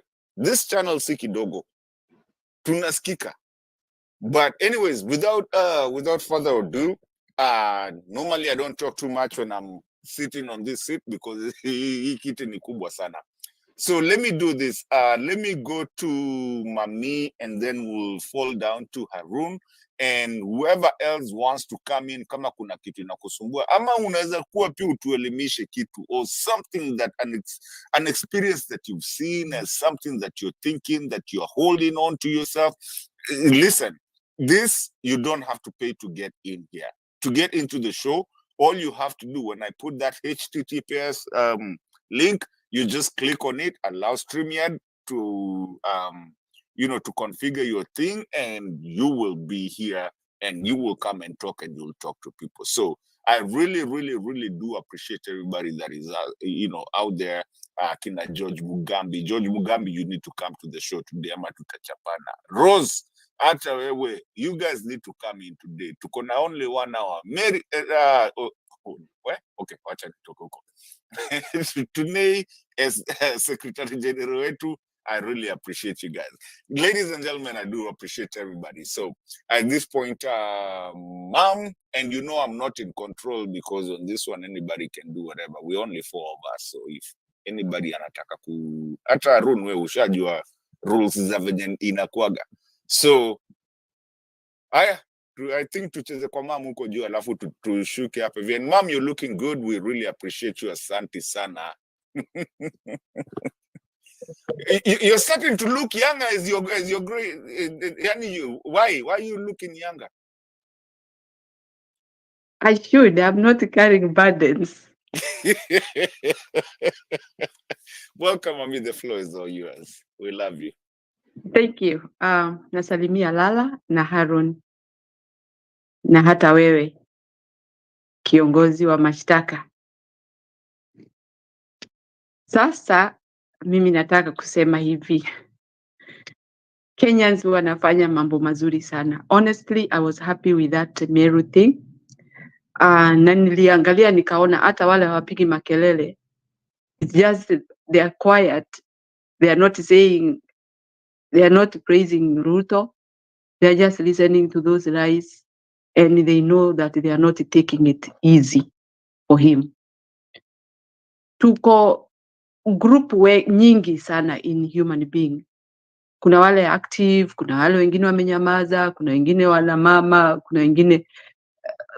So in that Meru place, you can see even those who are not shouting, heckling that jambazi, wamenyamaza tu, wanasikia kama wako usingizi, because there is nothing new that they are going to get from this jambazi. Na hii ni jambo moja nzuri sana, honestly. Huyu mtu aonyeshwe kivumbi. Everywhere he goes, he should be shown the door. He should be shown that we don't respect you. We don't want even to hear you. We don't want to know what you are intending to tell us, because everything that comes out of his mouth is lies. Na watu wakishafika hapo, sasa ni turudi nyuma, tuanze kusema tulikosea hapa. Kwa hivyo sasa tujimudu, tushikane kwa Kenya. And in fact, we can get this guy out of the office without any casualty by our behavior. Si behavior mbaya, but behavior mbaya towards him. Lakini sio sisi kwa sisi. Sisi wa Kenya tuwe pamoja, tuendeshe vita yetu hiyo ya baridi. Hivyo tu, pole pole. Tusiumizane na tuangalie sana kusiwe na casualties of any kind. Tuwe brother sister keeper, tuendeleze hiyo mwenendo. Akienda pahali watu wananyamaza, hawampraise in any way, na wale wengine wale wanaweza kupiga kelele wapige kelele.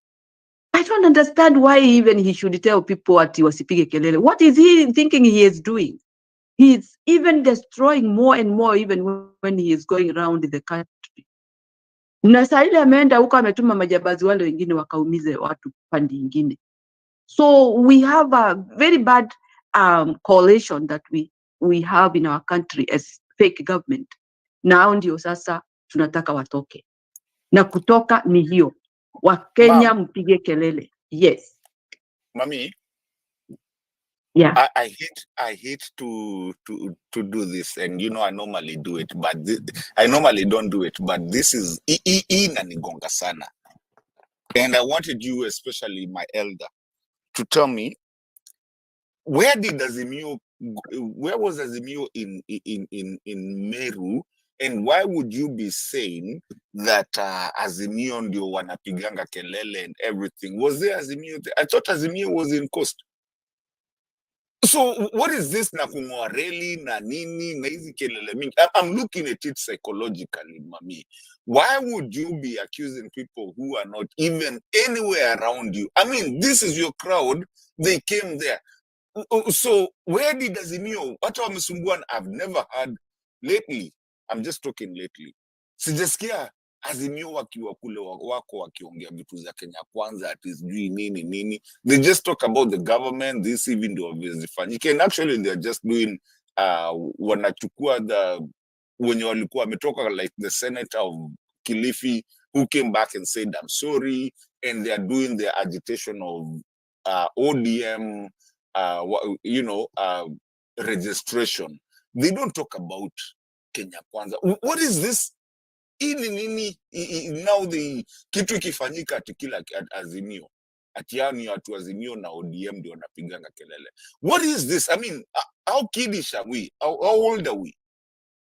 Sorry, mom. I had to counter that because it's been imenichapa, and you're my elder, you're my mom, and I wanted you maybe to talk about that as you're doing that, because you are almost going towards that side, and I want to, towards commenting about that. Okay, Kenyan with love. Anybody who wants to destroy you will use your name where things are not going right.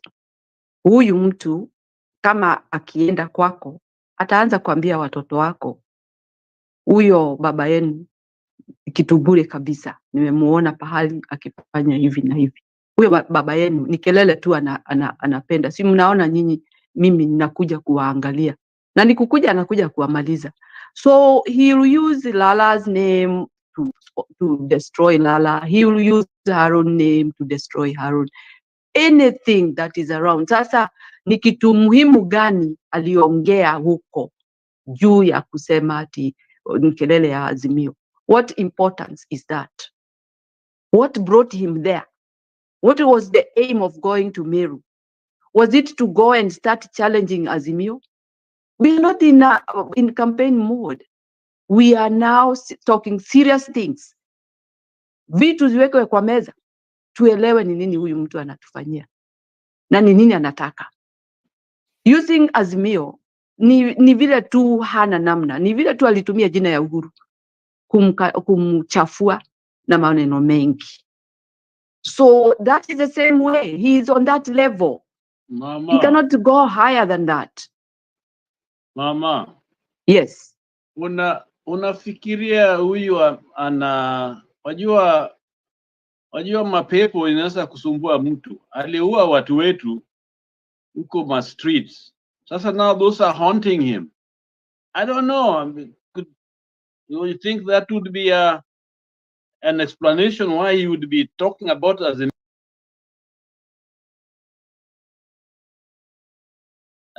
like anakicha kitu, something is not correct, kama irrationality there. You see, Lala, mtu ambaye amefanya dhambi mpaka zimekuwa kwa juu ya kichwa yake haoni kitu kizuri na hataki makelele kwa sababu inamsumbua vile amejawa na mambo machafu kwa kichwa yake. So sasa ile unapiga kelele,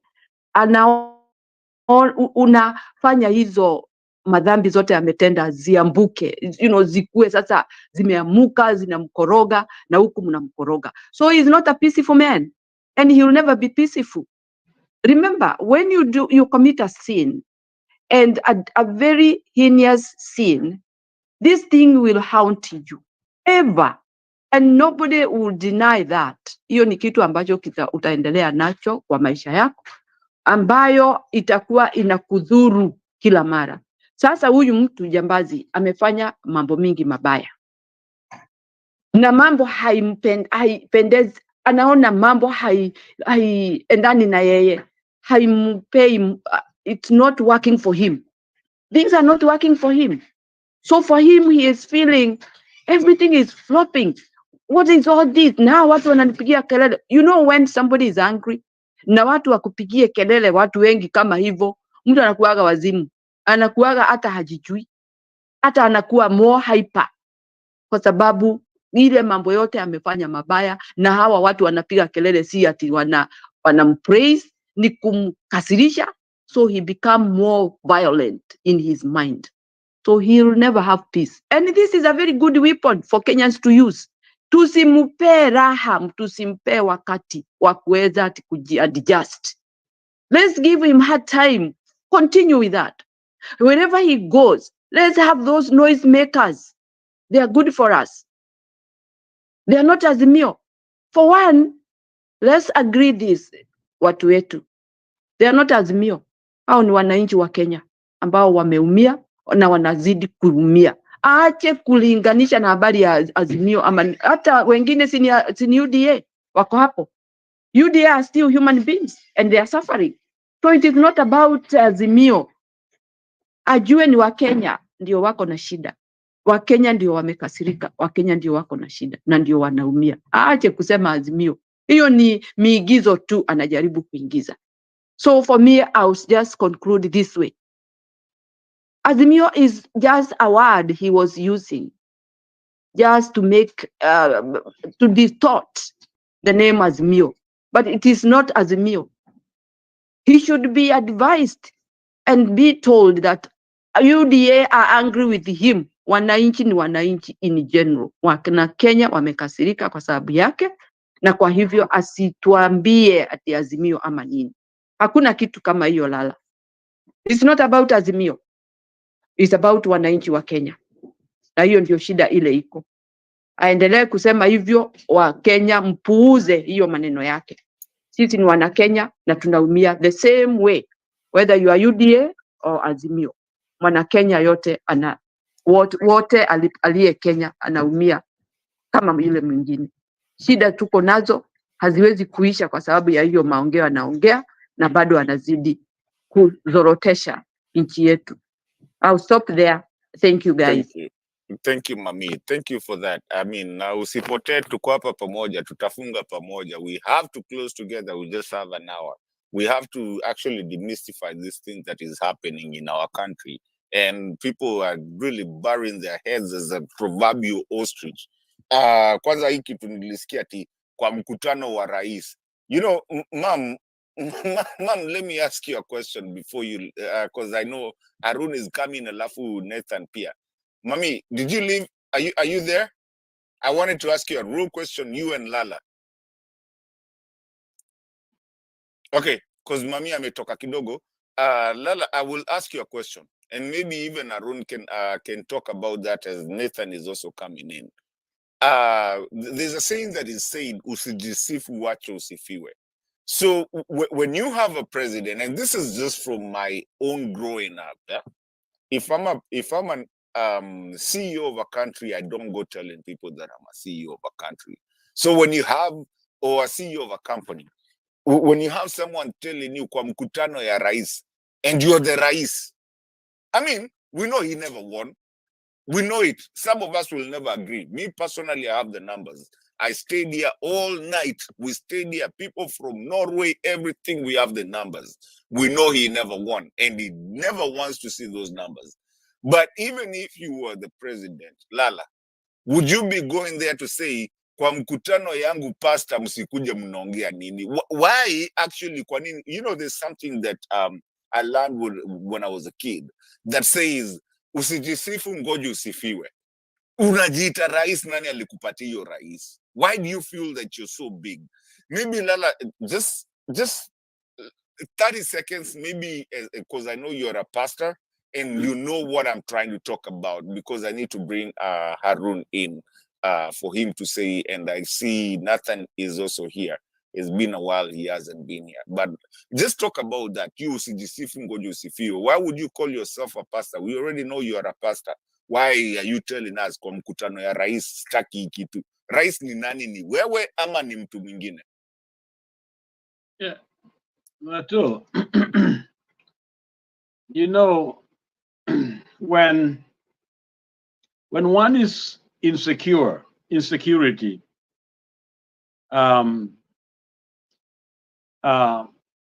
it actually shows it, you may be in that high office, but you don't really belong there. Psychologically, you don't belong there. Emotionally, you don't belong there. You are there because of deception and power and the stealing of election. So insecurity is just too much. So everything he does, he has to remind people, that this is who I am, because it's not. It's almost like trying to convince himself he's the president when actually deep down in his heart, he knows he's not. He knows who the president is, but he has to pretend, because that's exactly what insecurity is. When one lacks that confidence, so it makes him look small, cheap, petty, so insignificant, because he is aware that he doesn't have it and is pretending to have it. So that's a defense mechanism he's using. Psychology, we use those defense mechanisms is what helps him to cope with the position that he does not deserve.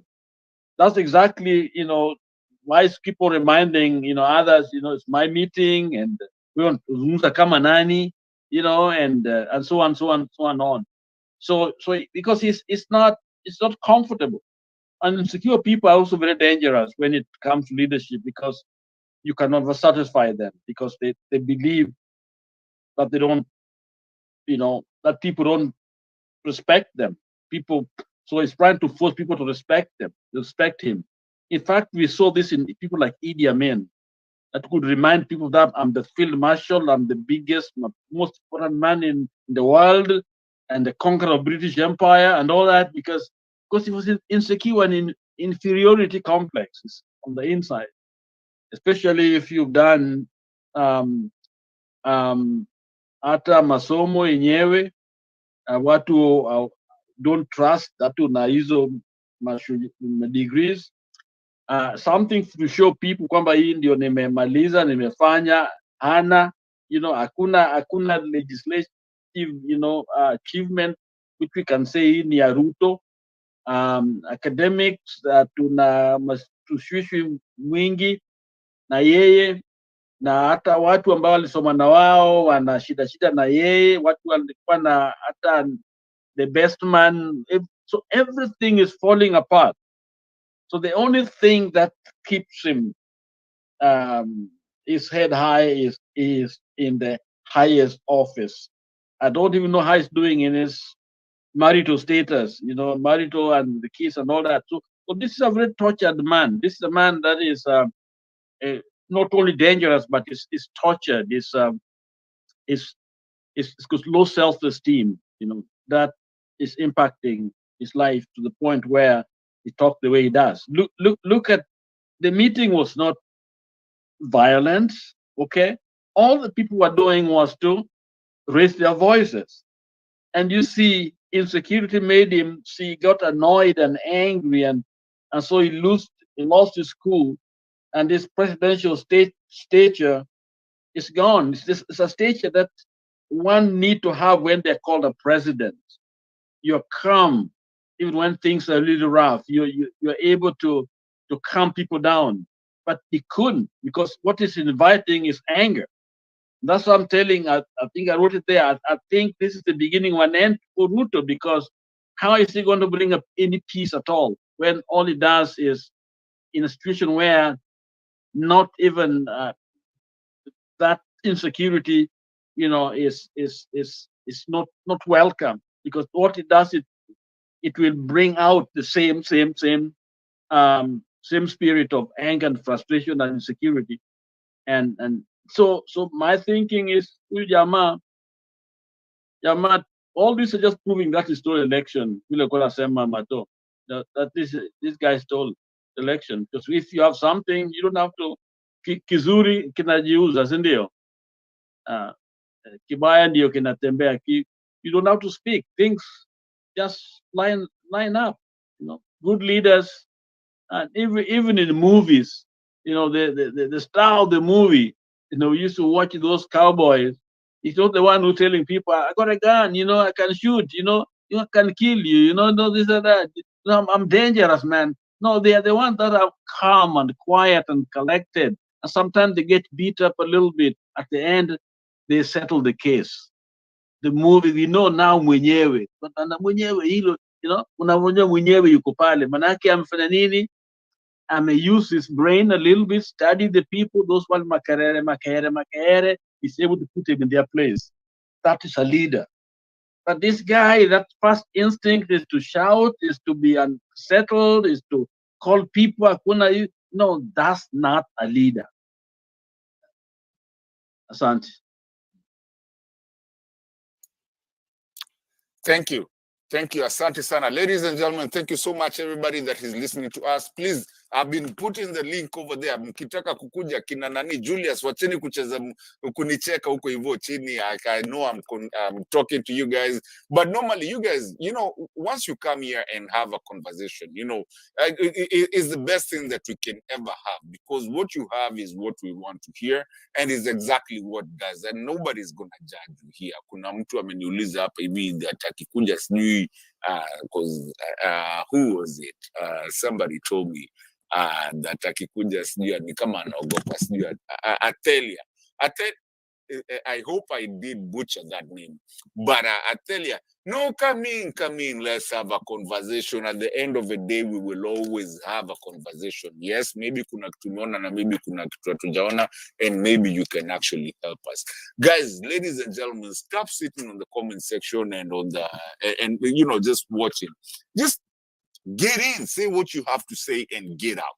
You know, if you need to get out. But if you want to stay, Mr. Harun is one of our big Ameka, you know, he used to be on the comment section for a long time. And he's been here, and I know you guys like his contribution every time. So wachageni kukaga huko hivyo nje. Kujeni muingie. If you really need not to be seen, I mean, just tell us, okay, I don't want to be seen. If you need to be seen, there's nothing wrong. You can even come with a different opinion, and maybe we will understand you and see what's going on, because personally, I don't believe there's anybody that doesn't understand that this thing that we call a government is a flop. Even the people that are there, I mean, even my own sisters just say, don't talk to me about those people. And she even voted for them. You know, there's nothing I could say, but, you know, people are starting to see. So, guys, come in, let's have a conversation. I don't think we have a lot of time. I think we have at least another 45 minutes, and then I'll be closing it up. This is the open forum where we actually, when I run this show, ikianza kuishaishi hapa hivi nafunguaga tu show yote kila mtu ajiongee, as long as we don't go past 6. If we go past 6, then I moderate. After that, I don't moderate. Kama watu wako less than that. I want us to actually converse, because our country is actually born of conversing.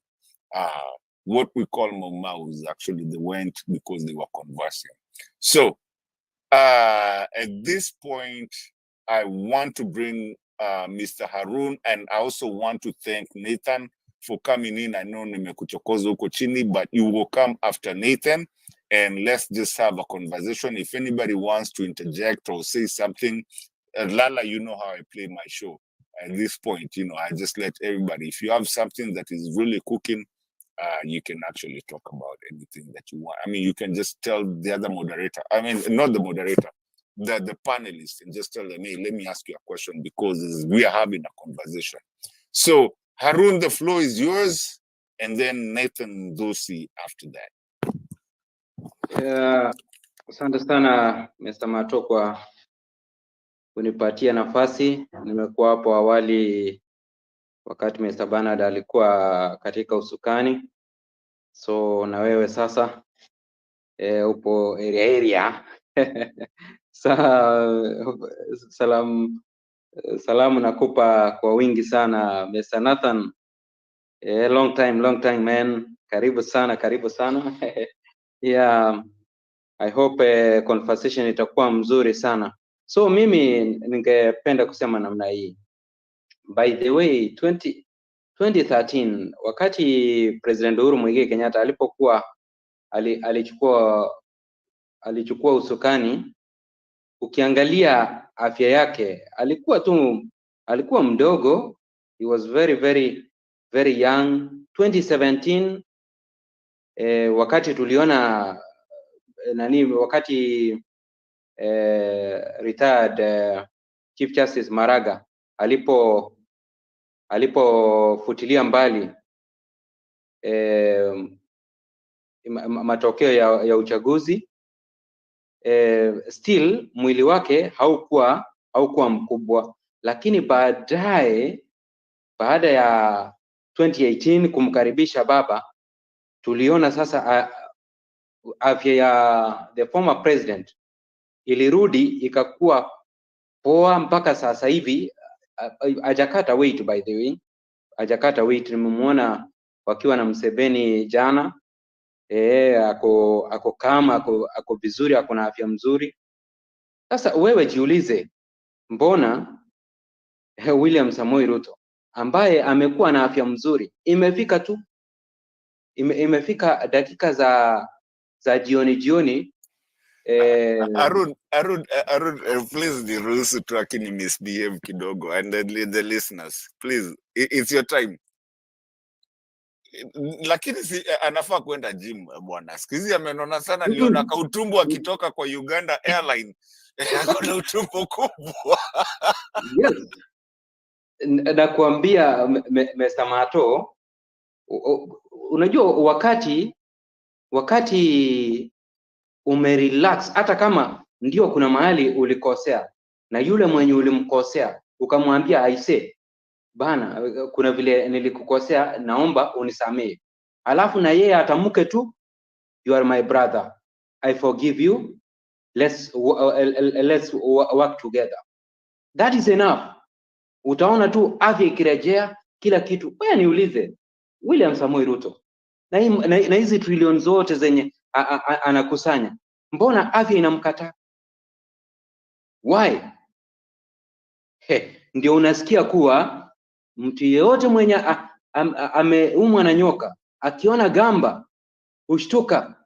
Mtu yeyote mwenye ameibia Azimio kura akiona tu kafrakas kwa mkutano yake, jina Azimio tu linakuja peke yake. So hiyo ndio, that is the funniest thing ambayo inakumba huyo bana. Sasa huyo bana ikiwa anataka afya yake irejee vizuri, ang'atuke, aachie baba kiti hii yenye alifanya nini, alimuibia, then things will be good on him. Lakini the moment ataendelea tu kukatalia namna hiyo, hata have peace in his mind. Utaona tu anavaa nguo zinamkataa. That is, in fact, that is the impact ambayo wakati umechukua kitu ya mtu, kwa sababu ukimwona tu hivi unaanza kubabaika. Ukubali, ukatae. Basi ningependa kusema namna hii, when our Kikuyus brothers and sisters walikuwa in distress, hiyo ilikuwa mami utamute kidogo. Yeah, thank you so much.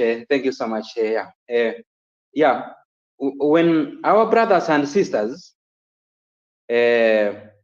from the Kikuyu community, wakati walikuwa in distress baada ya aftermath after 2007 elections, it took a prince to leave the palace. akaenda kuwaokoa. Now kwa huu wakati wakati MPs walitutoroka, wakati William Samoei Ruto alitutoroka, it took an heroin woman ambaye anaitwa Wamchomba kukam out na kutuambia kuwa I say hii finance bill kuna vitu ziko hapo ndani ambazo ziko dangerous. House levy, it is a scam. Watu wengine tukafanya nini? Tukasema hapana, hizi maybe ni kelele za chura. But mind you, mama amekuwa vindicated. Yale yenye alituambia kuhusu house levy ama hii house tax imekuja kutirika. So mimi kama kuna an heroine kutoka Mount Kenya mwenye anaishi sasa hivi, ni mama wa Mchomba. What a lady. Huyu mama, Mungu ambariki sana. Cause unajua sasa yeye ndiye amekuja kuweka peupe kuwa hakika William Samoei Ruto, hii mambo ya housing ni wizi bana. This is theft. Ni wizi. Jamaa anaibia wa Kenya ambao wako na payslip. He's stealing from them. Arun, and then this lady sounds like Wangari Maathai in a certain way. Sijui kama umenotice hiyo kitu. I tell you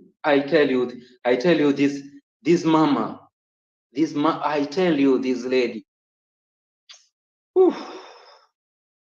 Huyo naye wacha Mungu amfungulie njia. Huko mbele kuna tukiwa hai kuna vile tutamsaidia. I tell you. Mimi ni mtu wa Azimio, but huyu mama mimi nimekuja kumpenda kwa sababu sasa hivi hakika tumejua William Samoei Ruto amekuwa akiibia wa Kenya pesa zao. Sasa Wakenya wenzangu, weka macho yenu kwa Supreme Court, kwa sababu hivi soon mimi naona mtaanza tena kusikia kisungu mingi, mtaanza kusikia quotes mingi sana ambazo asitakuwa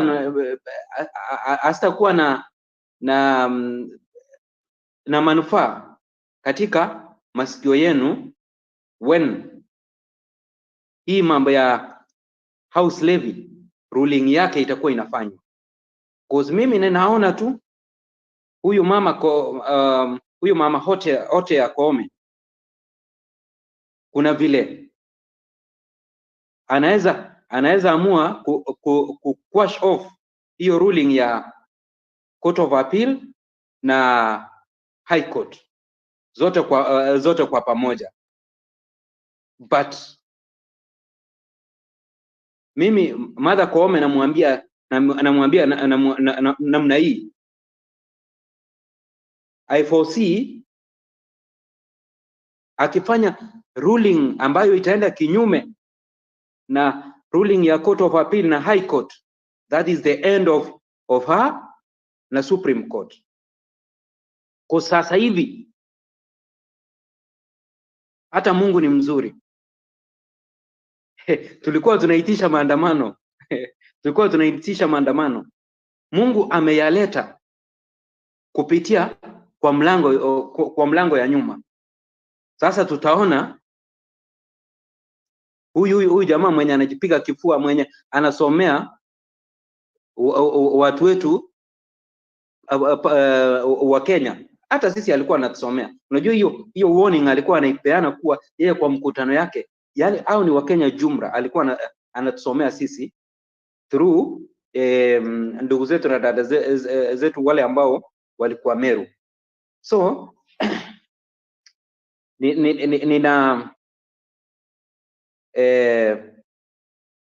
ninaona maandamano yakija tu yenyewe pasipo kufanya nini, pasipo kuitwa, and then that will mark the end of William Samoei Ruto, because what we were waiting for are these people wenye wamekuwa wakikatwa pesa zao na hawataki kuongea, lakini sasa hivi imefika mahali wamegundua kuwa wamekuwa wakibiwa. Ndio unaona sasa the likes of KMBDUs, the likes of hizo ma unions wakiambia kuwa nyinyi mkiona tu pesa yenu imekatwa kwa street, sasa wakiingia kwa street namna hii, Baba already amemobilize his team, tutakutana na wao, we will join them, and then that will mark the fall of William Samoei Ruto. So Mungu ni mzuri. Back to you Mr. Kenyan with Love, unapoleta ndugu Nathan na Stone BK. Asante. I appreciate hiyo kitu yenye tunasema, asante sana. I know Stone PK will come hard. The guys in the car, kuna mtu ako na haraka sana ama tu, because I want to bring Nathan Dosi, and I understand if you're in the car, maybe you're traveling somewhere. Kuna mtu kama kuna inua mkono, kama uinui, forever hold your peace until your time comes. Sorry. sijakuwa pastor ama priest, lakini kama kuna mtu ako na haraka sana, especially I know when you're in your car, and that's Mami and Stone PK. Is there anyone in a hurry, or we bring Nathan Dosi first because he hasn't spoken anything, and then I bring you guys? All right, hakuna mtu ameinua mkono. Nathan Dosi, the floor is all yours, sir. Hey bro, asante sana. It's been a while since I was here, so I hope everybody can hear me. Loud and clear, sir. Asante bro. So mine is just to say that politics is over. You know, like we used to talk about Kalonzo way back. So now Kenyans are gutted. Huh? You know, like everybody is just feeling the pinch. And it's only fair that we talk about what is ailing Kenyans based on whatever happened. You know, so mine is just to prosecute a few points. Number one, biashara imekuwa ngumu sana Kanairo. And I'm very sure some of you people actually are able to decipher what's happened. I want to talk about the county government, but it all stems back to national government. And I have a feeling hii serikali yenye ilijiimpose, according to me ilijiimpose. Nobody can change my way of thought. Ilijiimpose whichever way they came into power. Now, number two, I have a feeling that they could be just trying to weaken this currency we call the Kenya shilling.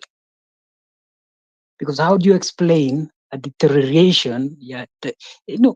And you see, the head of state is quoted as saying that the shilling will actually stem back. Itarudi mpaka 115. And then he's not quite sure, and then he just blubbers, alafu anasema 120. You know, that to me is a lot of mockery to Kenyans. Because it only says that his advisors are either poor in judgment or they are doing deliberate action. Kwa hivyo devaluation hapa inaweza kuwa ni kitu, inaweza kuwa inachezwa pale. But according to me and vile mimi najua currencies and how they actually affect economies, ngojea tu hawa jamaa anaitwa aje, I'm just basically waiting for monetary policy committee meeting. Probably will happen maybe next week, but sometimes in February. I think itakuwa 6th of February, just to see what they have to say. Now, two things can happen in that meeting. I cannot speculate because I'm not sitting in that particular whatever. Lakini kuna kitu very important that Kenyans need to know. Kuna kitu inaitwa fiscal policies na kuna kitu inaitwa monetary policy. Hii wataenda kukaa ni kutry kutighten MPC, Monetary Policy Committee. So monetary policy ni mambo na interest rate. Now, you tell me, how do you for me, I'm lost for words. Like December, and I've been very consistent in the comment section saying, look, how can a government,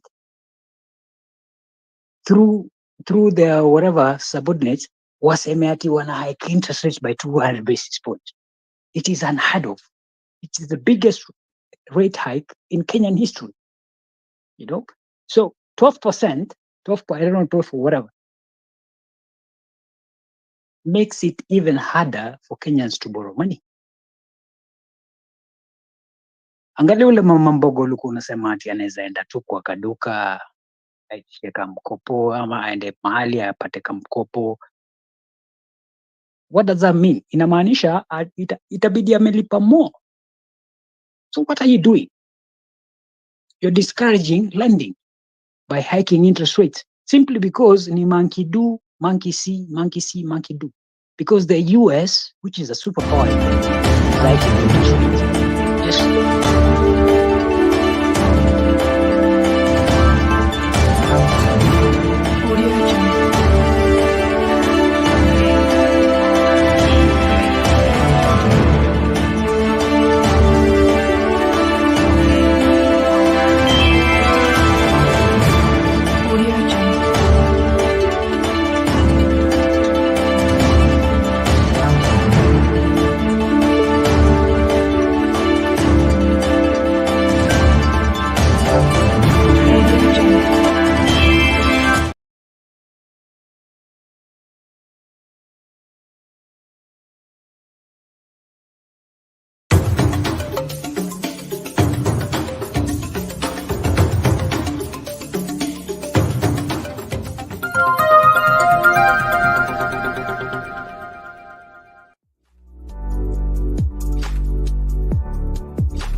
Tunaingia vijijini, mijini na hata jijini kukuletea taarifa mchana kutwa. Usiku tunaketi kitako, tunadadavua tukichanganua taarifa na makala muhimu yanayokuhusu wewe na familia yako. Ungana na Bernard Ngozi kwenye Open Forum Political Show kuanzia saa 4 usiku hadi dakika zake kila siku ya wiki kwenye Sound Candy Talk. Tukutane Sound Candy Talk.